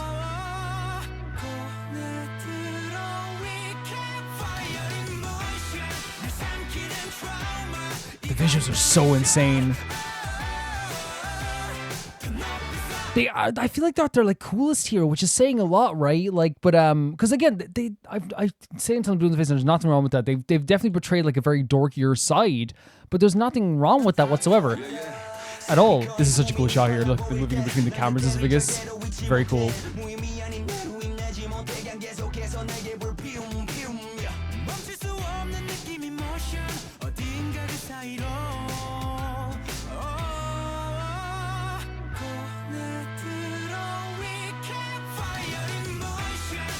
Like, they actually look so legitimately so cool here.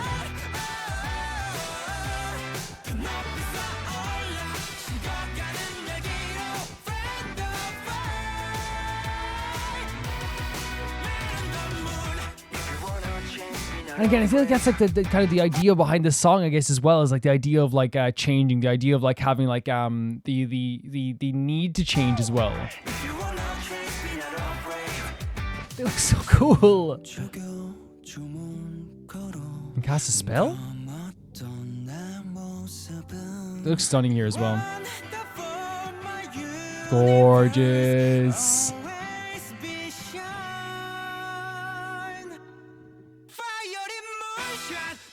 Oh, we're breaking it down a little bit. Look at the visuals. Okay, we love anyone who knows they're a great drummer, but this transition here into like, you know, your expectations of what the chorus is, to then break it down into something like a little bit like, you know, softer in a way too. Like, it's so perfect, absolutely so perfect. And like, by the way, like, is that Jong Sung on the bass? He looks so different here. Maybe it's just the hair.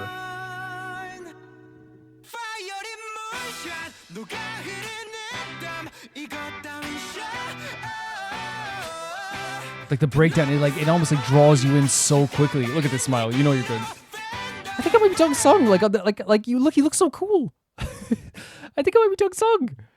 I was thinking, did they get a new bass player again? No, it's just different hair. Great vocals here.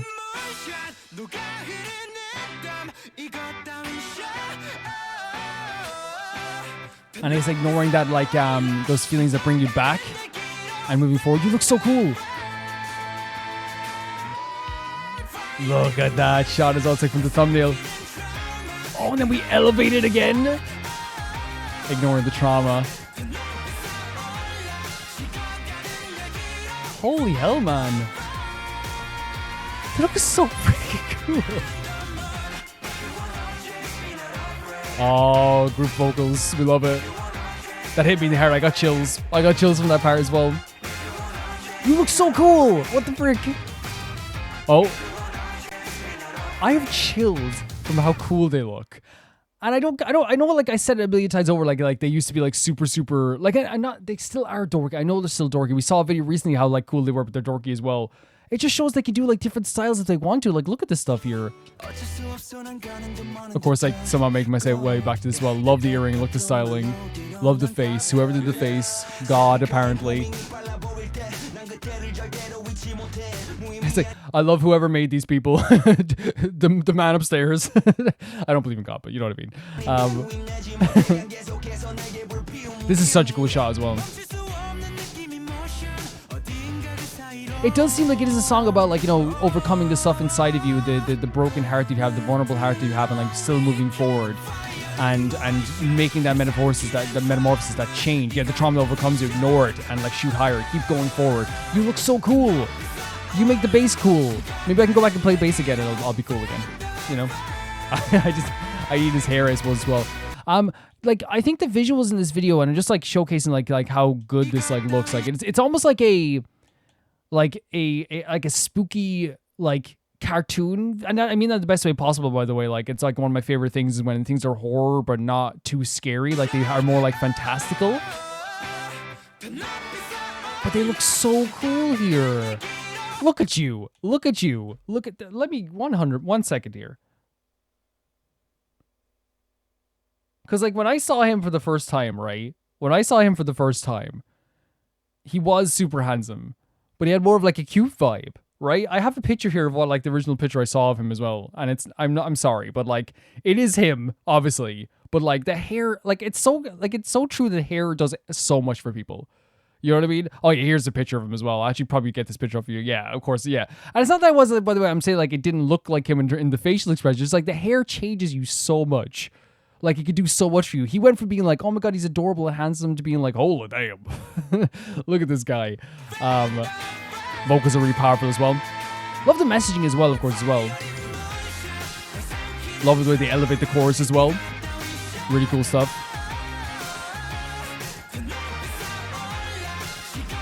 Like, how they're able to do, like, change and do multiple different styles in such, like, an effective way is so impressive to me as well.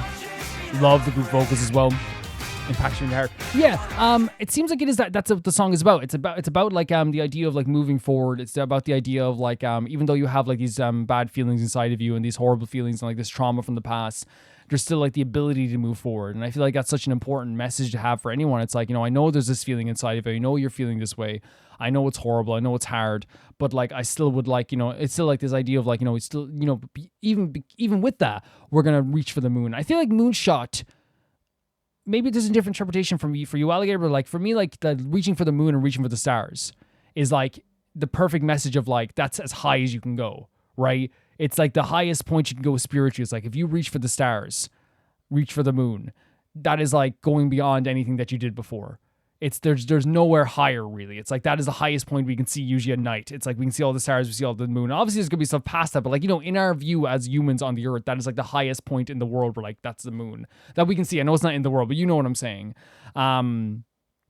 So they do portray that in like a very beautiful way, like talking about again, like, you know, the idea of like their hearts and the idea of like overcoming the trauma and being able to like still like, even though like there is, again, that's the important part of it. They know they've gone through so much. They know they've gone through some horrible stuff, even if you have gone through this stuff in your heart as well. To be able to like still, you know, like overcome that and become something new is such an important thing. I think that, again, like I said, I know I keep saying it, right? They did this very beautiful, like emotional romantic song we saw when they were on previously when they did the rooftop song as well.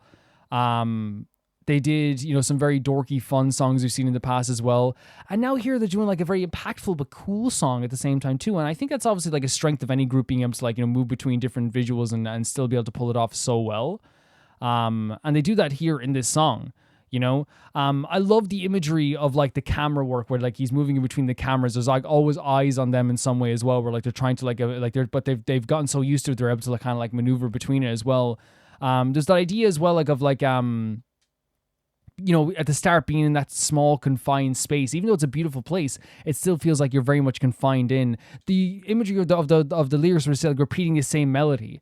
While like a melody can be so beautiful to like sing over and over again, if you're like trapped in the same melody, it can be such a different energy to that as well, because now it's like I'm trapped here in this one space. You know, and I feel like they get that across so well too. Obviously the visual of them like sitting under the moon, like in this, again, I love the actual set pieces. But that is also like them, like it's always out of reach, right? It's always just there that they have to like move towards as well. I love them also helping each other. Like, you know, when he points the gun at the camera and then the grabbing at the hand to be like, no, come on, let's go. We can like move forward and like do this here. Like there's something we can actually like do out of this.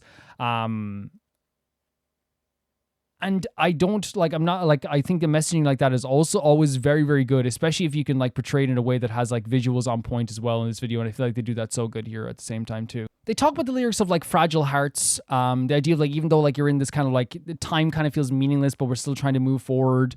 I'm still here. I think that line, I'm still, like time is like, I think it's like paraphrasing, but like time is kind of meaningless, but I'm like still around. I still have to move forward. Like, you know, seeing yourself with closed eyes. And I feel like that's another part of the song too, which is like the idea of like, being introspective and like that, how painful that can be. Like I can still see myself, even though there's like so much stuff going on in my life. Like I'm constantly like, you know, having to like face myself, which that's like an old, like, was it Bring Me the Horizon line where it's like, you know, I can't drown my demons and know how to swim, that type of thing, where it's like, or even like, it's actually, a better portrayal was like when, you know, the idea of like how no matter where you go, you're there. You know what I mean? Like you can't escape yourself. It's really hard to escape yourself. So it's hard to escape your own doubts, to escape those feelings you have, and so to move past those feelings, even though you have those feelings. It's obviously what they're trying to do here, like the idea of shining forward. You have that imagery with the TV, so obviously they are being very introspective, looking at themselves. They're kind of trapped in their own spaces, and it's hard for them to get out. They're very confined spaces, and then the moon is like the highest point that they can reach to. Love the, as I said, like the musicality of this. I love the strumming riffs. The kind of like very impactful way they break down the chorus towards the end as well, so you can kind of like be drawn in by that too. And then it goes like really elevated to emphasize the chorus as well at the same time after that too. As I said, the drum beats are always fantastic. The whole instrumentation is great too, but the vocals are great also at the same time too. They're so powerful. Even in the hip hop aspects as well, like it really does draw you in, but then like the glorious, like kind of like, you know, tone that is portrayed here, and please, Calvin, get the name right. I believe it's, Yo Sung. So gorgeous, whenever he opens his mouth when it comes to these vocals as well. So stunning. And I feel like all of it together like makes a really interesting song that's really impactful. It's really impactful. And not just in like lyrics, not just in meaning. The visuals are obviously fantastic, but also like, as I said, the musicality, like all of it that goes along with that stuff too, the choices that they made.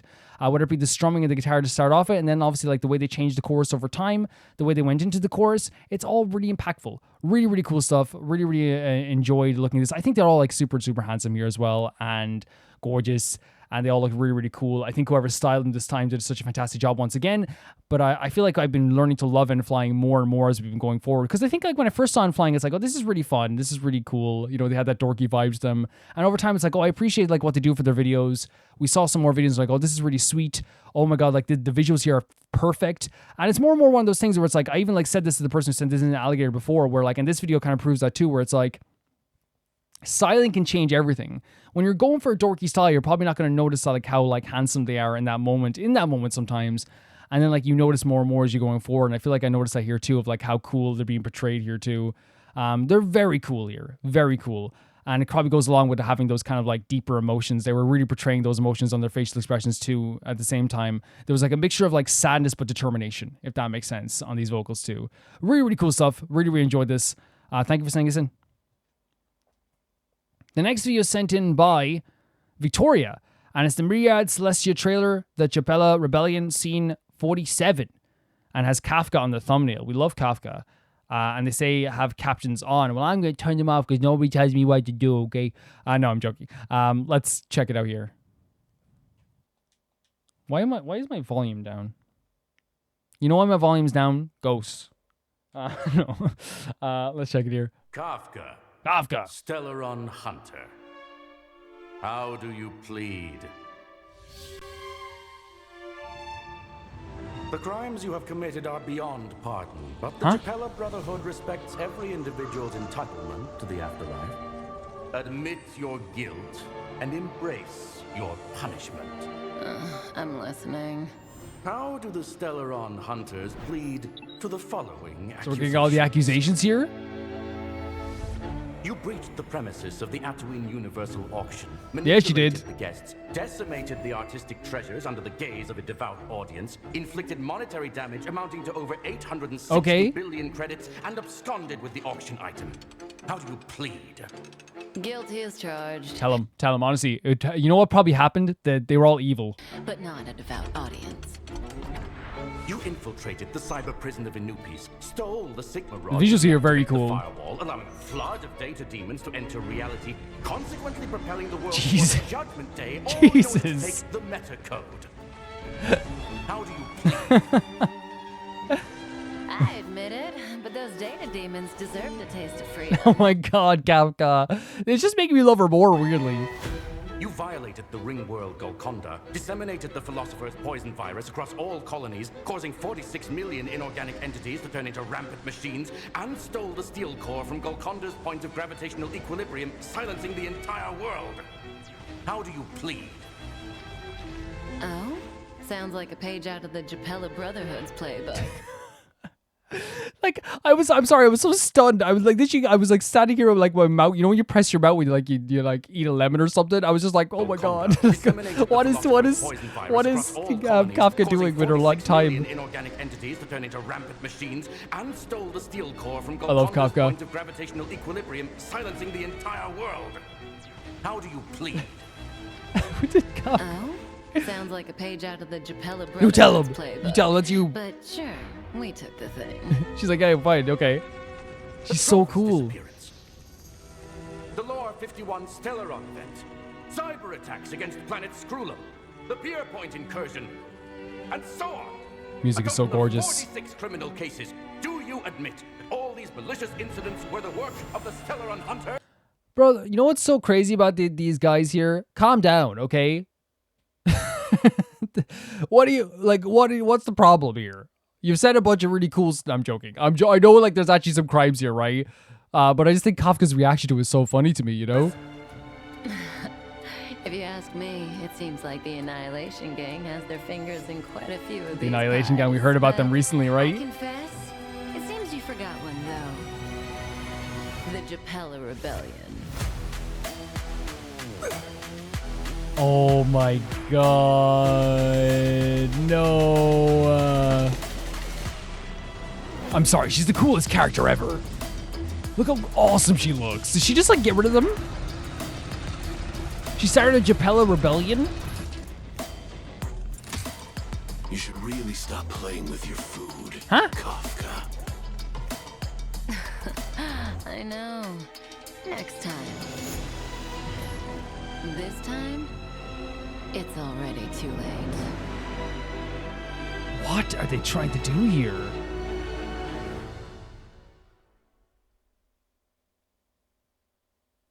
Very, very, very cool. Kafka here was portrayed in such like a very dangerous way, but that's Kafka, right? She is a dangerous character. And I feel like she has always been a character that like is a little bit scary, right? But very, very fun at the same time too. I adore her with all my heart, and I adore the Stellaron Hunters, and maybe that's like such a dangerous thing to like kind of portray as like the idea that like I love these characters, and maybe it is like 100%. I have no doubt in my mind that maybe it is like kind of like, okay, Calvin, come on, you know, they are the baddies sometimes. Well, yeah, they are sometimes, but they're also like very, very cool. And it seems here as well she was kind of being like kind of like put on trial for all these crimes, and she had no problem saying like, hey, I admit this stuff, because once again, in very Kafka fashion, she had a plan to kind of like get out of this as well. Which I think is also like very, very cool of Kafka. But like it's a very Kafka thing, right? To be like, oh yeah, I did that. Yeah, sure, I did that. Sure, that sounds like me. You know what I mean? But knowing that there's going to be something that's happening to all these characters as well is a very, very Kafka thing to do. I honestly like think that she was also like, frustrating them, which is something that like, she probably enjoys to an incredible degree. Like, she knows that she's playing with them. She knows she's kind of doing stuff as well. And even at the end, it's like, stop playing with your food. Like, she knows that they're doing something like that as well. And, like, that's, like, fits her character at her Toad so well at the same time also. She is someone who plays with the fruit. She is someone who, like, also at the same time, I feel like she's very, like, once she's doing something and once she's there, she's like, let's have some fun with this. You know what I mean? I'm here already. Let's have a bit of fun. We saw that on the Zan show. While she had a job to do, you could tell she was having so much fun confusing the heck out of us. And that's on full display here as well. I adore greatly Kafka. I adore the Stellar Hunters. I can't wait to see them again whenever they do show up. And I think, like, as well, like, when it comes to, like, the Stellar Hunters, we do have, like, a group of characters who aren't necessarily evil or bad. We don't see them portrayed as evil or bad, but they have like a lot of crimes under their belt. But like the one common thing that they showed in this trailer is like there's something they want out of every crime they do. If they're doing something, there's something. They're not just doing crimes for crime's sake. There's something they want and there's something they need, and they're going to like do it. And honestly, like it's one of those things where they can see all the paths. They can see where they have to go with these decisions as well. So honestly, they're probably thinking it's for the greater good at the same time also. But they portray Kafka in such an amazing way here. Really, really cool stuff. The next video is sent to my Solvix, and it's 2B Hero X Queen's Edition. Official Unlock PV. Solvix also says, let's see. No, I clicked into the wrong Rome Reacts, would you believe? Here it is. Where is it now? Where is that video? Where is that video? Find it right now. My assistant will find it. I am my assistant. Here it is. It's just, more to BRX is this time for the Queen. Yeah, me looking for the message and Solving's just like, yeah, here it is. Let's go.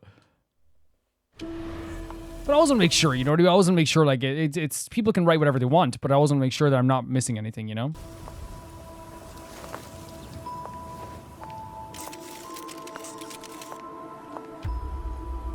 Such a great art style, always. Only bring chaos. Great transition. So this is another hero than the Queen. What a visual. Holy hell. She's so freaking cool. What the hell? I won't trust anyone anymore. She's so cool. I actually watched the dub of 2B Hero X. Maybe I'm gonna be not, but Solvix wouldn't crucify me, but maybe someone might crucify me. But like so like obviously it's very interesting to hear it in its original language as well. But I just want to say that just in case like if there's characters that show up that I don't recognize their voices right away and stuff like that. But yeah, this is such a great character design. Such a great character design.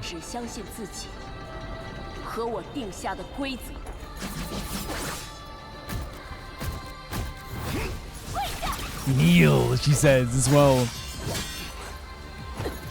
His music is awesome too. Great choreo. Well, I mean, the choreo is always very good. Look at the facial expressions.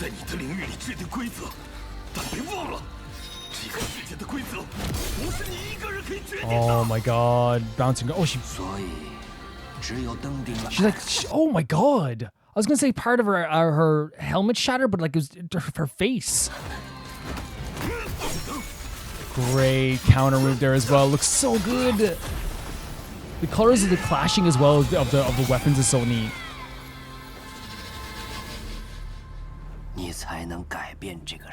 Can you change the rules? Whoa, that's the ending? I mean, it is a trailer, right? I guess it is like, a PV, I guess, in a way.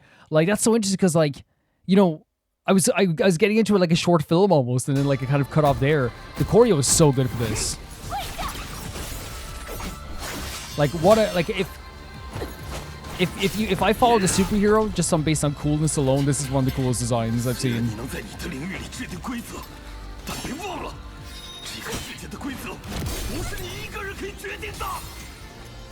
The music is so awesome too as well. And it seems like they said something at the start here at the conference, right? So I think it adds to the messaging at the end there too. Love her design here as well. Love the suit and everything.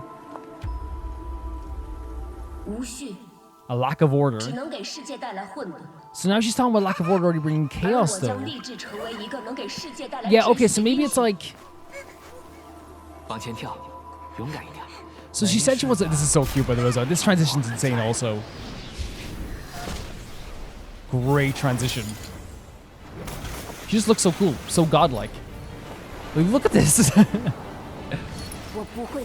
won't trust anyone anymore. So I wonder, did she change that mindset of like, I have to bring order to the world? Maybe decide she wanted to bring some sort of like change, but maybe bringing change is like bringing order to the world as well. That could be a possibility. What I'm seeing here from the Queen is like maybe like a character who was like from a very young age was sought out to be like a hero or a superhero of some kind. So maybe like from very young, they always saw themselves as like potential, or someone saw them as potential heroes.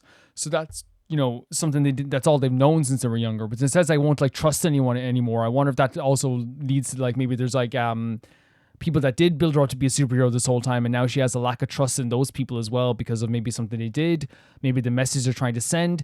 It seems like every path she was following there led to like a different location. It seems like, you know, even going to the door there led to like you know, almost like a chasm down to the water below. I don't know if that has anything to do with it as well also, but I wonder if like, yeah, the idea of like the message that she's clearly sending, because again, a lot of the heroes in 2B Hero X are to do with like a portrayal of a hero. Like how does the hero come across? How can the merchandise happen? How can they like become like a very popular hero? So like this idea of like, oh, I'm going to maintain order might not even be how she truly feels, but it's how her hero style is going to be portrayed going forward. It's how people will see her. It's like, I am, you know, this is my style. I am the queen that will lead this world to order. But then later on during the fight, we have like the battle with this dude, and he says like, you think you can, you may be able to set the rules where you are and change the rules where you are and set, and like a queen, right? Like a queen would. Here, you don't control this stuff. But then the vision in her brain told her like, hey, will you be able to change the rules? So I wonder if like that's a part of like her being built up to be a hero. That's her whole thing, is like changing order, bringing order, changing the rules, but then maybe breaking out of that as well and not trusting the people that are trying to make her do this stuff as well. I don't know. It could be that case too. But it's hard to actually know, like obviously just from this trailer. Obviously I'm just getting like assertions from this. Yeah, cool choreo. Beautifully haunting music, like gorgeously haunting music with an absolutely like stunning visual design for this hero. Like I thought they looked amazing. They looked incredible.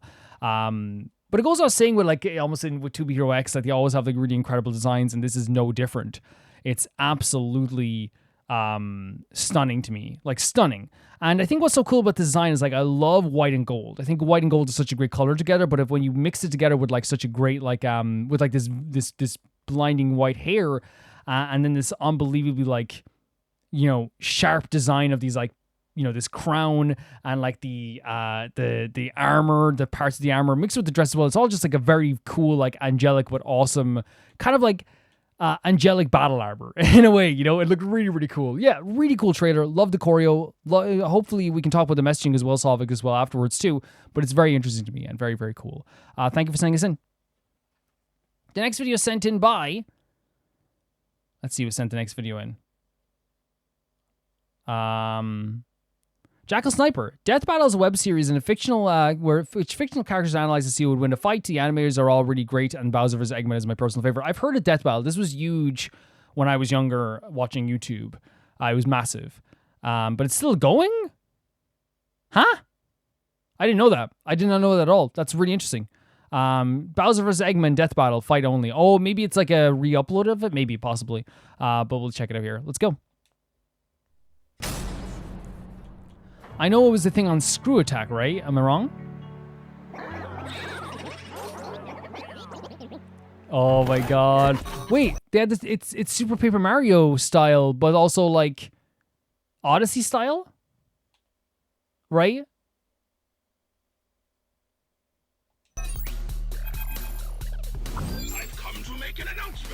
This territory is now the base. Do you think the subtitles are gonna be good? Yes. What a joke. Oh, we got a Bowser Jr. as well. Oh, Bowser's not gonna take this line down. music here as well is really cool. In terms of like who I would predict would win this, personally, like in terms of like raw power, you could say Bowser just has this natural raw power. In terms of the army itself, I would always like probably vote on Eggman, personally. I think Eggman's armies could destroy Koopas and stuff, I guess, probably in my opinion anyway. Look at this. But of course Eggman has the advantage of like having like a very like... Did you say nerd? Eggman has the advantage of just being like super smart and be able to create stuff like this as well.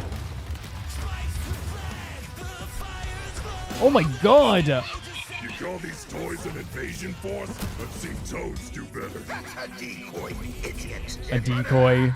His power is without peer. Wait. It is the ultimate strength. The hell? Doing some like metalcore music here now too? Oh, they got the laugh perfect there, by the way.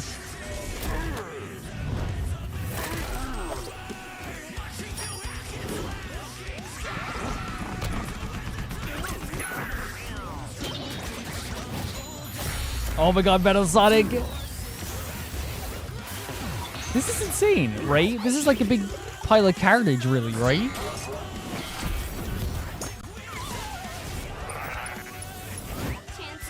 Am I right in saying that Death Battle is also when they would like analyze who would win? They'd be like, oh, if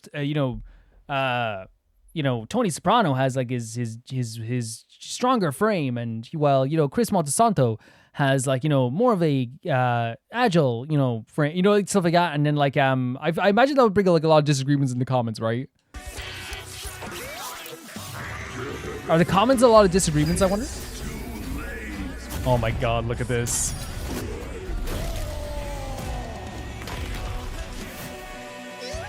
Oh my god, that's the first time Bowser Jr.'s been cute. I've seen him being portrayed as cute. Before it has begun. Excellent work as always, Beto. Ready to wrap this up, Sage? As you planned. You know what they say, the more the merrier. Wait a second. Wait, this freaking like this like freaking metal song? This metalcore song?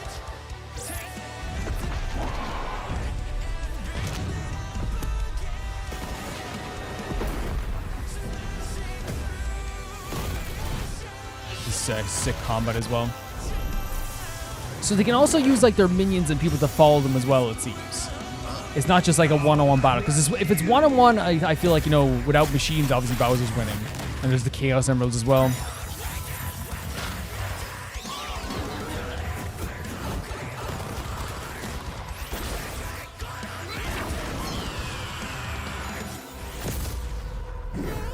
No way, what?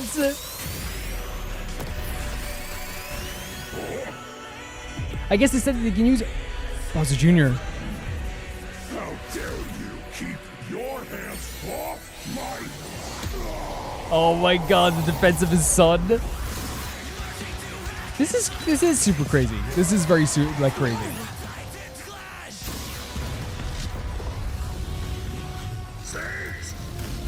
Like I wasn't expecting to go so crazy.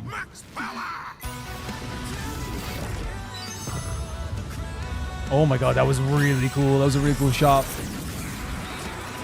The terror in the Goomba's eyes there, by the way. As like, you would be. You know, why wouldn't you be terrified? I'd be terrified too.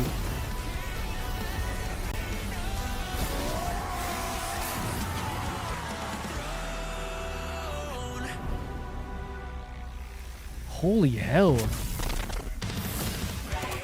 Oh my god. They made Bowser Jr. look cool.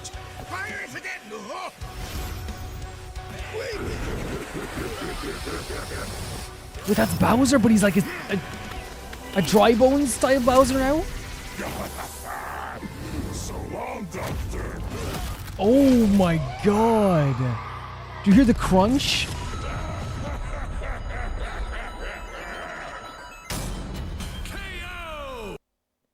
Oh, is that the end of the video? Oh, it is. Whoa, that flew by. That really flew by. So here's what I would say about this. First of all, to talk about the actual quality of the video, right? Really cool animation. Really crazy. Crazier than I thought it was ever going to be.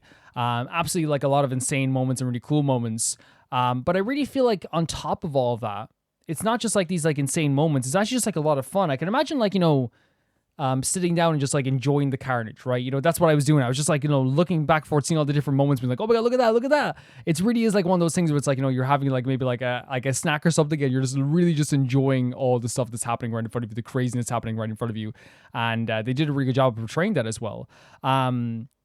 Like the violence, they didn't shy away from using like powers and minions that they would use. It's actually like a really cool like portrayal of like two characters. And I imagine like the joy you get out of this probably as a fan of Death Battle is seeing two characters that like you adore, or seeing two characters you like. It's like the question you have as a sleepover when you're a kid. Such a basic question. Who would win in a fight between these two? Me and my friends, I remember we played Shadow of the Colossus as a kid. And one of the things that like I remember all the time we would have, like, I remember like we'd be like half asleep like 1 a.m. and we'd be like, who would win a fight? You know, Malice or, you know, Dirge? You know what I mean? And it's like such an interesting, like, because you want to know like who would win a fight between those two bosses or whatever, you know? Don't look them up if you don't want spoilers of Shadow of the Colossus. It's my favorite game of all time, so do not look them. They don't have those names in the game, by the way. So you won't get spoiled in the game, but don't look them up anyway because you will get spoiled for that. But yeah, it's like one of those things where it's like you ask those questions, and I imagine that's what the joy is. It's like it's the same questions you would ask for years, like who would win a fight, Bowser or Eggman? You know. And here's the thing: as I said, on the ground floor, Eggman would Eggman would lose to Bowser. You know what I mean? On the ground floor. In terms of minions, I think there's no doubt in my mind that like Eggman's robotic minions would destroy all the Koopas and the Goombas.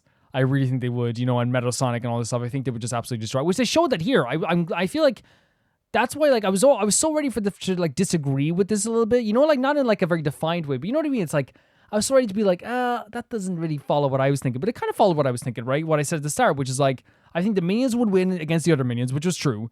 They were destroyed. They were kind of like getting the upper hand on all the other minions. But if it came down to an actual fight, I think that Bowser's like primordial, just baseline powerful essence is so powerful that he probably would like, you know, be the more powerful of the two. And all it took was Eggman getting out of his ship, and then Bowser was like, "Yeah, you're done. You're absolutely done." I think that's what like would be betrayed. Like again, I think like it's one of those things. If it was 1-on-1, just with Eggman's machines and Bowser, I think it probably would have been like done. I think Bowser would have probably destroyed Eggman because he has such a beastly power to him. And like, we don't talk about, he's a dragon, you know, he is like a kind of a Koopa dragon, right? He would be able to like just destroy him. And I think they portrayed that very well too. I imagine there's like a lot of disagreements in the comment sections of this stuff, right?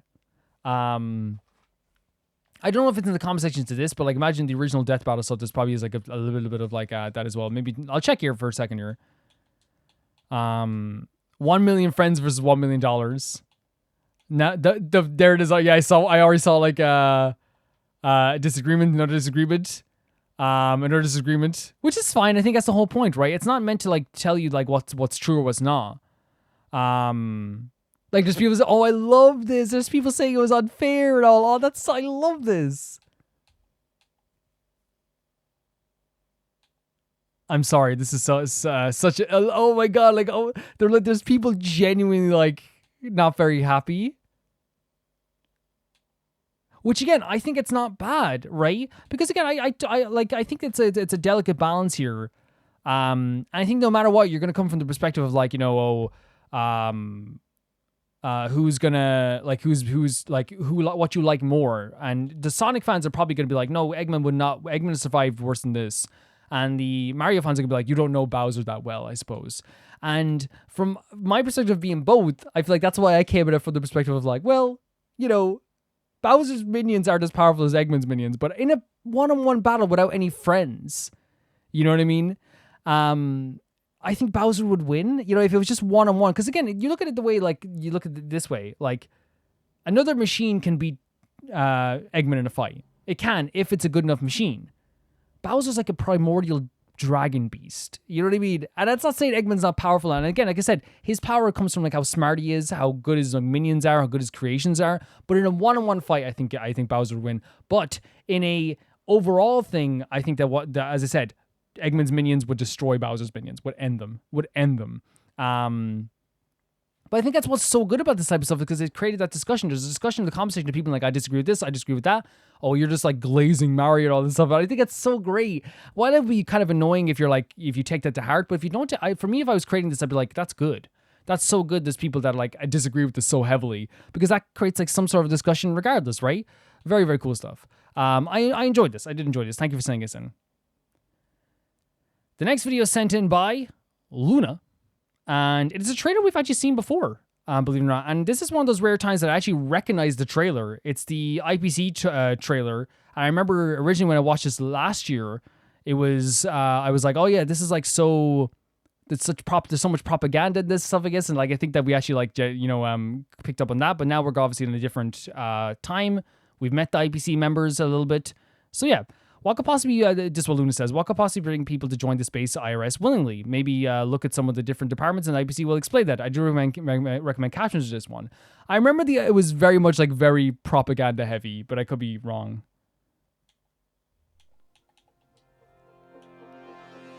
Hey there, you! Yes! Me? You. Wait for you. The gem filled with endless potential. Hold on to your hats. The IPC's gem identification system will ensure that each and every talent you possess will be harnessed for intergalactic Oh, cool. peace. Do you have the thrill of adventure coursing through your veins? Maybe. If so, our marketing development department is rolling out the red carpet Look at just this, for you. yeah. With the nameless Oswaldo Schneider leading the It way. really is trying to show off these A places in like the vast coolest number way of new possible, right? worlds will soon be a part of our expansive credit system. If you're someone who values structure and logic, our business consolidation department. Look at this, they're making it look so cool. This start talking about the propaganda stuff. It's the same thing like the army does sometimes, where they're like, "You want to join the army? Look at how cool these guys are," you know? For you to shine, with products twinkling like a million Yeah, stars. a very positive This portrayal, right? department has created a spectacular trade network that's measured in light years. Heard of hyper-distant delivery systems and synesthesia beacons? What was once science fiction is now reality. Proudly produced by the IPC. And they're like, "Hey, look at all the stuff we've done, right?" Short of genius? Look no further. Our technology department is waiting for you. Join us and team up with the Intelligentsia Guild. When the glitters are So we found out the Intelligentsia Guild was a part of the IPC, or at least working with the IPC, which is something I didn't know. I thought the guild was like a part of like the Genius Society. Yeah. dim before the luminous path of the Amber Lord. Know that the building material logistics department is the sanctuary for the most ardent of followers. It's like even the voice is like, hey, there's something for everybody. You know, it's so well done. It's so well done. Cornerstone of our operations. Every stone you place with precision plays a pivotal role. Brent will form the backbone of our formidable subspace barrier. If you're someone whose qualities go beyond the ordinary, unyielding in the harshest of storms, this message is for you. It's like it's like the thing as well. Like, and again, this is why it's done so well. This is done so well. Like, again, the idea of like, hey, if you're cool, you know, if you're someone who like wants more of your life, then do this. You know what I mean? Come on, you know, you're like that, right? You're not like some square who doesn't like that, you know. Investment department, talent is the most precious investment of all. Origin, background. See what I mean? Look at this. It doesn't matter where you're from. It's so well done. And the extraordinary. Those who sit at the table will determine where the wealth pours. The talent motivation department isn't just another division. It's a shining beacon of empowerment. Okay. Top talent deserves top perks. And that's why the talent motivation department was established. Stop. Every task you undertake serves as the pioneering spark that sets Pierpoint's passion ablaze. I've seen them like having drink scares as well. And like, you know, it's like the way people are like, hey, if we make it to the end of the month, we get a pizza party, you know? For those seasoning their craft and still holding on to cherished dreams, our operations are as everlasting as the sway of ocean tides along the shore. Right. Witness the traditional project department's great supervisor, Arita, ready to capture the treasures the tide unveils. Oh. Take the leap, join our ranks, and climb to unparalleled heights. Shape the destinies of myriad worlds and make the history of the galaxy. Again, your it's very so own footsteps. well freaking done. The mighty hammer of the Amber Lord has struck. A realm of endless opportunities beckon. Crazy stuff. No, like I said, I didn't remember the actual Waiting for you. trailer itself and like the contents all for the Amber Lord. But I remember coming away from this, like when I originally saw this trailer, being like, the intentional, and I say intentional propaganda is so strong with this. They intentionally want you to it's intentionally shown as a showcase of like, why, as Loona was saying, why would you join the IPC? Propaganda exists, right? A lot of people can see propaganda from a mile away, right? But some people, even at the best of times, will fall for it. You know what I mean? They will fall for it, and we've seen it happen. You probably have like an auntie or an uncle or someone in your family that like has like come to you with a story from like Facebook being like, I heard today that like that they actually had like a bunch of giant bears and they came out of the, they came out of the trees and they all got jobs in South Dakota. And you're like, where did you see that? And it's like an AI image or something. I know it's not propaganda, but you know what I mean? Like, it would be the reason why there is like still propaganda in this world is because people fall for it. You know what I mean? It's the same reason why when, that iPad thing pops up on screen, like free iPad, and everyone goes, why on earth would this doesn't work? The reason why they keep doing it is because it works on some people. Some people it legitimately still works. And that's the reason why they do it.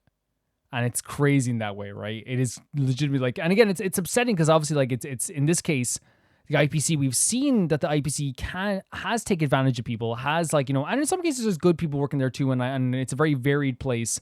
But again, I'm not a big fan of the IPC whatsoever. And this is one of those reasons why. This is so manipulative to the people who would want to join. And of course, if you're someone who's down in your luck, no money, no life, and you see this thing, become cool, make something of yourself. You don't need any background. And by the way, that's so funny. You don't need background. You don't need any history. Come on, just join.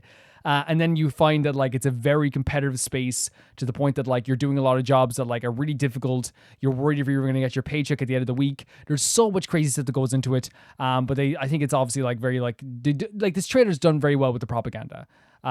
Because we talked about the IPC before, you know what I mean? And I feel we all have different opinions about the IPC and stuff as well. But my take on the IPC is that I'm not a fan of the IPC. I'm not. But I think that they have some of the most interesting characters so far coming from the IPC. We're talking about Dr. Ratio coming from the Intelligentsia Guild, but we're also talking about as well Topaz, two characters that have so much depth to them that on surface value, on the surface, if you look at them just as what they are and what they might be talked about, or just if you take their words at just face value and don't think of anything else, you're gonna find that they could be very boring.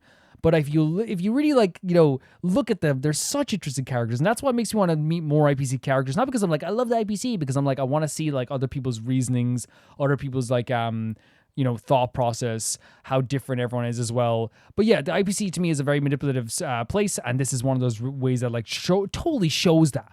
It shows us so well. The visuals are really cool, by the way. I love the transitions between shots, the animated stuff and the 2D stuff is really pretty as well. Gorgeous. Artwork. And again, it's one of those things where it's trying to make everything look very cool. It is a perfect propaganda machine. It's so good at propaganda that I even think that for me, I'm going to eventually find someone. I know it. I know for a fact I'm going to find somebody that's going to come into my comment section and not just be let's have a discussion about it. But they're probably going to be devout followers of the IPC. They're offering new opportunities and everything, you know what I mean? Like that kind of way. And here's the thing, I'm gonna say here as well. People, I don't know, we have different opinions all the time. So I'm not talking about that. I hope it doesn't make it sound like that. But I'm talking about someone's gonna come into the comment section eventually and be like, "Man, IPC rules, you drool." I joined the IPC tomorrow. But then again, also I don't want to make that seem like it's a bad thing. That you be that you can't have discussion either. Because again, if you're someone who is down in your luck, who's vulnerable, who has nothing left, joining the IPC seems like it is the best option. We saw what they did to Topaz. She was down on her last legs and they said, "Hey, we will literally give you a job and save your life." And it's oh wow, how amazing. How amazing of you to do that. I think it's perfect. This trailer is perfect. It showcases them so perfectly. I can't wait to see more of the IPC. Such an interesting organization, honestly. It really is. Thank you so much. The next video is sent in by Blop, and it's a piano cover of When Things Are Said from Fran Bow. The video doesn't have the best sound quality, but I think it fits the nostalgia gate unnerving vibe I love about Fran Bow. That makes sense. No, it does. It 100% does. Small fun fact, I found it really sweet how the developer of the game commented under the video, even though it only has 600 views. It's very sweet. So Fran Bow is one of the greatest games he played on the channel. Love it dearly. Let's check this out.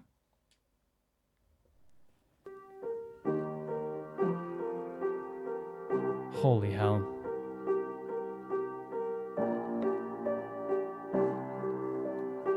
Just one of the freaking most haunting games ever. I hope you don't mind me saying, Blop, when I put this video on, I was in a very, and this is what I love about Rome Reacts, by the way. Every video is different. It's crazy how this took me back to a place. Different emotions almost instantly from the last video we just watched, you know what I mean?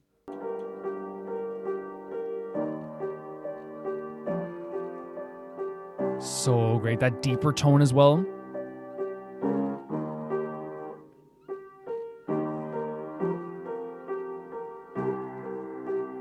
So much passion behind this performance as well. Like obviously, because like, to even learn this as well, it shows such a passion.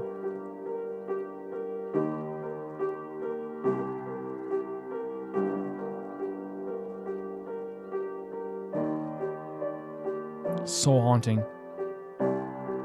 And as you said, Blob, it's like unnerving, but in such a beautiful way, right? Where it's like, I almost like welcome the nervousness now because like I actually missed this game quite a bit. You know, it was such an incredible time.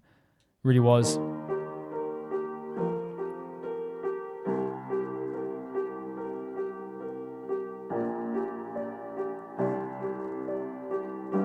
So, I'm nearly in tears.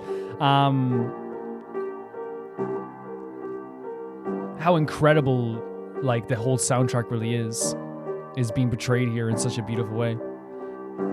I love when creators do this, by the way, and just have such a passion for the games that they're playing, that they do this as well afterwards. I think it's so fantastic.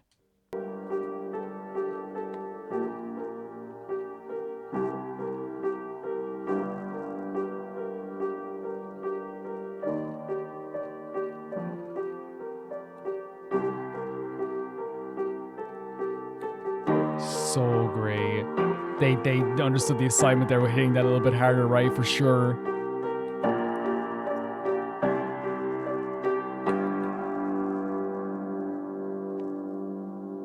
And the step. Oh God, I was so like enamored for a second there. Yeah, like there's all I can really say is that like this is like takes me back so much. There's one comment here, and is that the developer? Sounds really good in a real piano. And yeah, like you say, it's like not great quality, but like what I would say is like I agree with you, Blop, in the sense that like sometimes things are supposed to be like, and it sounds pretentious, right? And we're gonna sound pretentious, Blop. I know Blop's a big horror fan as well, which is also like really good to understand that. And that's what I love about Rome Reacts, by the way, is that like I get to know the patrons like through the videos they send in sometimes. And in this sense, like you know, I know Blop is like on the same wavelength with me when it comes to horror stuff as well. So like there's always that good thing as well that we have there. So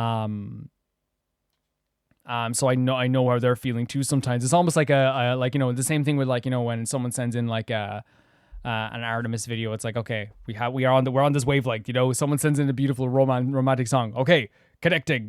But for me, like, you know, sometimes horror, for example, is lost, and you know, the beauty of an unnerving tale can sometimes be lost when 4K and high quality, you know, visuals and audio is brought into play. And it's one of those things where, like, for example, like Fran Bow and Little Misfortune, if you played those games on like an old CRTV in 4:3, for example, or if you played it, you know what actually be like it's actually like, I know like people talk about aesthetics all the time, but Fran Bow, if you played that game on like an old plasma, just like an old plasma, right? It would work so well. If you played an old CRTV, it would work so well. The crunchiness of a sound sometimes can like actually add to something as well in a lot of ways. The perfect example I would give is like I was watching Labyrinth one time, rewatching Labyrinth, and I remember like as I was watching it, I was like, man, the magic in I think it was like a 4K version or something like that. And I remember watching it, and I was like, the magic is kind of gone when you can see all the everything. And it's not just seeing the imperfections; it's seeing the perfections. And the magic felt like it was gone for a bit, because I was like, man, I watched this as a kid, and it was like, this felt, and you can say, well, Calvin, it was because you were a kid, but I feel like I watch some shows now, like from when I was a kid, and I watch them back again, and I'm like, they still feel like they're very, you know, impactful in that way. But like Labyrinth, for me, like all the puppets looked like very out of place in some way, and there's some like CGI stuff that didn't really like mix really well with it. Recently they did that to The Wizard of Oz. They HDified it to the point that they upscaled it to a crazy degree, and it lost all its charm. And while some things look amazing in like 4K, we play Genshin in 4K 60 and it looks incredible, and it fits that so perfectly. I also think something like Fran Bow fits this very well, where it's grainy, the tone is a little bit low, it's a little bit scary, a little bit creepy, and it fits that tone so freaking well. It does. And yeah, beautiful, beautiful playing here. Love the graininess of the quality, and love how stunning everything really was. Like listening to it, it sent me back to Fran Bow. It sent me back to Fran Bow, Blop. It really did. And I thank you for sending us in. It sent me back.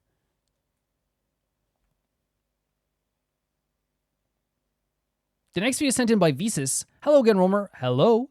Welcome to the Underworld saga of the Epic the Musical. This is the shortest saga of the series, since it only has 3 songs, but they're quite the turning point in the story, and I can't wait for you to react to it. As a recap, Odysseus managed to win Circe's favor, yeah? And she helps them go to the Underworld, where a certain prophet may give them answers on how to get back home. It's such a beautiful moment, honestly. It's the Underworld. What could go wrong? The video link below starts at 58:12 and ends at 1:05. It's the songs Underworld and No Longer You. Yeah, Underworld and No Longer You. Yeah, like, to me, it was like one of the best moments ever was the last one. It's 58:10, is it? 58:10? Oh, I'm actually at the right point. I'm actually at the right point. Yeah, because it saves from the last time, obviously, as well. I think what's going to happen, and maybe I don't know if people would like this, is that once we finish everything, which I like the pace we're going at now, by the way. You know, I know when I say this, like, you know, there might be some, like, inkling for, like, you know, to do, like, 3 songs or whatever. I love what we're doing now with, like, you know, 2 songs sometimes and stuff like that, because I feel like if you do too much, like, especially when we're watching someone's other stuff, like, it doesn't work. But I love the pace we're going at now with, like, 1 or 2 songs each time. You know, that's great. But I feel like once we do it, I feel like if you guys would be up for it, I'd be so up for maybe making a compilation of this and uploading it somewhere, if I can. A compilation of all my reactions to Epic the Musical. I won't promise it, obviously, because I might, like, you know, by the time we do that, like, who knows what will happen, you know what I mean? You know, you never know. But, yeah, maybe we could do something like that. Let's check it out.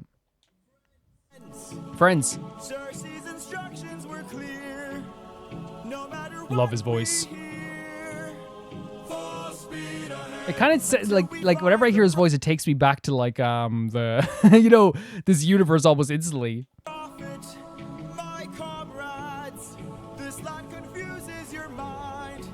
So no matter who we find, full speed ahead until we find the prophet. Good. Oh, we're getting a bit softer here, a little bit lower.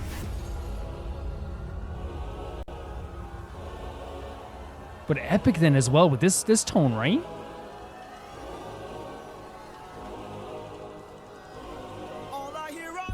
Oh wow. Dare to close my eyes, by the way.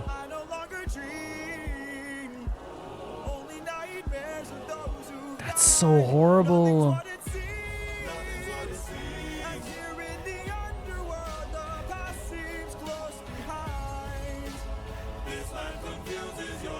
So is he saying, like, is he saying every time he closes his eyes he's seeing all those things because of where he is now? Which again, like, that means it's playing an effect on, like, the stuff that he's seen before and the world he's been in before. But it also means that it's already still tormenting, which, you know, it is. Like, all that stuff is still tormenting him in his mind. I love this when they use this stuff. It's always, like, in the back of their mind, right? Wait, is that all the crew that died singing? Like, that's what he's, the visualization of the crew? That's horrible.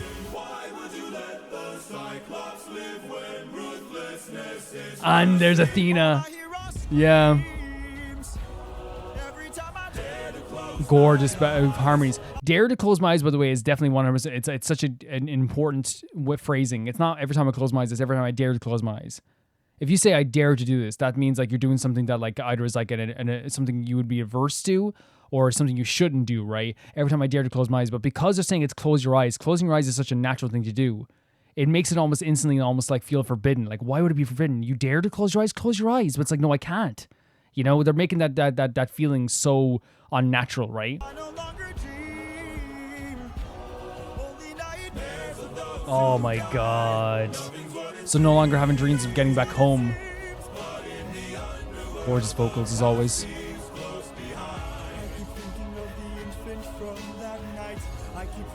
Yeah.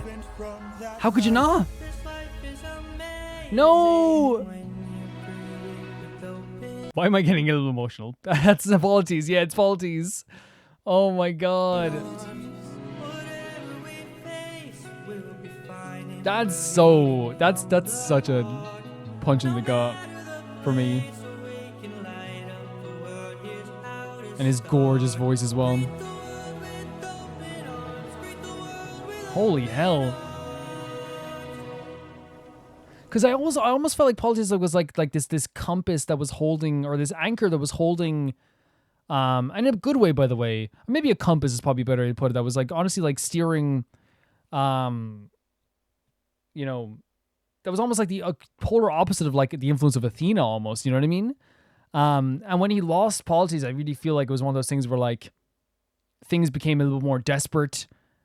There was less guidance from like the point that like, you know, that of like a good mind, I suppose. Very emotional. Wait. That voice. It can't be. Who's this? Mom? No. Are they trying to like kill this dude? Beautiful artwork here.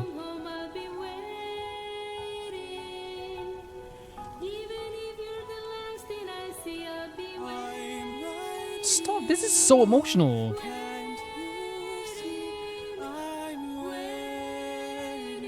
Right?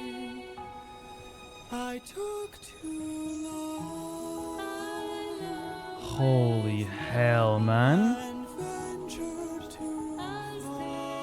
It's almost like it's like it really does feel like it's a buildup of a lot of the stuff that happened so far, but like this is almost like it's almost weird that like the underworld is a combination of like making him feel all this stuff, but honestly, like, am I wrong in saying that this breakdown of like tears and reminiscing of the stuff that happened before was going to happen at some point, right? And it's crazy that it's happening here in a situation that probably feels a little bit more unsteady and unnatural.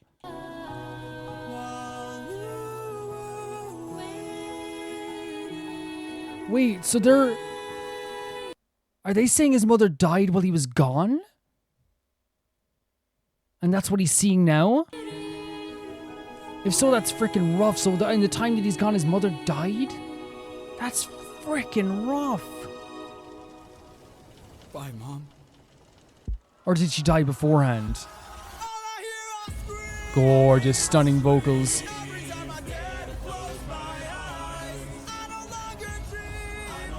I think he just like whoever did this voice is legitimately one of the best singers. And oh my god, look at this visual as well. Sorry about that, guys. I paused maybe at the wrong time, but apologies and his mother as well. Like just an absolute, like one of the best singers in the world.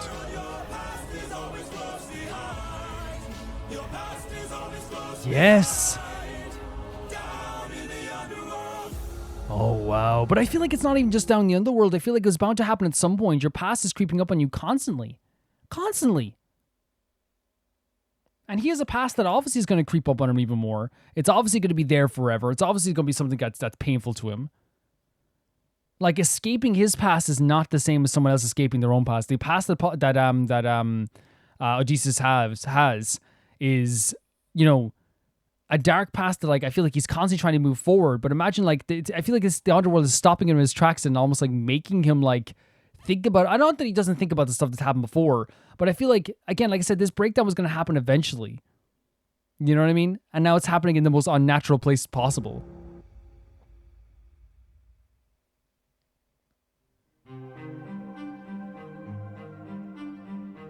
No longer you.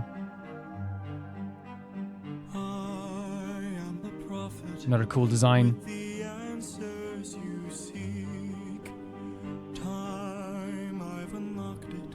I see past and future running free. There is a world where I help you get home. Yeah?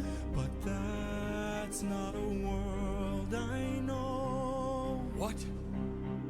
I see a song of past romance. I see the sacrifice. Oh my god. I see portrayals of betrayal. He's seeing all this stuff that's his past or the future.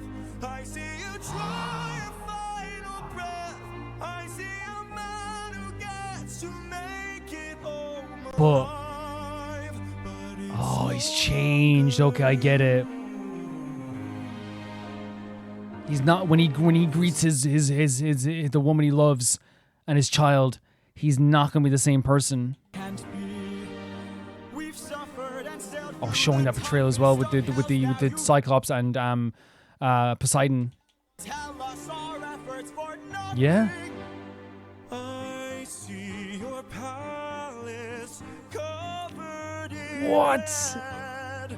Faces of men who had long believed. So they don't even expect him to come back?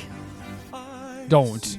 Your wife with a man who is What? haunting. A man with a trail of bodies. Oh, it's you. It's you. I see the sacrifice of man. I see portrayal. Holy hell. I think that's what he's saying. It's like even if you get back to your wife, like you're gonna have that thing hanging over you forever of what happened here. Final stand. I see you on the brink of death. I see you try. He sees this when he's gonna die. I see a man who gets to make it all alive, but it's no longer you. Great tone here as well for this final part here. Holy hell, look at this shot as well. With this epic chorus as well.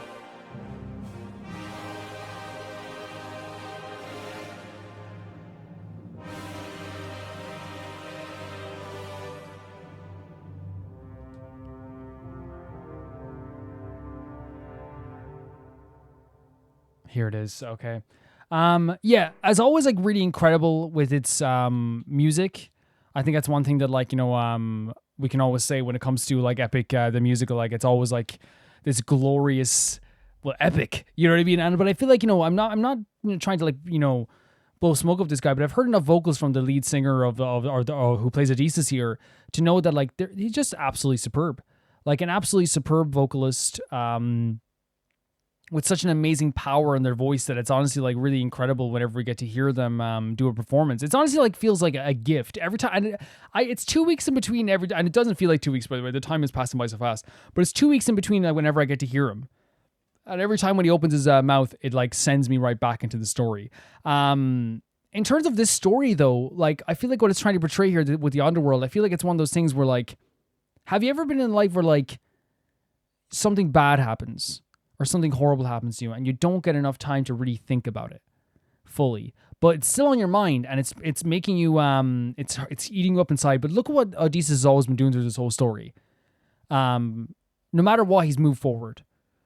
The stuff with the bag of winds, the stuff with going onto the island to see Circe, the stuff with the Cyclops, the stuff with losing Polites, the stuff with the killing of the baby. I feel like it's one of those things where it's like almost like if he stops moving, he will feel like he will have to like face this stuff, right? I keep moving forward, keep moving. And I feel like we, like, you know, it's much smaller scale. It's one of those things where, like, say like something's upsetting you and something's making you really sad in life, and but you have your job, and you have you're hanging out with friends for a bit as well. But then all of a sudden, like, you know, maybe, you know, you take a week off from your job, and maybe at that point your friends aren't there that week because they're still working. All of a sudden you have like a place to think about stuff, and you maybe break down. All of a sudden it's like, holy crap, all the stuff that's happened, all of these things. And in this sense, it wasn't even a thought. It was like one of those things where he was forced to almost like slow down and be like, look what happened. Right? Look what's happened. Look at all the crew members that have died. Your most trusted crew member, Polites, died. You killed a child. You didn't kill the Cyclops, which again, the choices you made, the stuff with Poseidon, all the stuff that's happened here. It is all like happened, and it's all gonna be on your mind. And then you saw Odysseus, and it's one of those things where, like, you guys know I'm the biggest like critic of Odysseus's like actions. I have been since the start. But like also at the same time, I think, you know, intentionally so, it's hard not to just like feel a breakdown of your own emotions. I was nearly crying when I saw Polites, and it's one of those things where, like, it's hard not to just feel so much pity. You know what I mean? And again, that's what's complicated about those issues. It's like, no matter what he did is like, if we break down, if you talk about just the actions on a piece of paper, all the stuff that he did to, like, say that baby, no one would ever say it's not evil. And you could say, well, it's war and all this stuff as well. Nobody would ever be able to tell me. And if you asked any person in the street, they'd be like, yeah, that's evil. And then you give the context, you know, it's still bad. That's still so evil. which I feel like what's good about Epic the Music is they never try to portray that as just like brush it off. It's always in the back of his mind. They talk about, when does a man become, that song as well. It always comes back up because that's always going to be something that has influenced all of his decisions going forward. To go home, he has made the ultimate sacrifices. To get home, he's made the ultimate sacrifices. And that's why I'm saying all this stuff, because I want to make it clear, like, it's the same thing as always, like, when it comes to, like, pity, right? It's not just me being like, oh, I love, like, all the stuff he's done, or I love the stuff he's done. It's hard to look and be like, Jesus Christ, the life that you have made. All the decisions you've made and where you ended up here, that is insane. And with Odysseus, right, in the second part of this, the second song we saw, where it's like, it's no longer you, I feel like this prophet is basically saying to you, it's like, you will get home. You will get there, don't worry. But there's going to be way more deaths. There's going to be more betrayals. There's going to be more casualties that are going to happen. But when you get home, it's not going to be you anymore. And the next song is called Monster that we're watching. So I'm imagining it's going to be like you have become something that's probably somewhat of a monster. Maybe like your life has become something like that. And it could be that, where it's like what you've become is something you weren't before. You've made all these decisions to make it home, and you've lost so many men. People have died. People have gone through trauma. You've tried to move forward. You killed someone. You killed a child. All this stuff. You're not going to be the same person when you make it home. I think that's what they were trying to portray. Because even then as well, I think Odysseus was in denial a bit too when they put his hand on his shoulder and he said, hey, listen, buddy, like, someone's haunting your wife, And he goes, who? It's him. To me anyway, it's him, right? It's him. That's who's haunting her. There's people, and even like, that would make me break down and cry, right?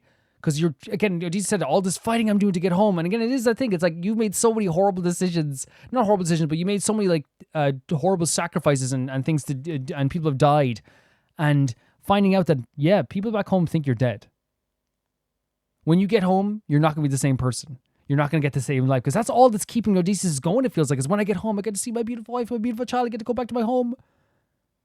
Things have changed. And I feel like that's the same for anybody. If you were like, if you went like missing like Castaway for 6 years, in your head, you will probably have a thought every once in a while of like, oh, they've probably forgotten about me, right? But then you're like, no, there's no way. When I go back home, everything's going to be the same. No, life changes. Look how fast life changes now. You know what I mean? Life will change. And I feel like that's what they're trying to portray here, is that like, you have changed so much as a person. You can't, all the stuff you've done, all the things you've done, you can't, it will always haunt you. You can't leave behind. Yeah, really cool stuff as well. And really cool as always with Epic the Musical. The next video is sent in by Zevi, and it's Monster from Epic the Musical. Hi, Romer. Hope your week is going well for you. It is. It's actually going great. Continuing from Visa's set, this one is the last song from the Underworld saga. Its title is Monster. And oh boy, I think you know what it means already. Some little notes here.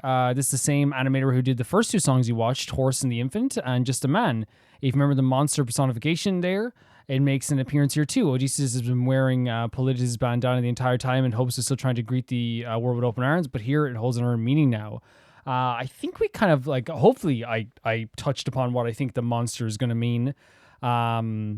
Maybe, hopefully. If not, we'll find out. Let's check it out. Monster, Epic Musical. Flash warning. I'm not a big fan of the Flash. For Batman, I should never make jokes again. Never. How has everything been turned against us? Such a beautiful tone, as always. How did Do we need subtitles? There, yes. How am I to reunite with my estranged? Yeah. Do I need to change? All these thoughts going through his head now. I'm surrounded by the souls of those I've lost. Yeah. I'm the only one whose line I haven't crossed. Interesting. What if the greatest threat we'll find across the sea? Beautiful instrumentation in the background too. Oh my god. Yeah, we were thinking this, right? What if I'm the problem that's been hiding all along? Introspection, right? Every time I cave to guilt. What if I've been far too kind to foes, but a monster to ourselves? Interesting. He's saying, like, what if I've, like, again, kind of like Athena's thought process, which is like, what if I have, like, allowed, like, the foes that we should have killed to run free, and in the process then it's been more damaging to ourselves. And if I let the Cyclops live, so that's why Polites is dead. That type of way, I guess. What if I'm the monster? Oh, look at this reflection here as well. Cyclops struck with guilt when he kills? Is he up in the middle of the night? Or does he end my men to avenge his friend and then sleep knowing he has done right? When the witch turns men to pigs to protect her nymphs, is she going insane? Or did she learn to be colder when she got older and now she saves them the pain? It's interesting because he's now asking all these questions related to the people that he's met on his journey, right? And like obviously like that's what would influence you and influence your choices and like what you're what you're thinking, I suppose, as well. But I think that like from the side, I think what he's trying to get at here, maybe I could be, it might change, is like, well, like, were they thinking morally? Or they right? Were they wrong? Which honestly, like, going down that path of trying to understand other people could be very difficult because, like, obviously, like, everyone's morals are going to be different. Everyone's choices are going to be different. But everyone, like, there's that old saying, everyone has something they have to be drunk on, Everyone has something they have to fight for. And I feel like the Cyclops, defending his sheep, you know what I mean? Again, as Odysseus is saying here, he probably, like, after he did it, he's like, well, if I did the right thing. I was defending my sheep.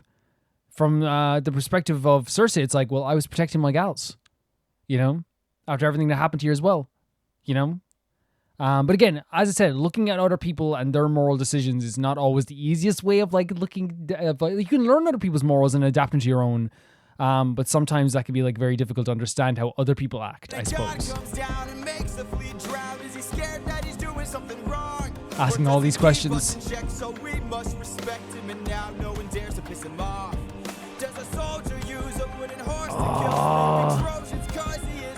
Oh, the baby again.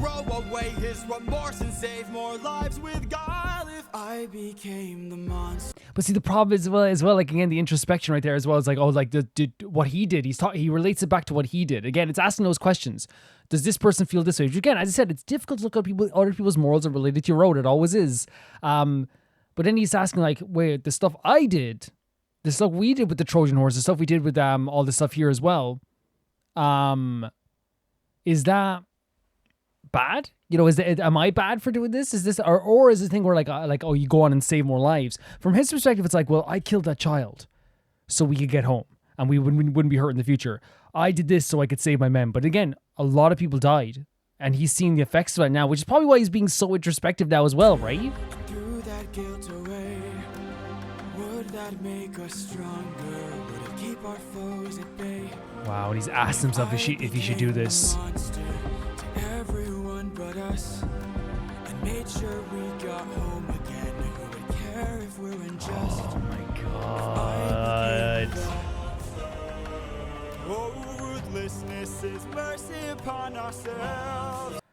Again, he's asking the question, if I just start to do what I was advised to do by my other crewmate very early on, and just go and slaughter things, just think of ourselves only, don't think of the whole world, would we have gotten home easier? Would the path have been easier? Again, I don't think it would have been, but it's one of those things where you would be like, retrospectively thinking about all this stuff now that there's so many people that have died. And now also the question was, the thing was planted in his head where it's like, you've spent so much time trying to get home, will people even remember you? So now it's like this desperation to get home is also like, I should have been quicker. I should have been more efficient. I should have done this. It's going to be a lot of introspection and looking at the past. And deep down, I know this well. I lost my best friend. I lost my mentor, my mom. 500 men gone. This can't go on. I must get to see Penelope and Telemachus. So if we must sail, and they're going to be so much older now as well. Beaches, I'll go where Poseidon won't reach us. And if I gotta drop another infant from a wall in an instant so we all don't die, then I'll become the monster. Wow. Crazy way I didn't expect this to go here. Like, right, it's such a powerful like depiction here with the art and the music, but I just didn't expect it to go this far.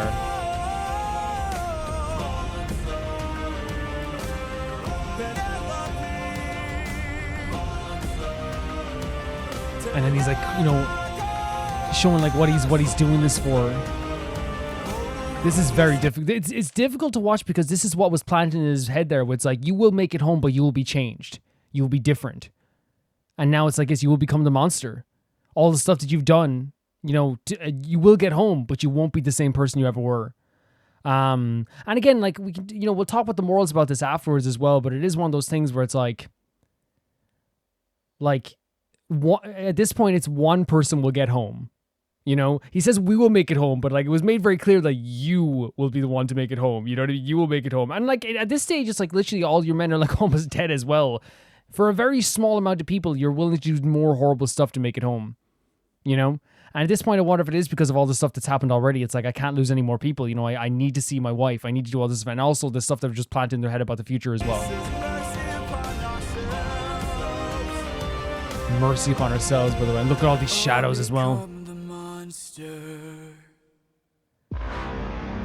Very dark. I think I just wasn't expecting... Oh, there's still more left? Credits. Okay. I wasn't expecting to go here, and like, you know, maybe someone might be like, oh, well, how did you not expect it? Like, you know, he was going down this journey of, and I guess like, if you look at it now, like maybe like now, retrospectively, 100%, there could be a possibility that now I'm looking back going like, yeah, I guess this is what they wanted to happen is like, I'm not wanted to happen, but I guess like you could look at this journey and be like, oh yeah, that makes sense. You know what I mean? It makes sense that now this, all the horrible stuff that they've done, to explain where I thought it was going to go. I thought we were going to get to a point with Odysseus that like maybe he was going to like, you know, not care about his life as much, but I think that's a very romantic view of what could happen in my estimation. You know, it's like I'm not worth more than or anything else, and that could happen still as well at the same time too. But like in this context, it's actually like a very like it's dark, but it's also like it's like, okay, I get what they're doing here, and I get where Odysseus' mind has led him to here. I don't agree with like, you know, whatsoever the whole thing of I'll drop another baby to get home. It's supposed to be dark. It's not supposed to be like, oh, this is so cheery and happy, isn't it? It's supposed to be like, that is a crazy thing to say. To show the desperation of someone trying to get home. That's what it is. So freaking dark, so freaking painful in that sense as well to think about. Because again, we've already seen Odysseus and the journey they've been on. We've seen all the horrible stuff that's happened to him, all the stuff that they've done. And it's not, as I said, it's not supposed to be good or clean or like this beautiful thing. Like, oh my God, look at the stuff that he did for his wife. But it is supposed to show like how he's gotten to a point now where he is so desperate to finally get home without any more casualties. He saw his best friend die. You know, greeting the war with open arms, right? As we were talking about here, right? He saw his men die. He saw some cruelties that happened, the way Poseidon treated him, the way the Cyclops treated him, the way that his men were turned into pigs as well. You can see that way too. Even though, like, I'm not really that against the Circe, like, in a lot of ways. But all that, like, the stuff that's happened to them as well, and all the stuff that they've done, he's gonna see it like when I dropped that baby and we won that battle. Everything was like, you know, looking up for us, right? But as soon as I started to do the thing where I was like, I'm gonna show mercy to people, we lost more and more and more and more and more to the point that we're at now.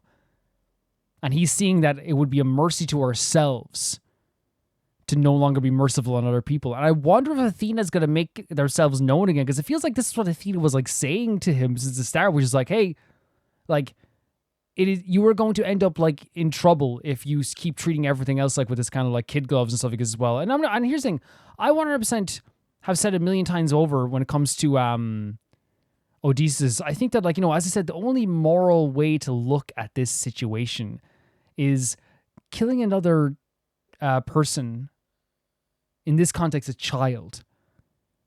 Not morally good in any way, shape, or form. You can't justify it. Like, I don't care. You cannot justify it.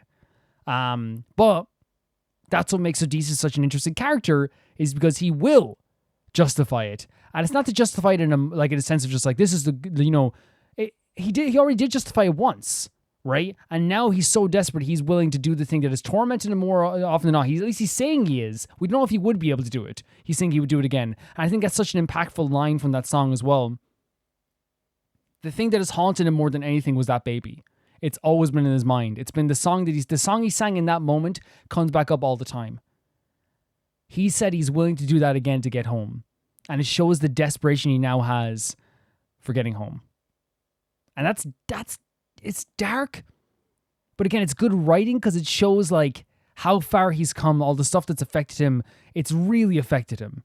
And obviously we have a lot more left on this journey, like in terms of like, there's like, an hour and a bit left of this journey. There's still a lot left with this, but right now we're seeing the true effects of death, seeing, the ghost of his mother, even thinking like, I know like, it's like, oh yeah, death, all his friends died, all these people died. That's really horrible. But even like, on another level, like thinking that his friends back home might forget him, that would make you go, I gotta get home. Thinking that your wife might forget you. I gotta get home. My wife has been alone for so long. I gotta get home. I feel like he's been keeping going for this whole time, pushing forward, not thinking about this stuff as much as maybe like it's obviously been on his mind, but he's obviously been able to keep going because every single turn he's had like the smile on his face going, I'll go reason with Poseidon. I'll go reason with this person. I'll go do this. And now he's like, where has that gotten me? Where has that gotten me at this point?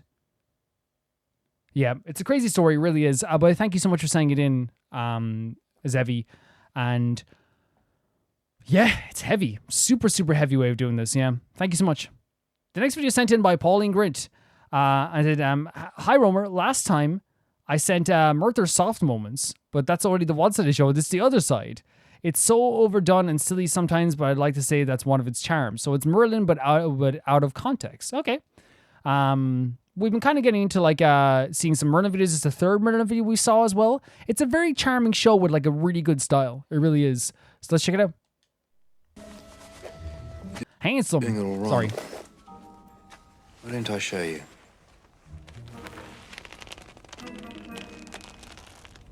What?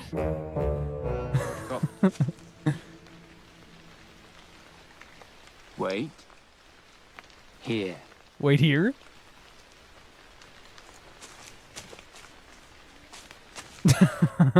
Arthur. Merlin. Leon. You can almost see it coming right when he's gonna leave there. Is everything all right, my lord? It's perfectly fine. We're... Merlin, tell Leon what we're doing. We're...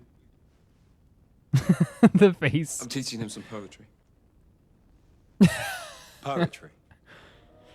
I love poetry. I was just The surprised. smile, oh my god, the facial You expressions. can't get enough of it. I need your help. He's very good at facial expressions, 100%. Like already, it's just like very sweet, but obviously like you tell that like the Garb was like, you're doing poetry, Arthur. In expressing my feelings. Of course. How do I express my feelings? Oh, I see. Feelings. Feelings. Girls. Girls. Flowers? Excellent. Find some. It's very charming, isn't it? What? What is your... Is that the first recorded like bald slap? Now it's a meme. You know what I mean? I can't believe I haven't seen that more. I feel like that should be shared with the world. Job. But today, my job is to woo. To what? To woo. I wish to make a proclamation of love. We're back here again. Got the supplies. It's good slapstick. Merlin, is it my imagination or are you getting fat?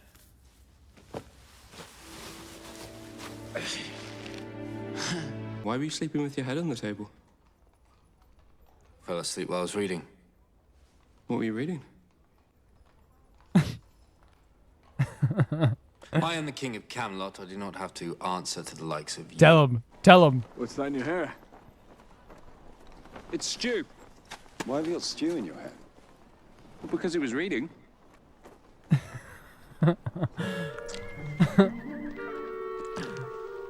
You could tell that like Merlin definitely likes to play with him as much as possible. You know what I mean? But obviously they have that relationship with each other, I'd say, as well. Like, you know, as they've probably gotten more comfortable with each other.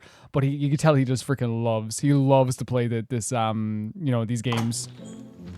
Simple parts, right? What? I said the sun is very bright. Yeah, it is. Do something with this. Just handing him a chicken. For your cooking. What do you say? Yeah, it is. Do something with this.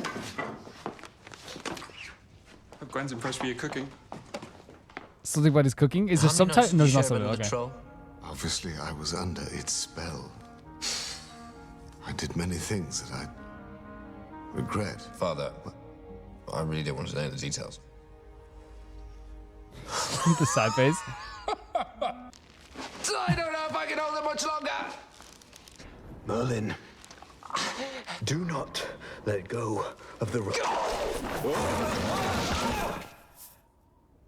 That would terrify me. I was having a dream about eating a cheese that tasted of apple pie. Anyone else have that dream? You're all messing up. Merlin, are you all right? I'm pacing. Yes, I can see that. A man who is all right does not Wait, he's the guy from One Foot in a Grave, right? This actor here? pace, Gaius. No, well, that's why I asked. I am wrestling with a problem, and there are many factors to take into consideration, and I have not yet come up with a solution. He's describing what you do when you're pacing. No. Sometimes two heads are better than one. Yes. True. But not when one of them's yours. Will that do the job? Oh, yes, that will do the job nicely. What is the job exactly? To kill Arthur? Driving you mad, is he? Not for much longer. I love it, like, clearly, like, they, the knights, like, know their relationship as well. But also the fact that, like, they're able to have a joke with Arthur as well shows that he's not, like, a bad person in any way, shape, or form, which we know that already, but, like, you know, the way you can always, like, have, like, a scarier king or prince, you know what I mean? The northern borders are particularly vulnerable. Well, it's always been so, and the reason's obvious. If you look at the terrain here... Oh! Allow me to help you, sire. No! Merlin! Your Majesty. Merlin! Majesty! Get off me! I'm trying to help you, sire. There we go. Will there be anything else, sire? No! Is that the first time like, we've just seen him use magic in this show? Maybe I've seen it, like, but I didn't notice it. But I feel like that's like the first like direct magic we've seen Merlin use in these compilations.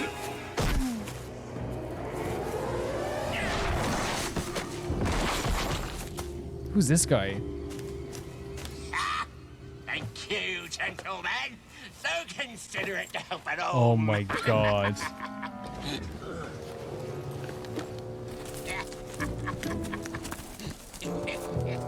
Yeehaw. Merlin, there aren't many servants who get the chance to write the prince's speech. Obviously, it would be too much for you to say thank you. He knew what was coming though. Look at the smile. He knew what was coming. He knew what was coming. This character's so interesting to me. Oh my god. Whoever did the design of this gal's hair and outfit, like, so cool. That's right. I'm not really here. Just pretend. All right, maybe I should give you some kind of reward. What do you want? Some peace and quiet.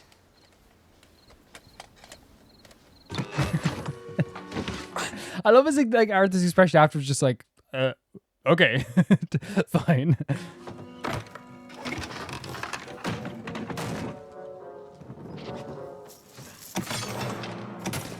Oh, no.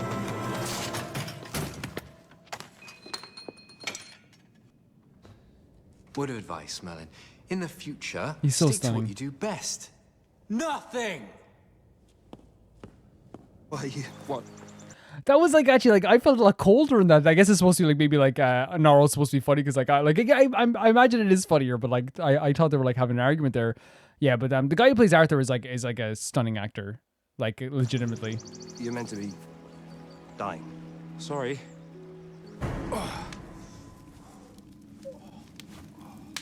Something died.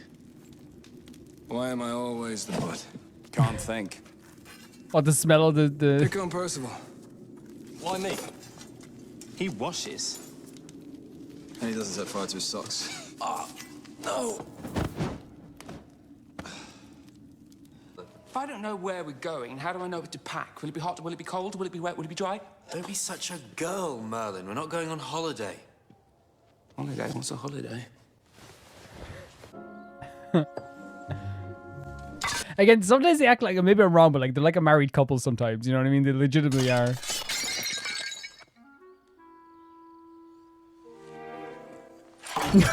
Oh, no.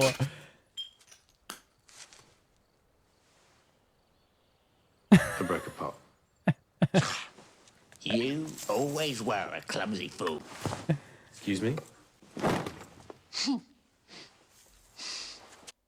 That was good. I think, like, you know, as you said, there's like different sides to every single show, you know, and I think here we got to like see like another, I mean, out of context, right? But like, I feel like even without out the context, you still had this like very like, look into like the comedy that could be in the show as well, and the moments that people probably like, you know, get endeared to.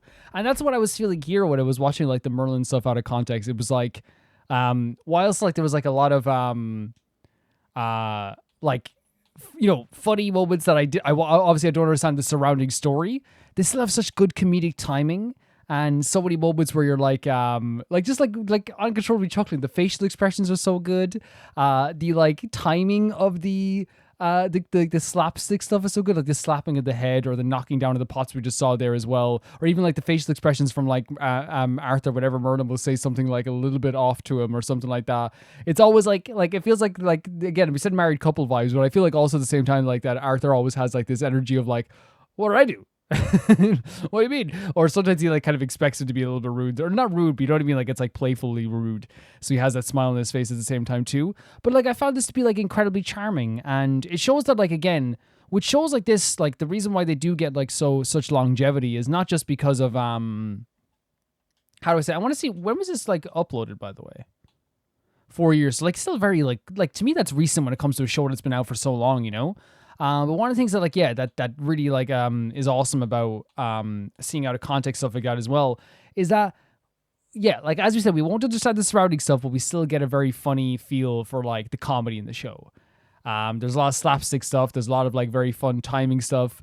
He used the magic to pull down his pants at that moment as well. But even at that moment there, like, right, it was like you could see the look on the other guys' faces. It was like, oh my God, like, you know, they're like almost like they're not always like this, but it's like, this is like them. This is their relationship in that way too, which is always like a very funny thing as well to see. Like, because I think the relationship is very strong. And we saw that in the video we watched last week with the Merthyr soft moments. And here as well, we see it so strong as well, even in the comedic moments. Because I feel like in your softer moments, yes, of course, that makes you more powerful. Of course, that makes your relationship more strong. But I think also in the moments where like you're very comedic with someone, you're messing with someone, you're having a laugh with someone, that's the moments you also have a very like strong connection with somebody as well, right? I would say so anyway. And I feel like that's on showcase here as well. Really, really, really fun stuff in that sense also. I honestly like think that this would have been, no wonder like people like are so like, that if you love the show, you love it, right?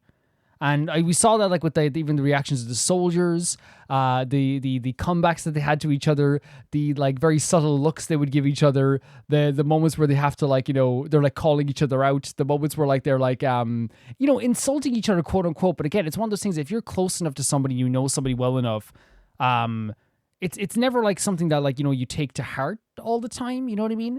And obviously, like, you know, there's some relations that can be like that too, but like we all have those people in our lives that like, you know, can say something to us and we don't even like feel bad. In fact, we might even like, you know, feel more endeared to them. I feel like that's what we get in these moments. Like you saw that there with like I think it was like, I'm paraphrasing, but like Merlin was like, I don't like need you to come with me or whatever. And or like, oh no, it was like, you should be grateful to for this or whatever. And then he just like, so he gave him a comeback, and then Arthur's face was like this like really charming smile. And that's like a big theme around this whole thing, is like a very charming group of characters. And I got like some very like really you know, over the top moments as well, but there's nothing wrong with that. You know what I mean? We love a good like over the top stuff, and we love like some very like comedic stuff and stuff that like is gonna make your side splits. But also like there's moments there as well where it's like very, you know, it's like the essence of like what makes British comedy good as well, which is not just like, you know, the very funny lines or slapstick. It's also like, as we said, the facial expressions. Like there's moments there where like the facial expressions are funnier than even like the lines themselves. When they were like getting questioned by that guy at the start about like what were they doing, you know, about the night, about what were they doing, about, you know, the reading poetry, the looks they were giving each other, the smiles, the hands on the hips, all this stuff, like they're like very subtly giving out this very, very comedic performance that like works so well. I think it works so well as well because they have so much chemistry amongst themselves, not just like the Arthur and Merlin. I think it's like all the characters like have like a very good, clearly good environment that they're working in together that makes it like that funny as well. I found it to be like incredibly charming. I had a lot of fun with this as well. And I thank you for sending us in, Pauline. This was awesome. Really awesome. Really funny, really charming. Yeah. The next video sent in by Emerald. The next song in the series, let me see, was this here? The next song in the series is the third DLC map, Shangri-La, a mountain temple in the middle of the jungle turned mining site for the element 115 deposits. Supernatural elements caused by overexposure to 115 in the area have resulted in the map being stuck in some sort of time loop. We love a time loop. Two explorers in one version of the map try to locate the hidden treasure said to be here, only to die to various traps around before waking up and repeating the same day. While you and another version of the map have to solve the puzzles for them to help them progress safely until they finally reveal the treasure. Okay. Which allows you to claim it in your version of the map too. The treasure being a condensed 115 meteorite that Richtofen inserts into the real device, which he needs to power the device that Samantha is currently in control of. The map is one of the least popular maps played due to it being really tight and narrow. Okay. Annoying and navigate through, and being really easy to get surrounded, as well as having one of the most annoying methods to upgrade your weapons in the series. A long and difficult questline that requires full 4-player team to even start. The environment of the atmosphere is really good though, and it's also the first map to have its own recurring music motif tied to it, which is used as the chorus ending segment of the song. It was allowed to include, if I was allowed to include the 20-second loading screen music together with the song, I would. I would have, because it's really good. If you break the rules, Emerald, you say you want to break the rules, you had thought of breaking the rules. 10-week ban from Roman Reacts. Okay, cool, interesting. It was really interesting hearing about the actual like reception of it too, because we don't get to hear that often when it comes to like gameplay stuff. But yeah, the reception to it like is very interesting too, because there's stuff like that with games that are like maps aren't always like people's favorites and stuff. Let's check it out. Oh Jesus.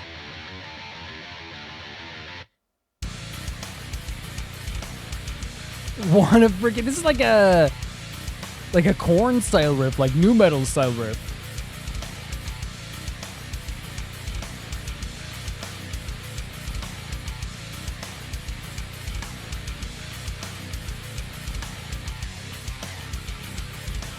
It is like such like a Korn style riff, like new metal.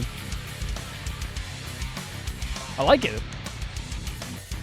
I like Korn a lot. Korn was one of the first bands I ever listened to.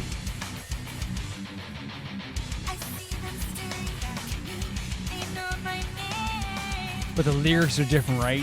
Or the vocals.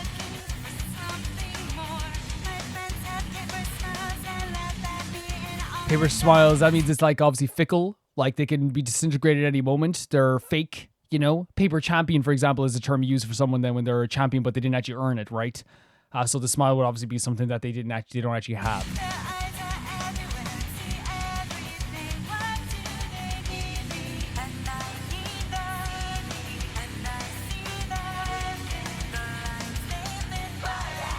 Whoa! Oh.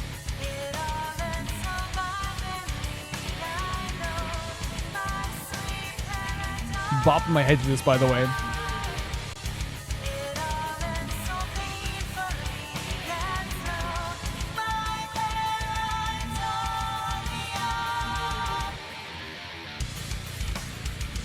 So cool. Very, very cool. I love the riff. I love the riff so much. Ooh. Interesting.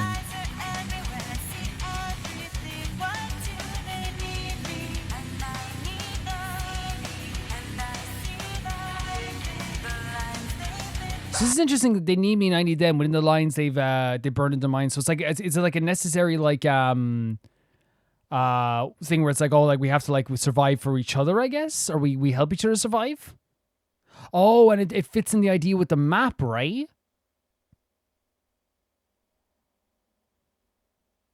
Yeah, okay. So you have to like guide them through the map, and maybe that does fit in the idea as well, right? I'm reading this here again. Yeah, it seems that what it is. It's like the idea like you have to navigate through like the different versions, right?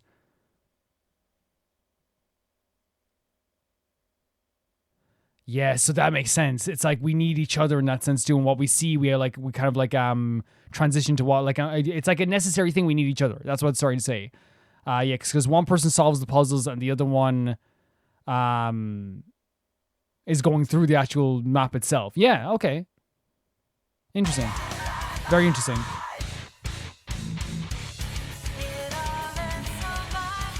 But obviously, and talking about the violence of this as well.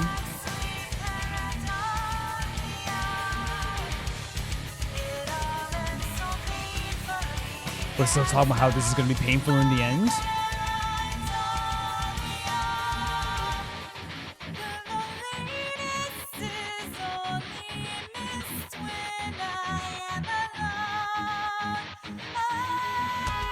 Loneliness is only missed when I'm alone. Beautiful guitar right there. But saying like the loneliness is only missed when I'm alone, that's like saying like, you know, it seems like obvious, but I think what they're trying to portray here is like, but it says the loneliness is only missed when I'm alone. And wait, yeah, because that's like, so are they saying that even when they're alone, they don't feel actually lonely, so they yearn to actually feel lonely? There's something always like following them. There's something always on their mind.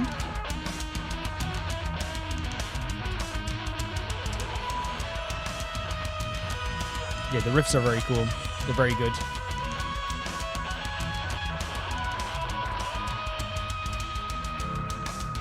Ooh, some deep bass here.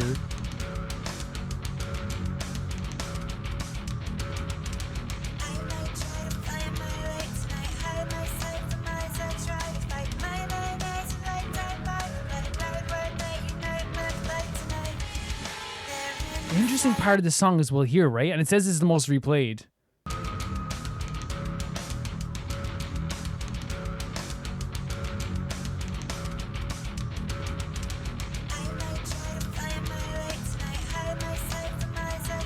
Hide my sight. I'm not quite. Is it again the idea of the eyes? Is that trying to say like what we can see, what they can see versus what you can see? I guess again. Cool screamer vocals.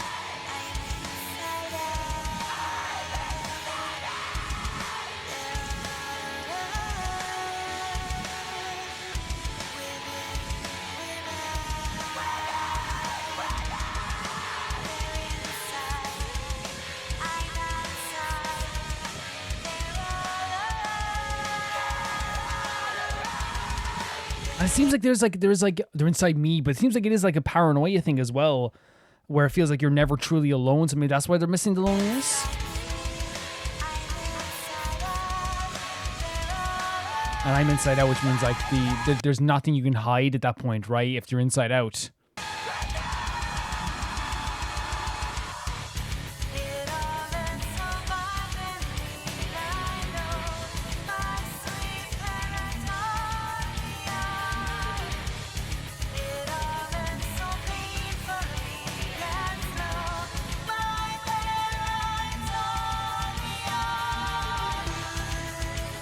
Or some just like a breakdown with a la la la here.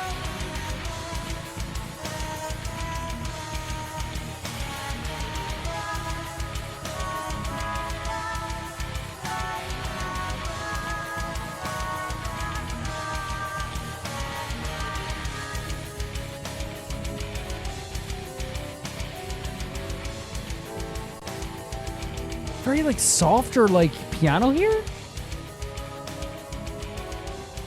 Wait, what's...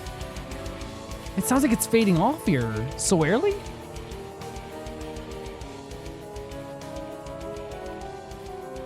Gorgeous.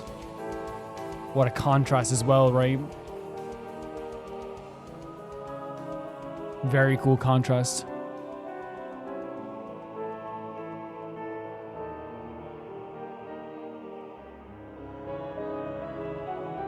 it's almost like an epic movie for the 90s or something. This like kind of energy, like I can imagine someone like sitting there in the nighttime, right? Like looking out over a city here in this part, you know?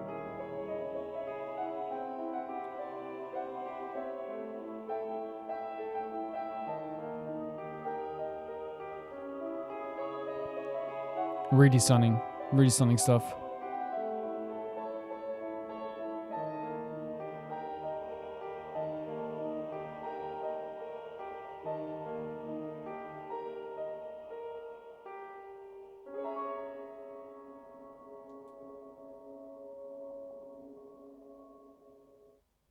Yeah. Very somber end to like a kind of new metal-esque song as well. And I feel like the songs are always very cool in this as well. So it's like it's one of those things where it's like, okay, it's not that it's expected, but I think it is expected, you know, that the guitar riffs are going to be really cool in this. And we got that here too. From again, obviously we have the story of like, you know, what's happening there on the map and like what the map is. And I think that is related to the idea of the song in some way too. It's the idea of like needing someone else or like living like in a space where you need someone else. And that's probably like what they're getting at here when it's like, you know, the need for each other, seeing each other through each other's eyes and stuff like this. But I also got the energy of someone who is never alone, and they yearn. And even when they're alone, they're yearning for loneliness because it feels like they can never truly get loneliness, if that makes sense. It's like I even now that I'm alone, even though that I'm at a space where I'm not around anyone, there's no one around me, there's no one here even to like, you know, annoy me or be around me, still I'm feeling rather alone, you know. And I find that like a very interesting line as well, because that kind of solidified like I guess that feeling of like, you know, because even talk about like feeling inside out, which means that every part of your mind is like known to people as well. So it feels like they are like constantly like maybe like being watched or constantly like being like watched over. Everyone knows their deepest secrets. They can never truly like just have a moment of solitude. It's all painful. It's always going to end in pain. And I think that's what we're like getting here from this. It's like legitimately like the, again, I'm saying legitimately, but from my perspective, right? A story about someone who just wants some peace, it seems, you know what I mean? And like, no matter what, like they're like, I know obviously you could see like there's a lot of viciousness to like these songs as well. So it's not just always like, you know, just this morally good person being like, please leave me alone. But obviously like it is someone, I think these songs do portray a lot of times someone in pain or someone suffering, right? 110%. And I feel like that's what we got here from this as well. In terms of the music stuff as well, like I love the riffs at the start. I think it started off as very much like felt like a very new metal kind of like late 90s, early 2000s new metal song, and then kind of went more into like a kind of metalcore energy to the song as well. The vocals definitely weren't new metal, right? They were very different from what we'd expect from an actual like metal song and stuff like that as well, which is there's nothing wrong with that. Like obviously like metal is different from every, you know, you can blend different genres as well, but it feels like that's what we got here was like a blending of like multiple different versions of metal that sounded really cool. Like there was a cool bass in there as well. There was a great breakdown. And then at the end, it kind of had this like very beautiful send off with the piano. And it kind of reminds me of a song called Epic by Fate No More, where you can set it to like a whole new tone for a song, make a song feel so much more somber. Because Fate No More, Epic is like a song about like, you know, trying to grasp something that you truly can't obtain. But then at the end of the song, it becomes like, it drives it home when you hear the, you know, the piano. And I feel like that did it here with the song too, where it's like now we're like driving home the idea of like the loneliness and not the loneliness, but the kind of like desperation, the sadness that comes from itself, the maybe even like the self, like I don't want to say self-hatred, but like definitely the inward like introspective pain that they have as well, where they're constantly looking inside themselves and other people are looking inside themselves too. Again, I could be wrong with this stuff as well, but that's just the way I look at it as well. Really cool song. Really interesting track as well. And I thank you for sending it in, Emerald. Thank you. Thank you. The next video sent in by, is it Shadfan?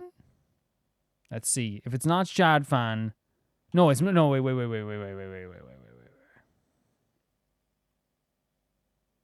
It is. Here's the final part of the Shadow Dark Beginnings animation. In the last part, we saw Shadow Rouge, Rogue, and their robot friend Omega raid an Eggman base to find the spaceship. It ended with them going back to look for the ship and a gun base. This is where part 3 begins. Let's check it out. These have been very good animations so far. Really, really good stuff. Let's check it out.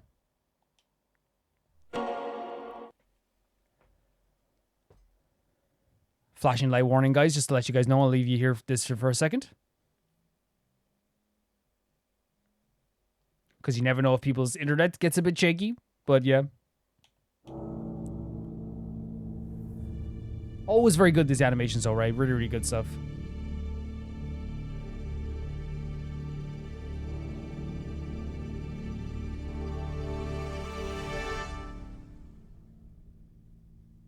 To the Ark.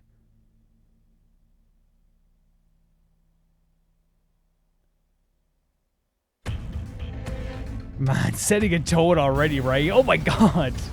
So, Gunn funded the research that created you. And when they got you, they sealed you away for 50 years. I love the combination of Rogue and Shadow. Don't get too caught up on any vendettas tonight. Right. Gun is not my enemy tonight. Look at this visual here as well. Just an obstacle in my way. Shadow, he's so cool. I love Shadow so much.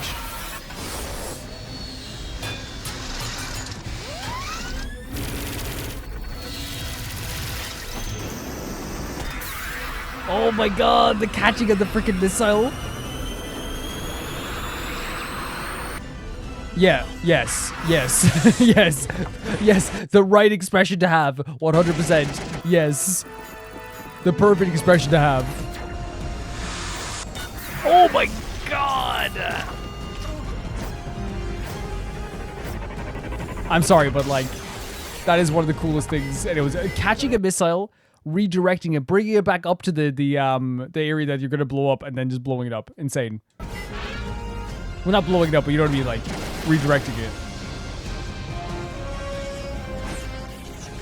Great animation here as well, but it just shows how freaking awesome Shadow is as well. And especially when he's determined as well, you know? Chaos control! Chaos control! Ah, Jesus Christ, look at this. Oh my god. The Shadow of his own cartoon, because he deserves it. He should get his own movie. He probably will. I say he will get his own movie eventually. Yeah, buddy, what did you think was going to happen? Wait. Look at that. Didn't even kill him. Look at this shot.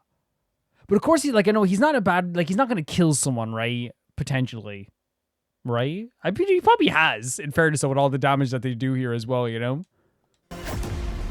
He probably has. I wanted to destroy it. Shadow to Rouge. I'm in position. Copy that and initiating launch.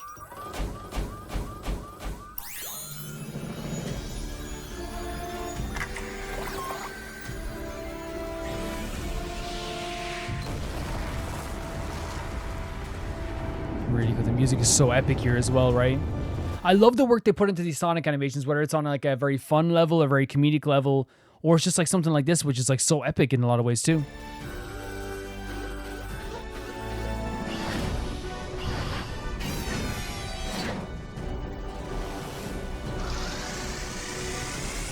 Omega, hurry! You have to take out those guns! This is Commander Abraham. Did we watch this one, by the way? I remember this one less than probably the other ones, right? Maybe it's just, I don't know, maybe... Look at that, the animation's so good.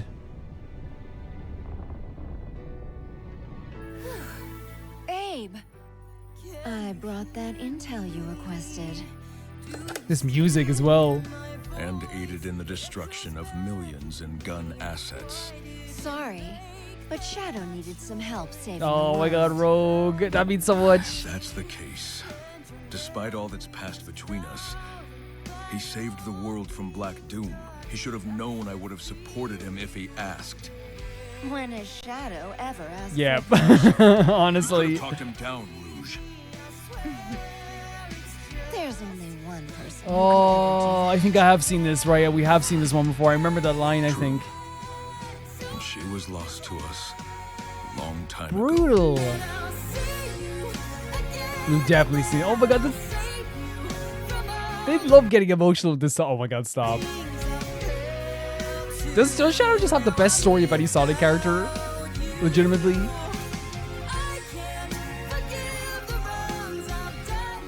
Stop it. That life was taken And from telling me him long to ago. himself to stop it. That's so bad, you know?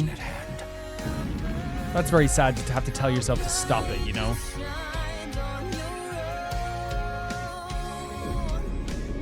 A threat lurks aboard the Ark, and I must eliminate it.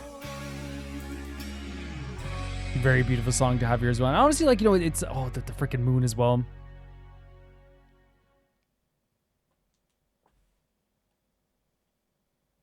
Very, very cool stuff. Yeah, I'm pretty sure we could probably end it here just so I'd like, I'm probably going to play this game eventually anyway.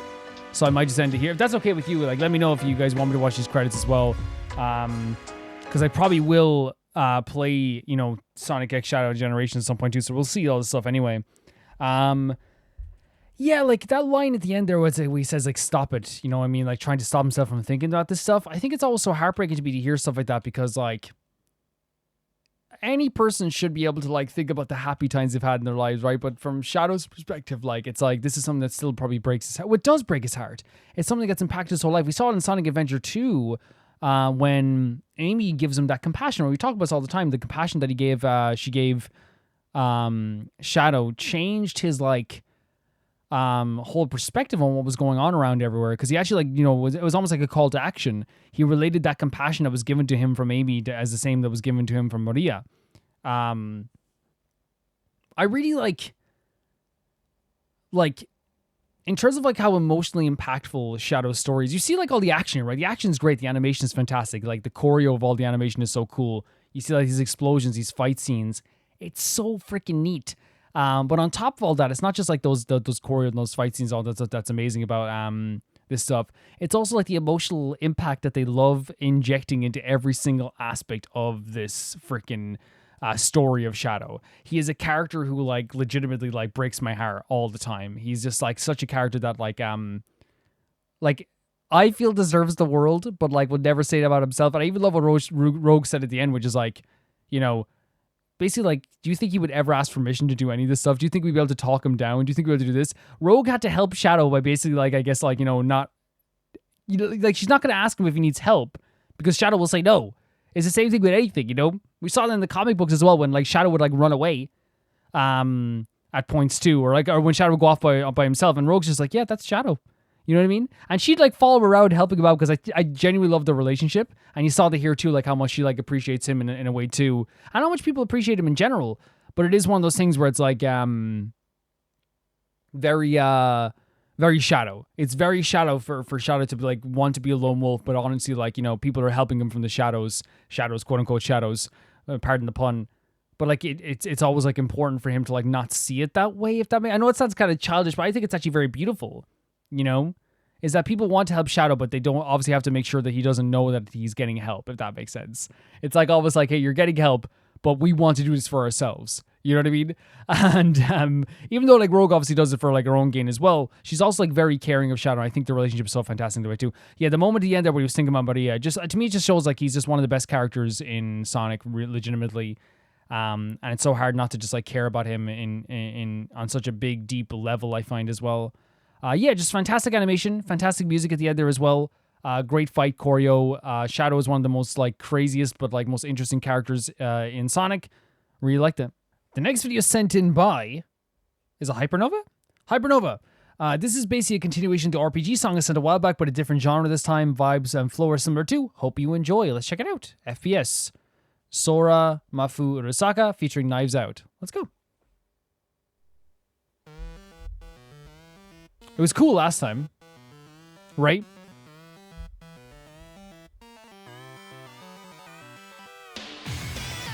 Whoa. I turned the volume up because I was like, it seems a little low.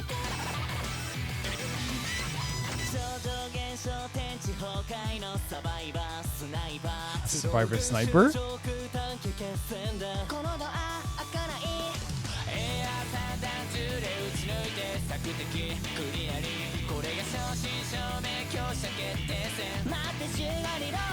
Like going to reload.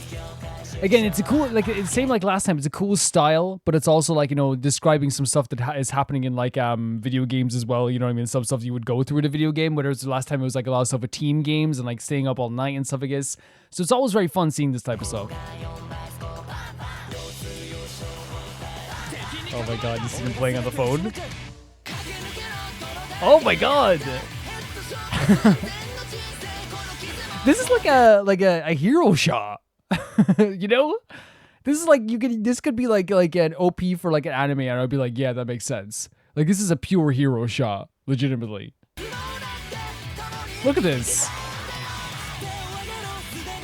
Like it looks so cool. Aiming for your head in your future too is a crazy line, but very sick. So this is about like first-person shooters this time, right? You know, which is really interesting. That's pretty interesting that when you're in this screen, it changes back to its original language, but when you go to here, it says FES and translates it. That's very interesting, right? Very interesting. I love the little sprites as well. And them talking to each other as well. Like, it's so fun, right? It's so fun. No kill, no life. Was that like an expression that was said like before as well, I think, for FPS games as well? I think it was. But yeah, even the style here is really cool too. Like the little sprites. The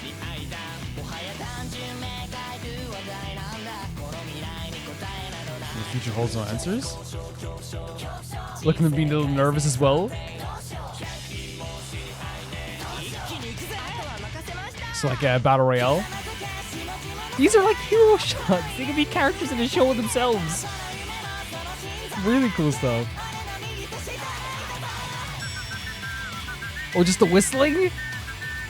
Okay, I love the character designs. I really do. R.I.P. Very cool. I love the R.I.P. moment here. Great transition.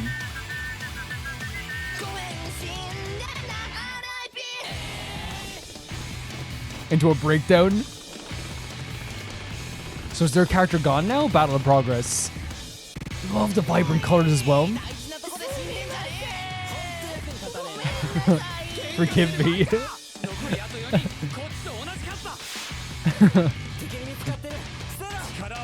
I do like sometimes it is just like a perfect representation of like, you know, how like the conversations might go during a like an online team game.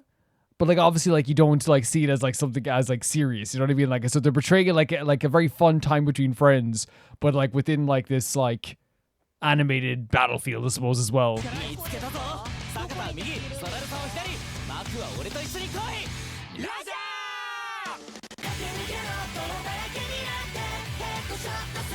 A life on the verge of a headshot. Again, these character designs are so cool.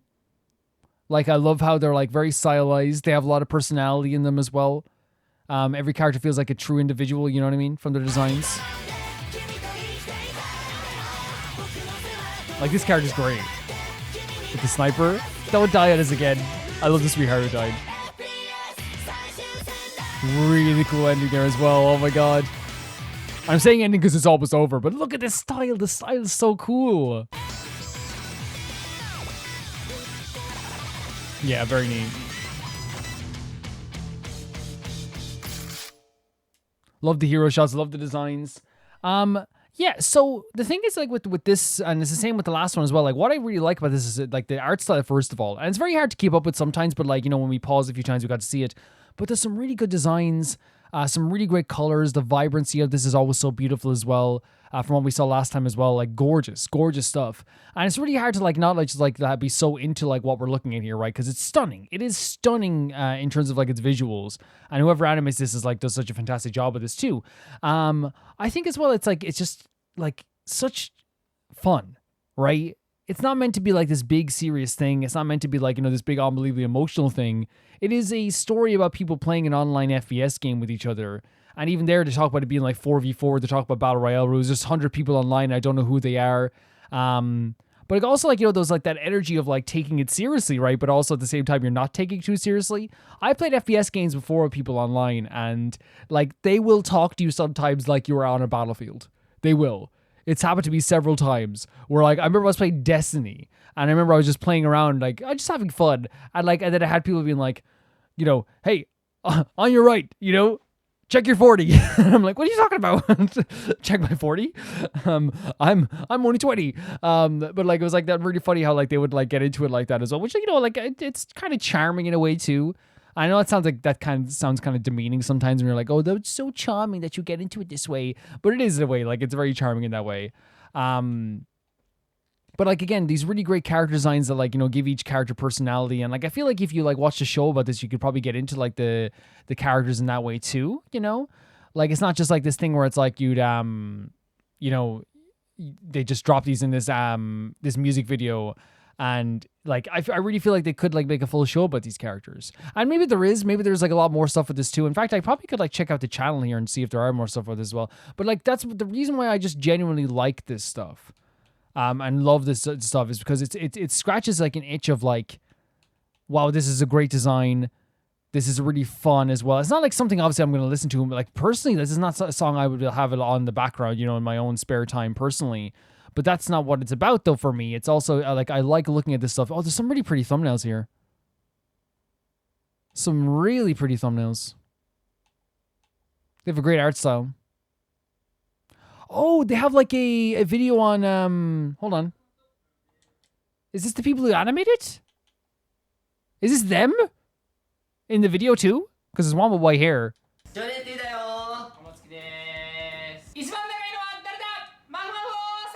you think so?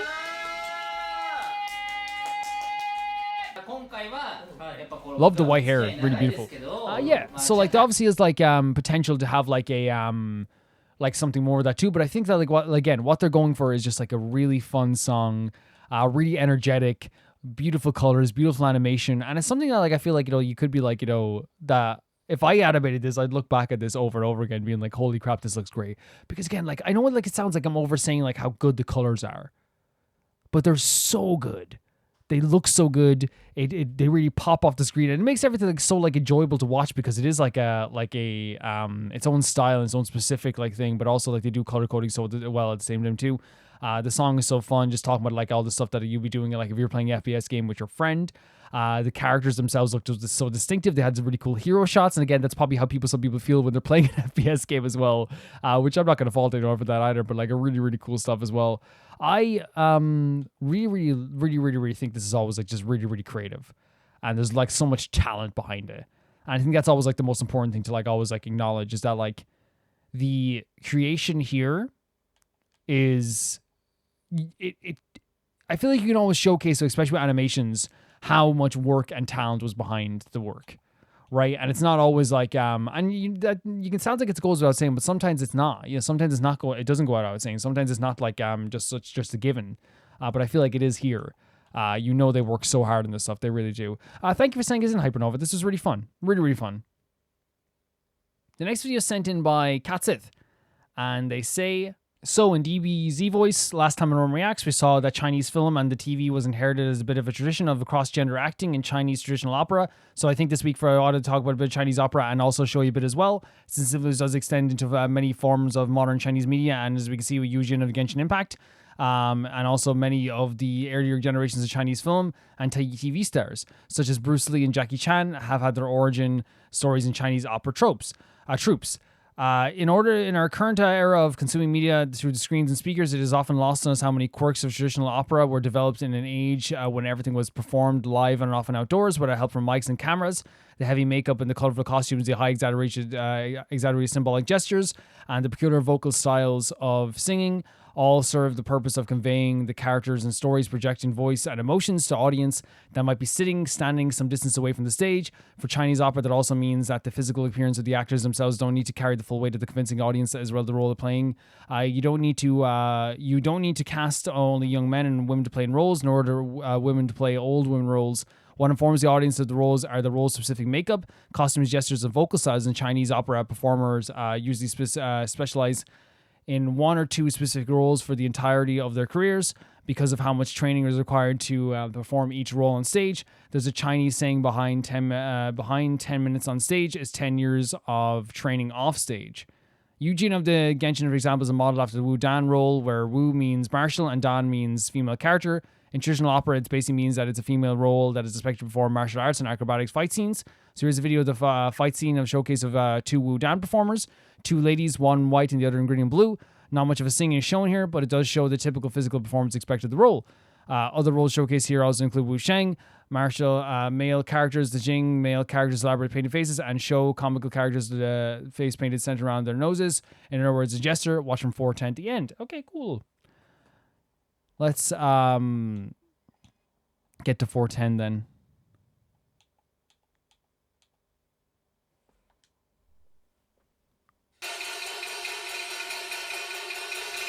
Very interesting, right? I always like stage plays like this and like in-person performances. It's very interesting choreo because obviously it's very rehearsed, but it seems very like how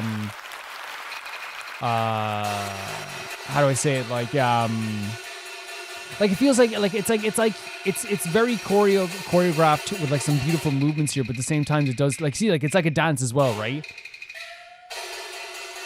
Like even here, but it also like feels very like I don't know if personal is the word. Well, nothing's too clean is what I'm saying, which is a good thing to me.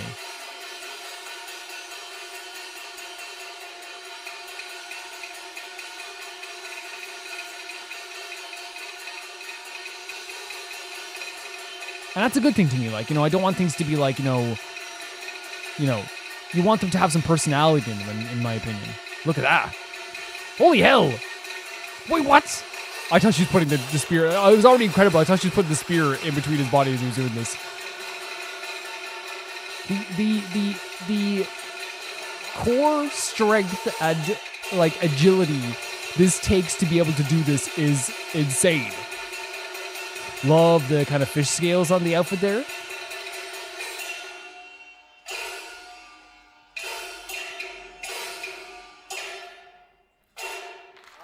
Very cool stuff. Very, very cool stuff.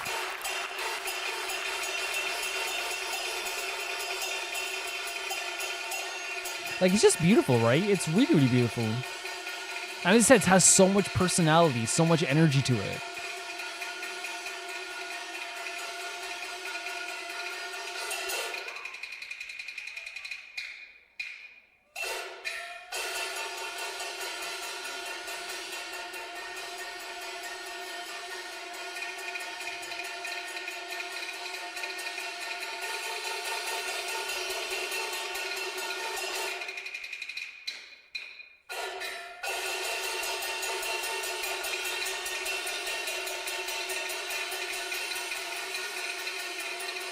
Beautiful look there as well to the spins, right? Really gorgeous stuff.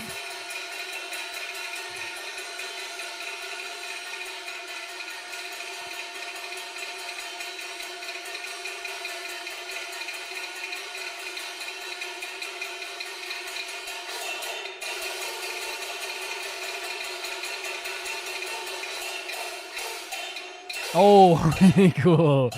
Again, the timing of that is insane, right? It's really insane. To be able to pull it off. Love the blue outfit here as well, by the way. Really, really gorgeous stuff.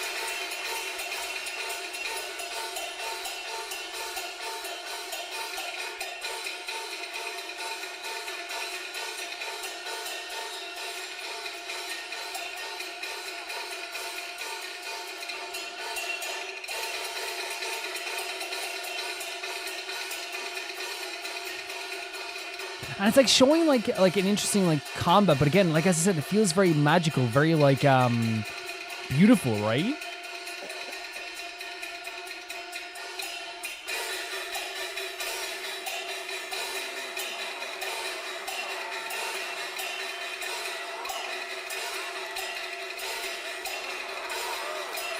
Oh my god. How? See, even there, like the picking up the thing, it's not like it's like supposed to be like picture like it does not. Maybe Kat will be able to say it better. Like I feel like it's better that like everything feels very impressive, but also has so much personality, right? It's not just like this picturesque, perfect like animation, you know? It's humans.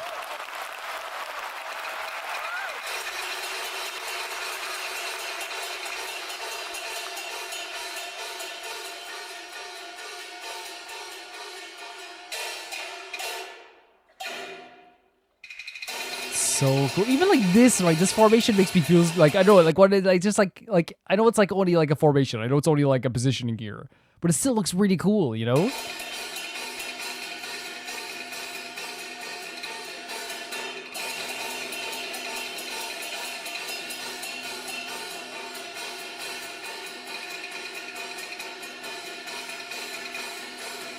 Like the trust you have to have in each other, right? The absolute what? In what universe? In what universe?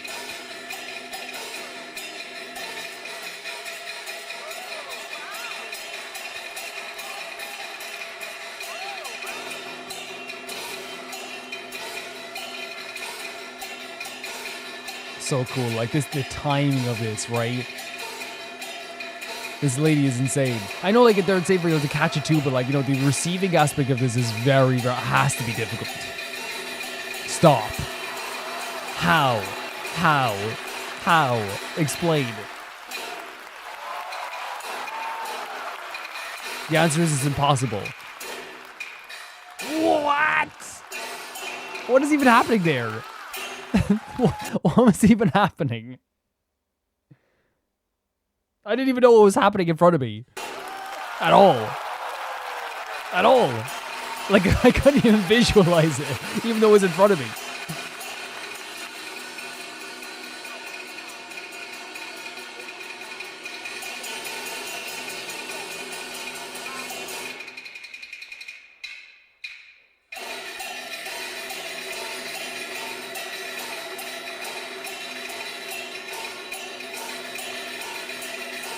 Very cool as well. Oh, to be able to do a backflip and a front flip and a side flip and never stop. All the way to my dreams. Like, it's impressive as heck. And do they keep going in behind the stage and coming back around, or is it just like, because like, oh, come on. Okay, buddy. That's insane.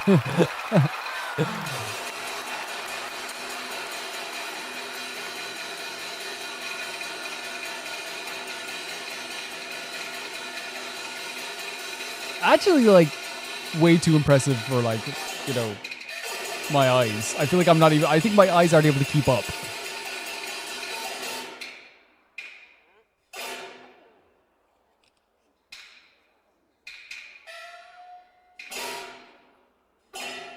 Cool costume over here as well, right?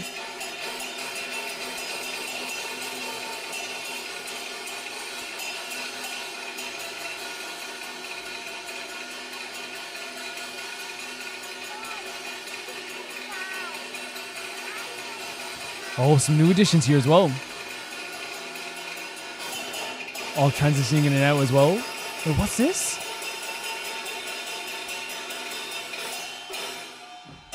Wait, what? Very cool. What? Like Yujin, right? Like her vocals. I'm so glad, by the way, because it's very different, right, from our culture when it comes to like those vocals, right? That's why I'm so glad continually all the time that those vocals that are done by Yujin and Genshin, I feel like are widely appreciated by the Genshin fandom. From what I've seen anyway, I could be wrong, but it does seem like they're like, you know, why, like they are appreciated by everybody. Very, very, very, very cool. Like, it's so cool. And again, it's one of those things where, like, you know, you have the blurb there as well that describes all this stuff here as well. But like, I don't think you can really understand it until like you gaze upon this stuff as well. And for me personally, like, one thing that's so like beautiful about this is like the timing of this, the impact of every single movement. Like, you know, and it's one of those things where like, I feel like, you know, if you describe this to people, like, hey, they're passing like, you know, spears to each other, they're passing, you know, they're like kicking the spears back to each other. You might be like, oh, like that's cool, I guess. You know what I mean? Whatever. Like, you know, like, and you might not be that interested. And again, if someone described to me, I'd be like, oh, that's interesting, you know? And then you watch and you're like, holy crap, the timing that it takes to do this, the agility, the training that it must take to do this. Like it's mind-blowing. There was times during this whole video that I legitimately was like, I don't think my eyes were keeping up with what was happening on the screen. And that says something, you know what I mean? That is saying something. Because like what we're like witnessing is like it's and it wasn't that I was like, oh, look, this, I can't even see. It was more just like there was a part there where she was spinning and it looked like for a second that the spear was like hanging on her head, but it was like still on her arm. And like, it was like so fast. The way that all the other things were moving on stage as well, it really just felt like I wasn't able to keep up.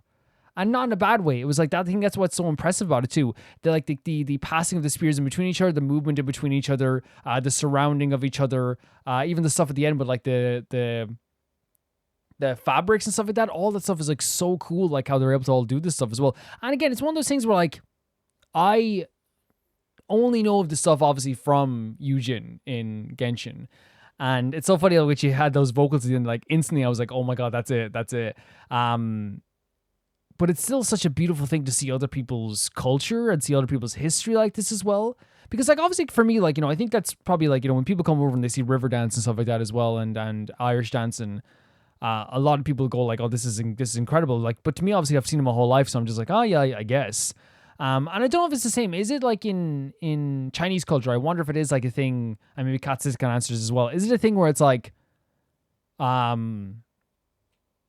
this is kind of like, or is it, it's like people are just like, oh yeah, I've known this my whole life, so they're not as impressed anymore? Or is there a thing where people are still impressed by this stuff? Because to me, it's like, it's insane how like impressive this is. Love the costume designs. Love the vibrancy of the colors, as you're saying, like, you know, with the makeup and the colors and stuff like this as well. It really does express like so much here as well. I love how, again, like it's you know, it didn't even sound like it was, like you said, it wasn't using like microphones or any video effects. Like it was literally just like people. It was very personal and very like, you know, on the surface of what it was. Even the vocals at the end were just like carrying the vocals by themselves, like as you would on a play. But it didn't even seem like it was carrying through like a speaker. It was just carrying to through the area itself. Very, very like, to me, like very beautiful stuff. Very beautiful stuff. I love seeing this. Like it was actually just so impressive to be a whole new thing as well. I guess like I knew it from Yujin, but I didn't really know like what that was beyond like what Yujin was doing in Genshin. But it's really cool seeing this this year as well. I'm just like stunned. I'm stunned at how impressed like I am, and like how I really feel like it's one of those things where I'd be like, I wish I would show it to people, but I'm just being honest. Like not everyone I know would be like impressed. Not because it's not impressive, because I feel like some people would just be dismissive very quickly of this. Would you agree with that concept? Like I think a lot of people would be like, oh, I don't want to watch, you know, like what, they're just like passing sticks with each other. It's like, yeah, but look at the timing, look at the effort, look at the energy, the agility, the flips through it. This stuff is incredible. If you were a person, you'd be screaming. Thank you for saying this in. It was cool to see. It was really cool to see. The next video is sent in by Tyree. I don't think you actually read Velvet before. They're my favorite third gen group. Oh, they're third gen. I picked the song I picked is called Chill Kill, which means a disruptive force or a person that breaks a sense of quiet or complacency. I think its MV is brilliant, and I have so much to say about it. I missed some things on my first watch, so pay attention to the detail. I don't know if it's clear without all the promotional material for context, but they're playing sisters. Yeah, we'll try to, like, whatever we pick up on, we'll pick up on, and stuff, I guess, as well. We'll try our best, but as we always do, we always try to pay attention to the videos and stuff like that. Yeah, so I have reacted to a Red Velvet song before. What happened was, originally, is that a copyright claim came on the video, and so I was like, oh, I'll cut this out. But then, like, I uploaded and there wasn't a claim. And so I'm thinking that someone was trying to, like, maybe, like, pass off. So, I don't know, maybe someone was trying to, like, be, you know when they do that thing where, like, they try to, like, find something to, like, claim or something like that. And then it wasn't claimed. So we weren't able to put it in the video. But I have watched a Red Velvet video. I don't know which Red Velvet video I've watched before. In fact, I can find it right now, actually. 1 second. I'll just search Red Velvet.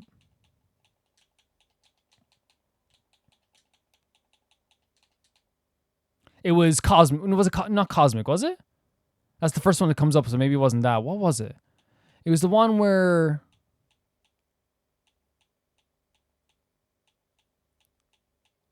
Was it Cosmic? I don't know. I can't see the red bar, so maybe it was on it wasn't on a different account. Maybe it was because I watched on my laptop at the time. I'm looking for, like, the red bar.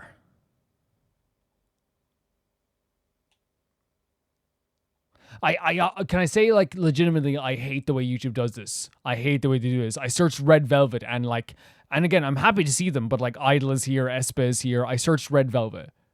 You know what I mean? Not trying to be mean. Like it's just they do this all the time with you. They're like, how about the first 2 results are Red Velvet, and then the rest of them are all like stuff you didn't look up. And it's like, I get that. Like, it's like, just show me what. Okay, I'll go to the music video now. Like, I'm sorry for getting like upset. YouTube does that all the time now, and you guys probably see it too. If you search like Idol, like the first 4 results are Idol, and the rest of the results are all like, well, what about this group? It's like, no, I searched Idol. Let's check it out. Chill Kill.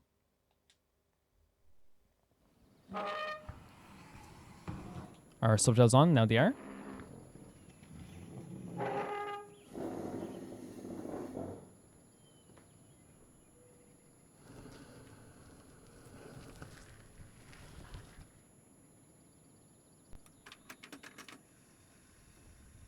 Interesting shot to start off with as well, right?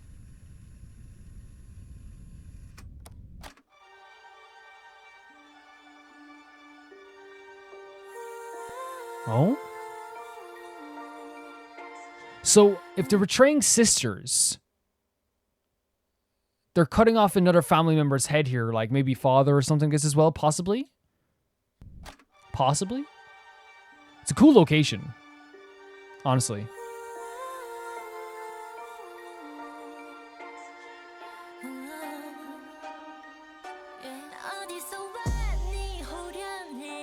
That beat in the background.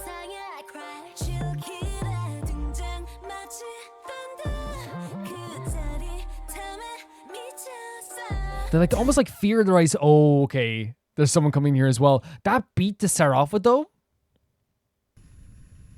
The boom. Hits you in the heart. Right away.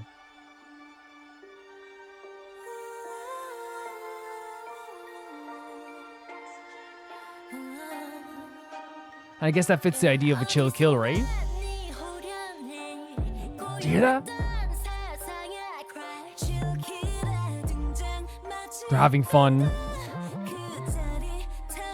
And then someone's entering here now. So freaking cool. This sounds so freaking good. Listen to this.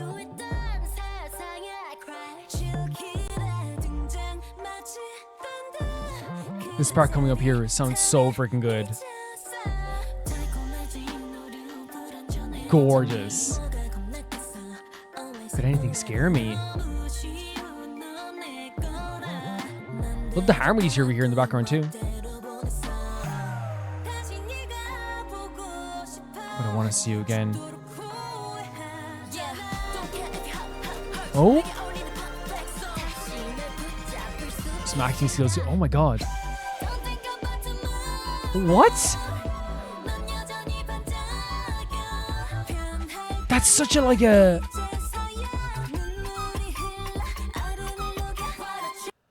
That's so interesting, right? Because again, it's very clear they're trying to like make a message here with even with the music as well, right? If you want to like talk about like a chill kill, like what a way to do that then with like changing up the chorus in this way, right? Like it almost like drops and then comes up like without, it's not a drop like you would usually have like in a dance beat. It drops in terms of like its emotions and then just goes into the chorus. Dude, it's so interesting. Your sparkle is still on, don't think about tomorrow. They have great vocals, these guys. Very good vocals. Man,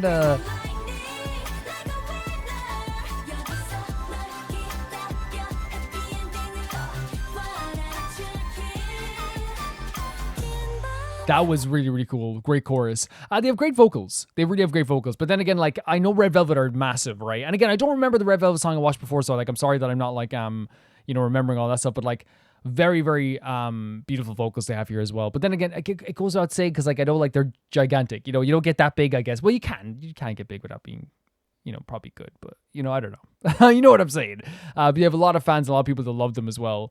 And I think Red Velvet like was one of those things where like, you know, when like you before you even know, like when, especially when I got into K-pop, usually the names that you heard the most when it came to K-pop were Twice, but I didn't hear about Twice. I heard about the song Special. You hear like BTS, Blackpink, and occasionally I would hear of like Red Velvet sometimes. And I feel like that's like would you say that that's very common of what you would hear all the time?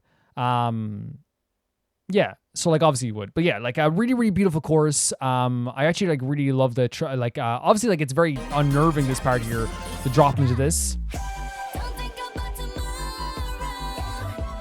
Like the music in the back is very like magical, but it's coupled with a very dark video going on here as well. Love this. This sounds really good.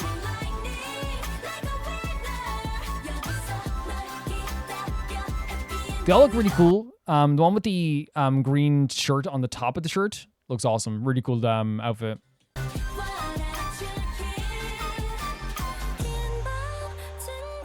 The night is long, fire at the lighthouse.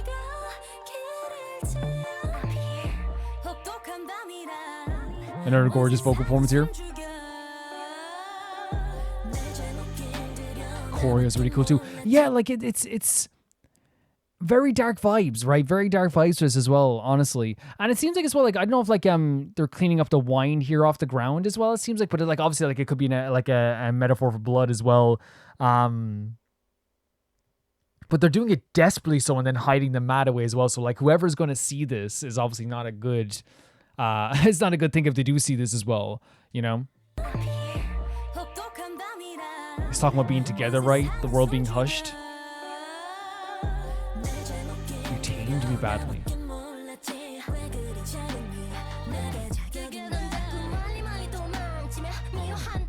Shouting out you hate me. Oh my god, the performance is here.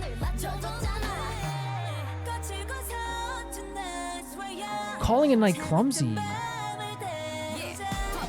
And before we're probably gonna, oh my god, the acting's very good in this too. But like the knight was clumsy. Like I guess if you're talking about a knight being clumsy, you would probably say that it's like maybe hard to get through. It's falling apart in some cases. Like it's like it's not going perfectly, I guess you could say as well. Because they're talking about the knight being harsh as well, right? The knights are young, clumsy, a bit crude. So that means it's like not perfect. It's rough around the edges. It's not like something that's fully formed or fully like capable of like, being something, more than it is possibly as well. And obviously nights are cold, turn the heat up. It's like, hey, things are gonna be rough, so let's turn up the heat.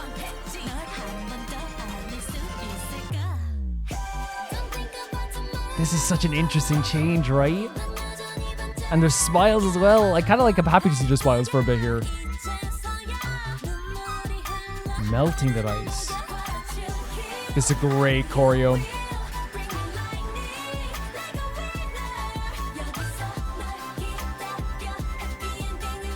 I kind of want to stay on the smiles, if we're being honest. The beat. The vocals together sounding really good as well. So they're going into something else here as well. To me, so far, like if you're talking about you talk about the idea of chill kill, Tyre, the idea of what that is. It does seem like they're talking about like, and the video shows that as well, as like them trying to like maybe like contain each other's emotions, like be there for each other. They're all like going through some sort of like very high emotional and dark part of their lives. And there's imagery there with the idea of like the nights are long, so let's turn on the light. The nights are clumsy and all this stuff as well. We have to make it through all. My tears will like melt that ice, which is obviously like a portrayal of like, hey, like even if I'm sad, I'll still be able to like I guess get through like the kind of like harder times, I guess, as well, like together, I guess. But if you're like freezing, if you're melting ice with your tears, that means you are saying that you are like in a very bad situation, but you're going to use you're going to use, even in that bad situation, you're going to still use something that was given to you that's affecting you badly as a way to get out of that situation as well. But it seems like it is like a bunch of, like they are like trying to be there for each other in these moments as well. They're on the bus now as well. What is that in the middle? Like gasoline? Maybe? They're not even talking to each other. I won't cry because you... What a transition.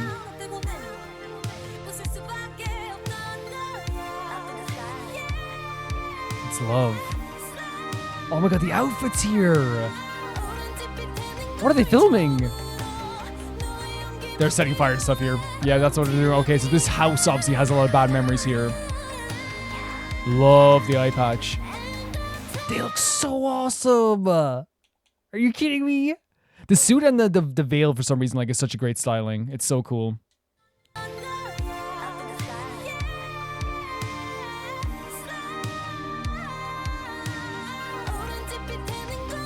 One sun's almost set. And I get to talk about like getting through the night together, right? Like getting through those dark times. The night could be like a portrayal of the dark times too.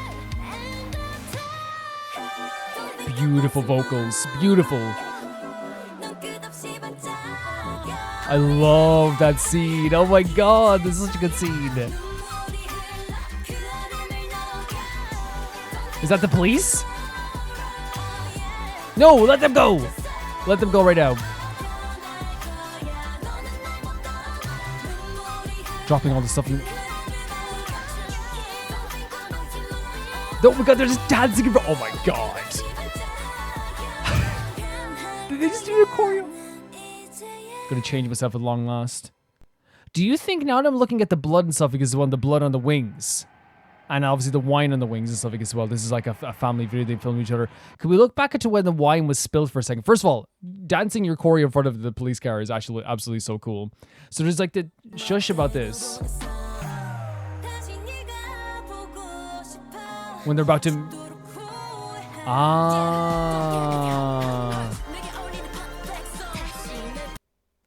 Maybe I'm reading too much into this, but they went out to see, the person was arriving, right? Love this silent, by the way. The green shirt is so cool. Am I right in saying, let's go back to here for a second here. Yeah, they were killed. That's what I'm getting at. This person was killed. This person that was a bad part of their life was killed. What brings you here all of a sudden? And it's like you're crashing into my world. Changing that complacency. Look at their face change in this moment as well, right? So this person's coming up in their docks. Am I right in this now? Maybe I'm wrong, but I'll see here. They go out to meet them. They're saying, "I'll do this." Maybe like they're the older sister. I'll go deal with this. They're listening to what happens. They come in, everything's crashed around the place, and then there's wine, quote unquote, wine spilled on the floor, but it might be symbolic of the idea that someone is dead, right? Yeah, and there's blood on their faces, wine in their face. And don't think about tomorrow, obviously, is like them saying, like, hey, you know, right now everything's going to be again. Things are going to change along us. And they all help clean it up, which means that there's a camaraderie between all of them, that they're all going to help each other clean this up. Maybe, at least that's what I'm looking at this from. Yeah. Kind of missed that idea at the start. And then they hide hiding the body is hiding the rug, right? In the house. That's what it seems to be. That's so cool. I definitely missed out on the first time through, obviously, but I was looking back then, because then when I saw the blood at the end, I was like, on the wings, I was like, okay, so like it's definitely trying to portray blood in that way too. It seems like also this the song as well, like is like about getting through something together at the same time too, and how difficult like these things can be. And if you're talking about the video as well, obviously it's about like they obviously killed maybe like their maybe a dad or someone that they know in their life that's been, you know, making them feel bad. They talk about like in certain aspects of the song, like some very like I guess like darker aspects, like, you know, saying like, hey, like, you know, there's one line about like, hey, you hate me, or you shout how much you hate me, as well as at the same time too. And that probably is like a person in your life that, like, you know, is probably not, maybe that, I don't think the song itself is about someone they dislike, maybe, or maybe because I think sometimes they're talking about like getting through the nights with that person. I think it's about like the nights that are dark and hard and difficult. You know, the nights when young, clumsy, and a bit rude. The nights are dark, and, you know, you have to light up the lights. The nights are cold, you know, as well. The idea of like, you know, melting your ice with like your tears. Again, using that pain as a way to progress forward, and like, you know, despite your pain, moving forward and stuff like this as well. Because it seems like it is like, once again, like as I said, like it's a song about getting through something with someone else, understanding stuff. And like the video was so good at like showing this like frustration that everyone had. Like everyone was angry, everyone was upset, everyone was like in their own way taking this situation in a very like horrible way, very emotionally impactful on these characters. It's like, we'll say characters because they're portraying characters here. And they were trying to help themselves get through it, but obviously there's like a lot of like emotions that are still like left in this house, and a lot of memories that are left in this house.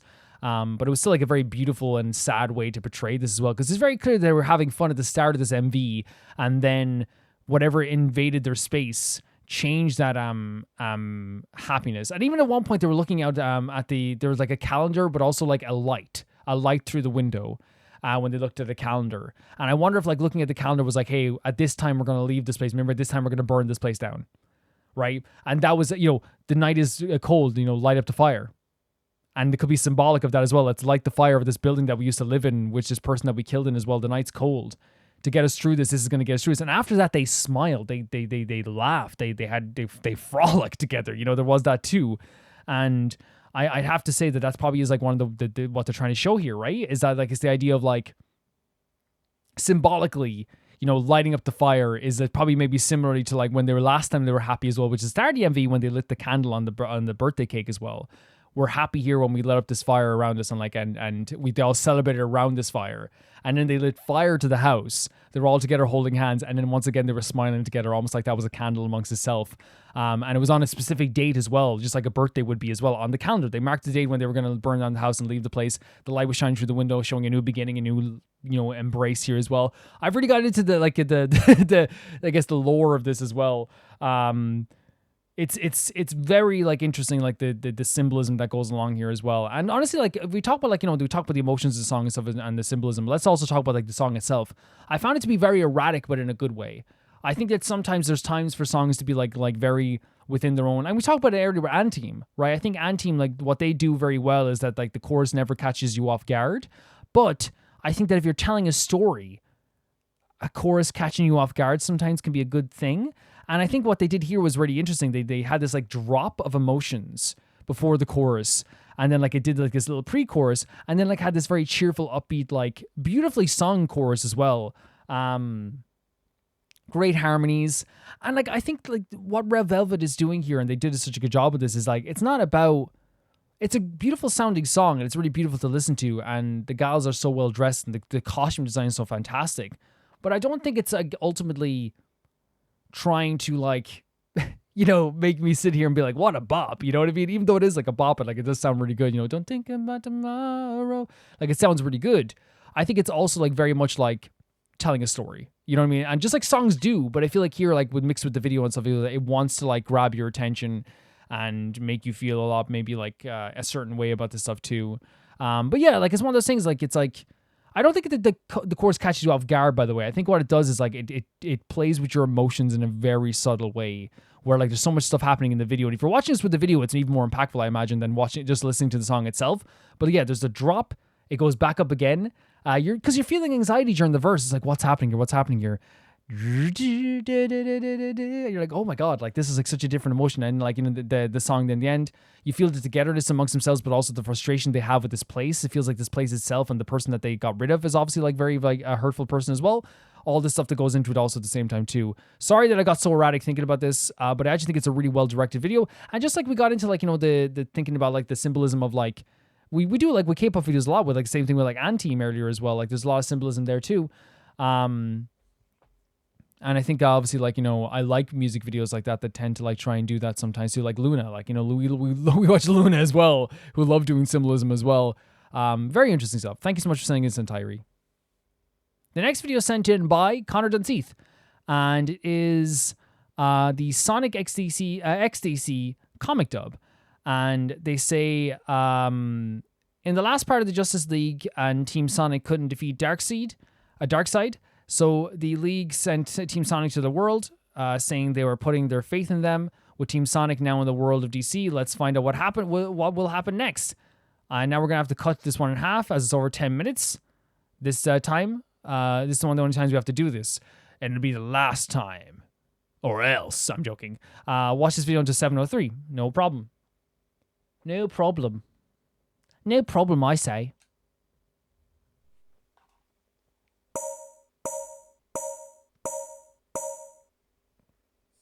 Send us back. Don't make me repeat myself, Mr. Terrific. Send us back. Send us back. Now. I turn off the subtitles. Sorry, but I can't. There aren't any. Yeah, this moment was very dark in the last part, right? Why wasn't it? In the Justice League are gone. Easy, Knuckles. Don't punch the messenger. At least that means Darkseid's gone too. Silver, how can you say that? We've lost everyone. I'm sorry, Amy. I'm just trying Yeah. to find some good in this I mean, no one's thinking straight during these moments, right? No one can be. Given the nature of the apocalyptic dimensional engine, factor in the energy supplied by the Chaos Emeralds. Tails, what have you got for me, buddy? Nothing concrete yet. I need more time. Well, I love that he turns to Tails as well, right? Kind of being like, "What you got?" You know, because again, Tails is like, you know, someone he relies on quite a bit, just like Sonic, just like Tails relies on Sonic, you know. I don't know about that. It won't be long before the villains of the world realize our greatest heroes are missing. We can put the rest of the league on high Very alert, terrifying, but it's right? going to get ugly. For example, like it was not about very good. So remember when the Powerpuff Girls decided to take a break, and then all the villains kind of realized and were like, "Let's tear this place apart." You know what I mean? Good. They gave their lives trying to protect our world. I think we owe it to them Heck to return the yeah. favor. Maria, I failed to protect the world you loved, but you want me to carry on. Should I protect this world and its people? So what do you think, Big T? Can your Earth handle the 6 of us running around? Between the metahumans, aliens, and interdimensional visitors, I don't think anyone will give you a second chance. Okay. Green Lantern passes to me Wait, right what? into the world. Wait, what? I've been recruited. They give him. It means he put his trust He in gave him you. the Green Lantern The League outfit? put his trust in all of you. If you're enjoying the Justice crazy. League, you need to dress the part. Will the other ones get the outfits? That'd be insane. Hang on, Kiwar. Holy hell! Kid. Just get in there and I mean, he is handle very that powerful, poser. right? I'm afraid to call for Love backup. this villain design. I've never seen this What do before. you fear what my newfound power will do to the rest of your precious Green Lantern corpse? I thought he'd give me more of the vibe of a character that talks like this instead, you know, with his like mustache and stuff. In blackest nights. Oh, wait, there's like multiple Green Lanterns? I think that I remember that was some sort of to do with lore, right? Evil's might. Beware our power. Green Lantern. Very cool. What's the matter, Sinestro? Scared. Sinestro? Never heard of Sinestro in my life. Careful, Chip. We don't know what sensor used to enhance his lantern's battery. A Chaos Emerald? But that was supposed to be lost in my home dimension. I'm not sure this means. I like that they use the crossover with the Chaos Emeralds as well, right? It makes it feel like it is like very tied to Sonic in that sense too. But I'm gonna need to report this to my friends. I'll have one of the other Earth Lanterns fill in for me. Like Cal, or Hal, or Guy, or Simon, or Jessica, or Joe, or...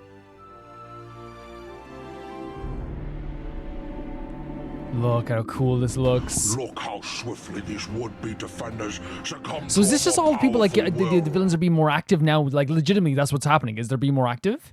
Supergirl. Supergirl.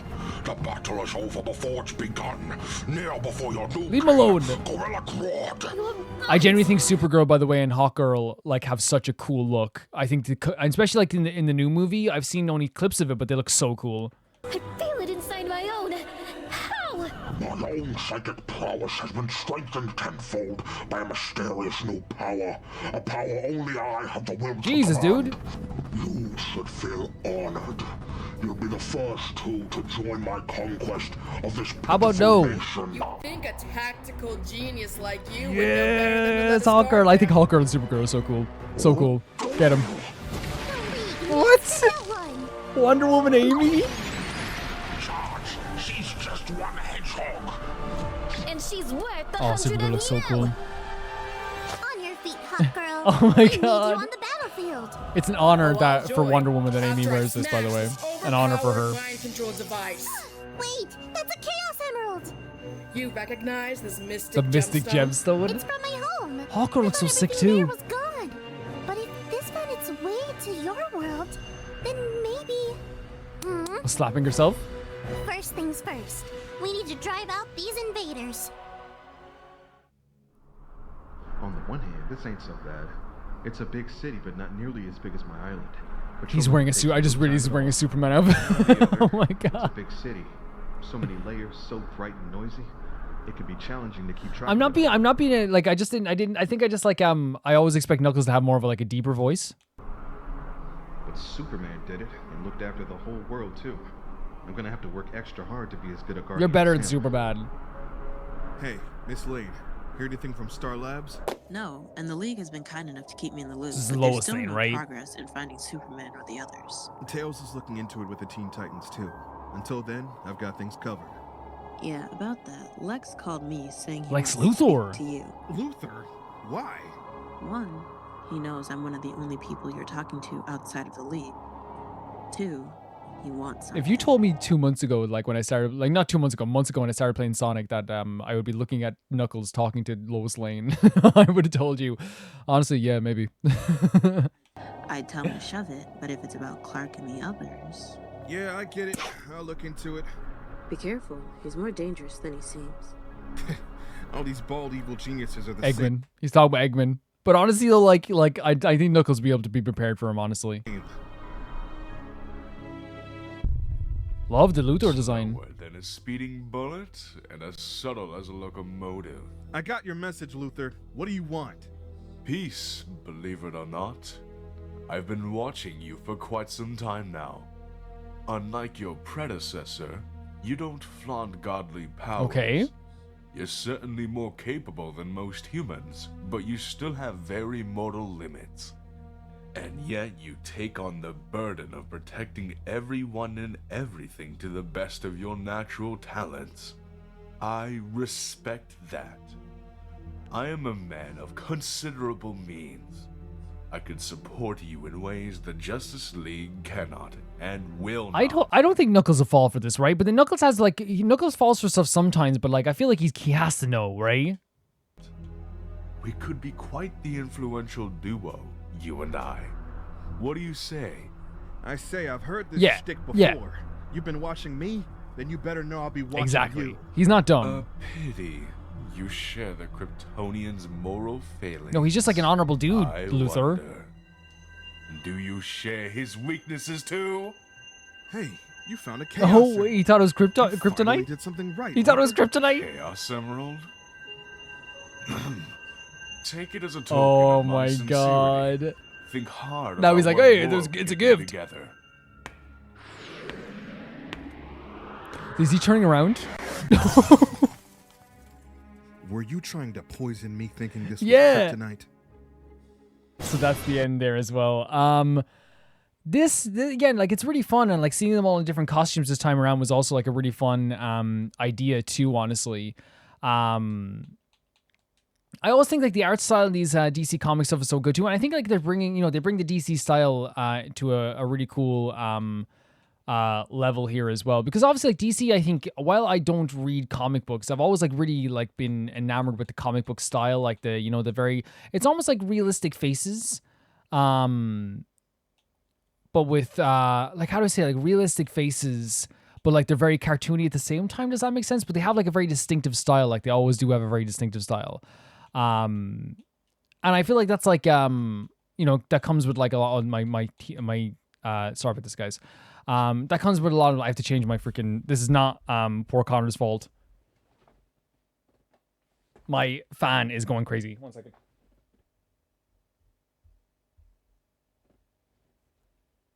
Behave yourself. No, behave yourself.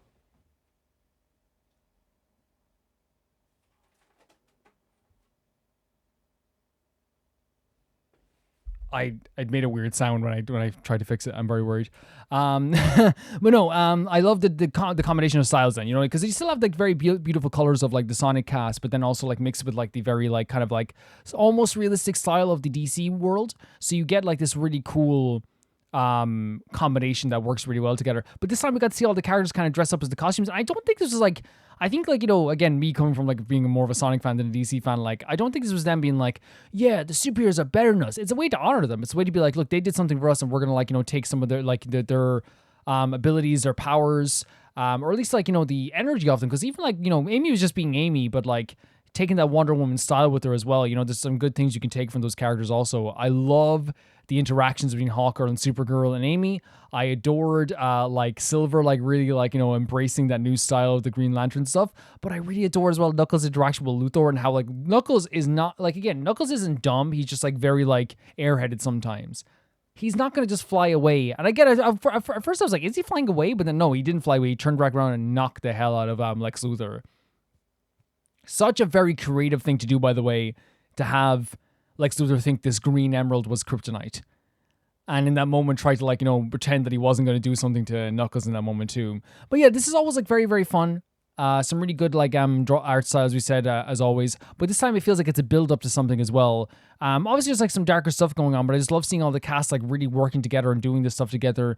And now like in a whole new wind, kind of like trying to honor the DC characters and the superheroes that have come that fell, but like that kind of like are trapped, I guess, as well at the same time too. Like it's really, really cool seeing the Sonic characters in their natural habitat, which is being a hero. Right? They're heroes. They are their own superheroes. You could call them superheroes themselves, and I feel like that would be so accurate, and that's so well portrayed here. Whether that be with them saving Hawkgirl. And I love the way Hawkgirl and Supergirl are just like accepting of Amy as well. That's such a great combo as well. Supergirl, Hawkgirl, and Amy together. That'd be so fantastic. But it just works. It works so well for me, honestly. Thank you for sending us in. Thank you so much for watching this video, and thank you so much for being so kind and watching Roman Reacts all the time, guys. And thanks so much to Tyfire2, Jamie Bull, Johnny the Banana, the Ghost Inazuma, Felicious Felix, Ewald, Radish Adusta, Death Trap, Lynx Markey, Assassin, True Peanut Butter, Peter Shelson, Heck, Leon, High Casparian, Jared Beanham at the highest tier of my YouTube world, Give Me 7 and Blasco. And I will see you all so soon. Bye bye.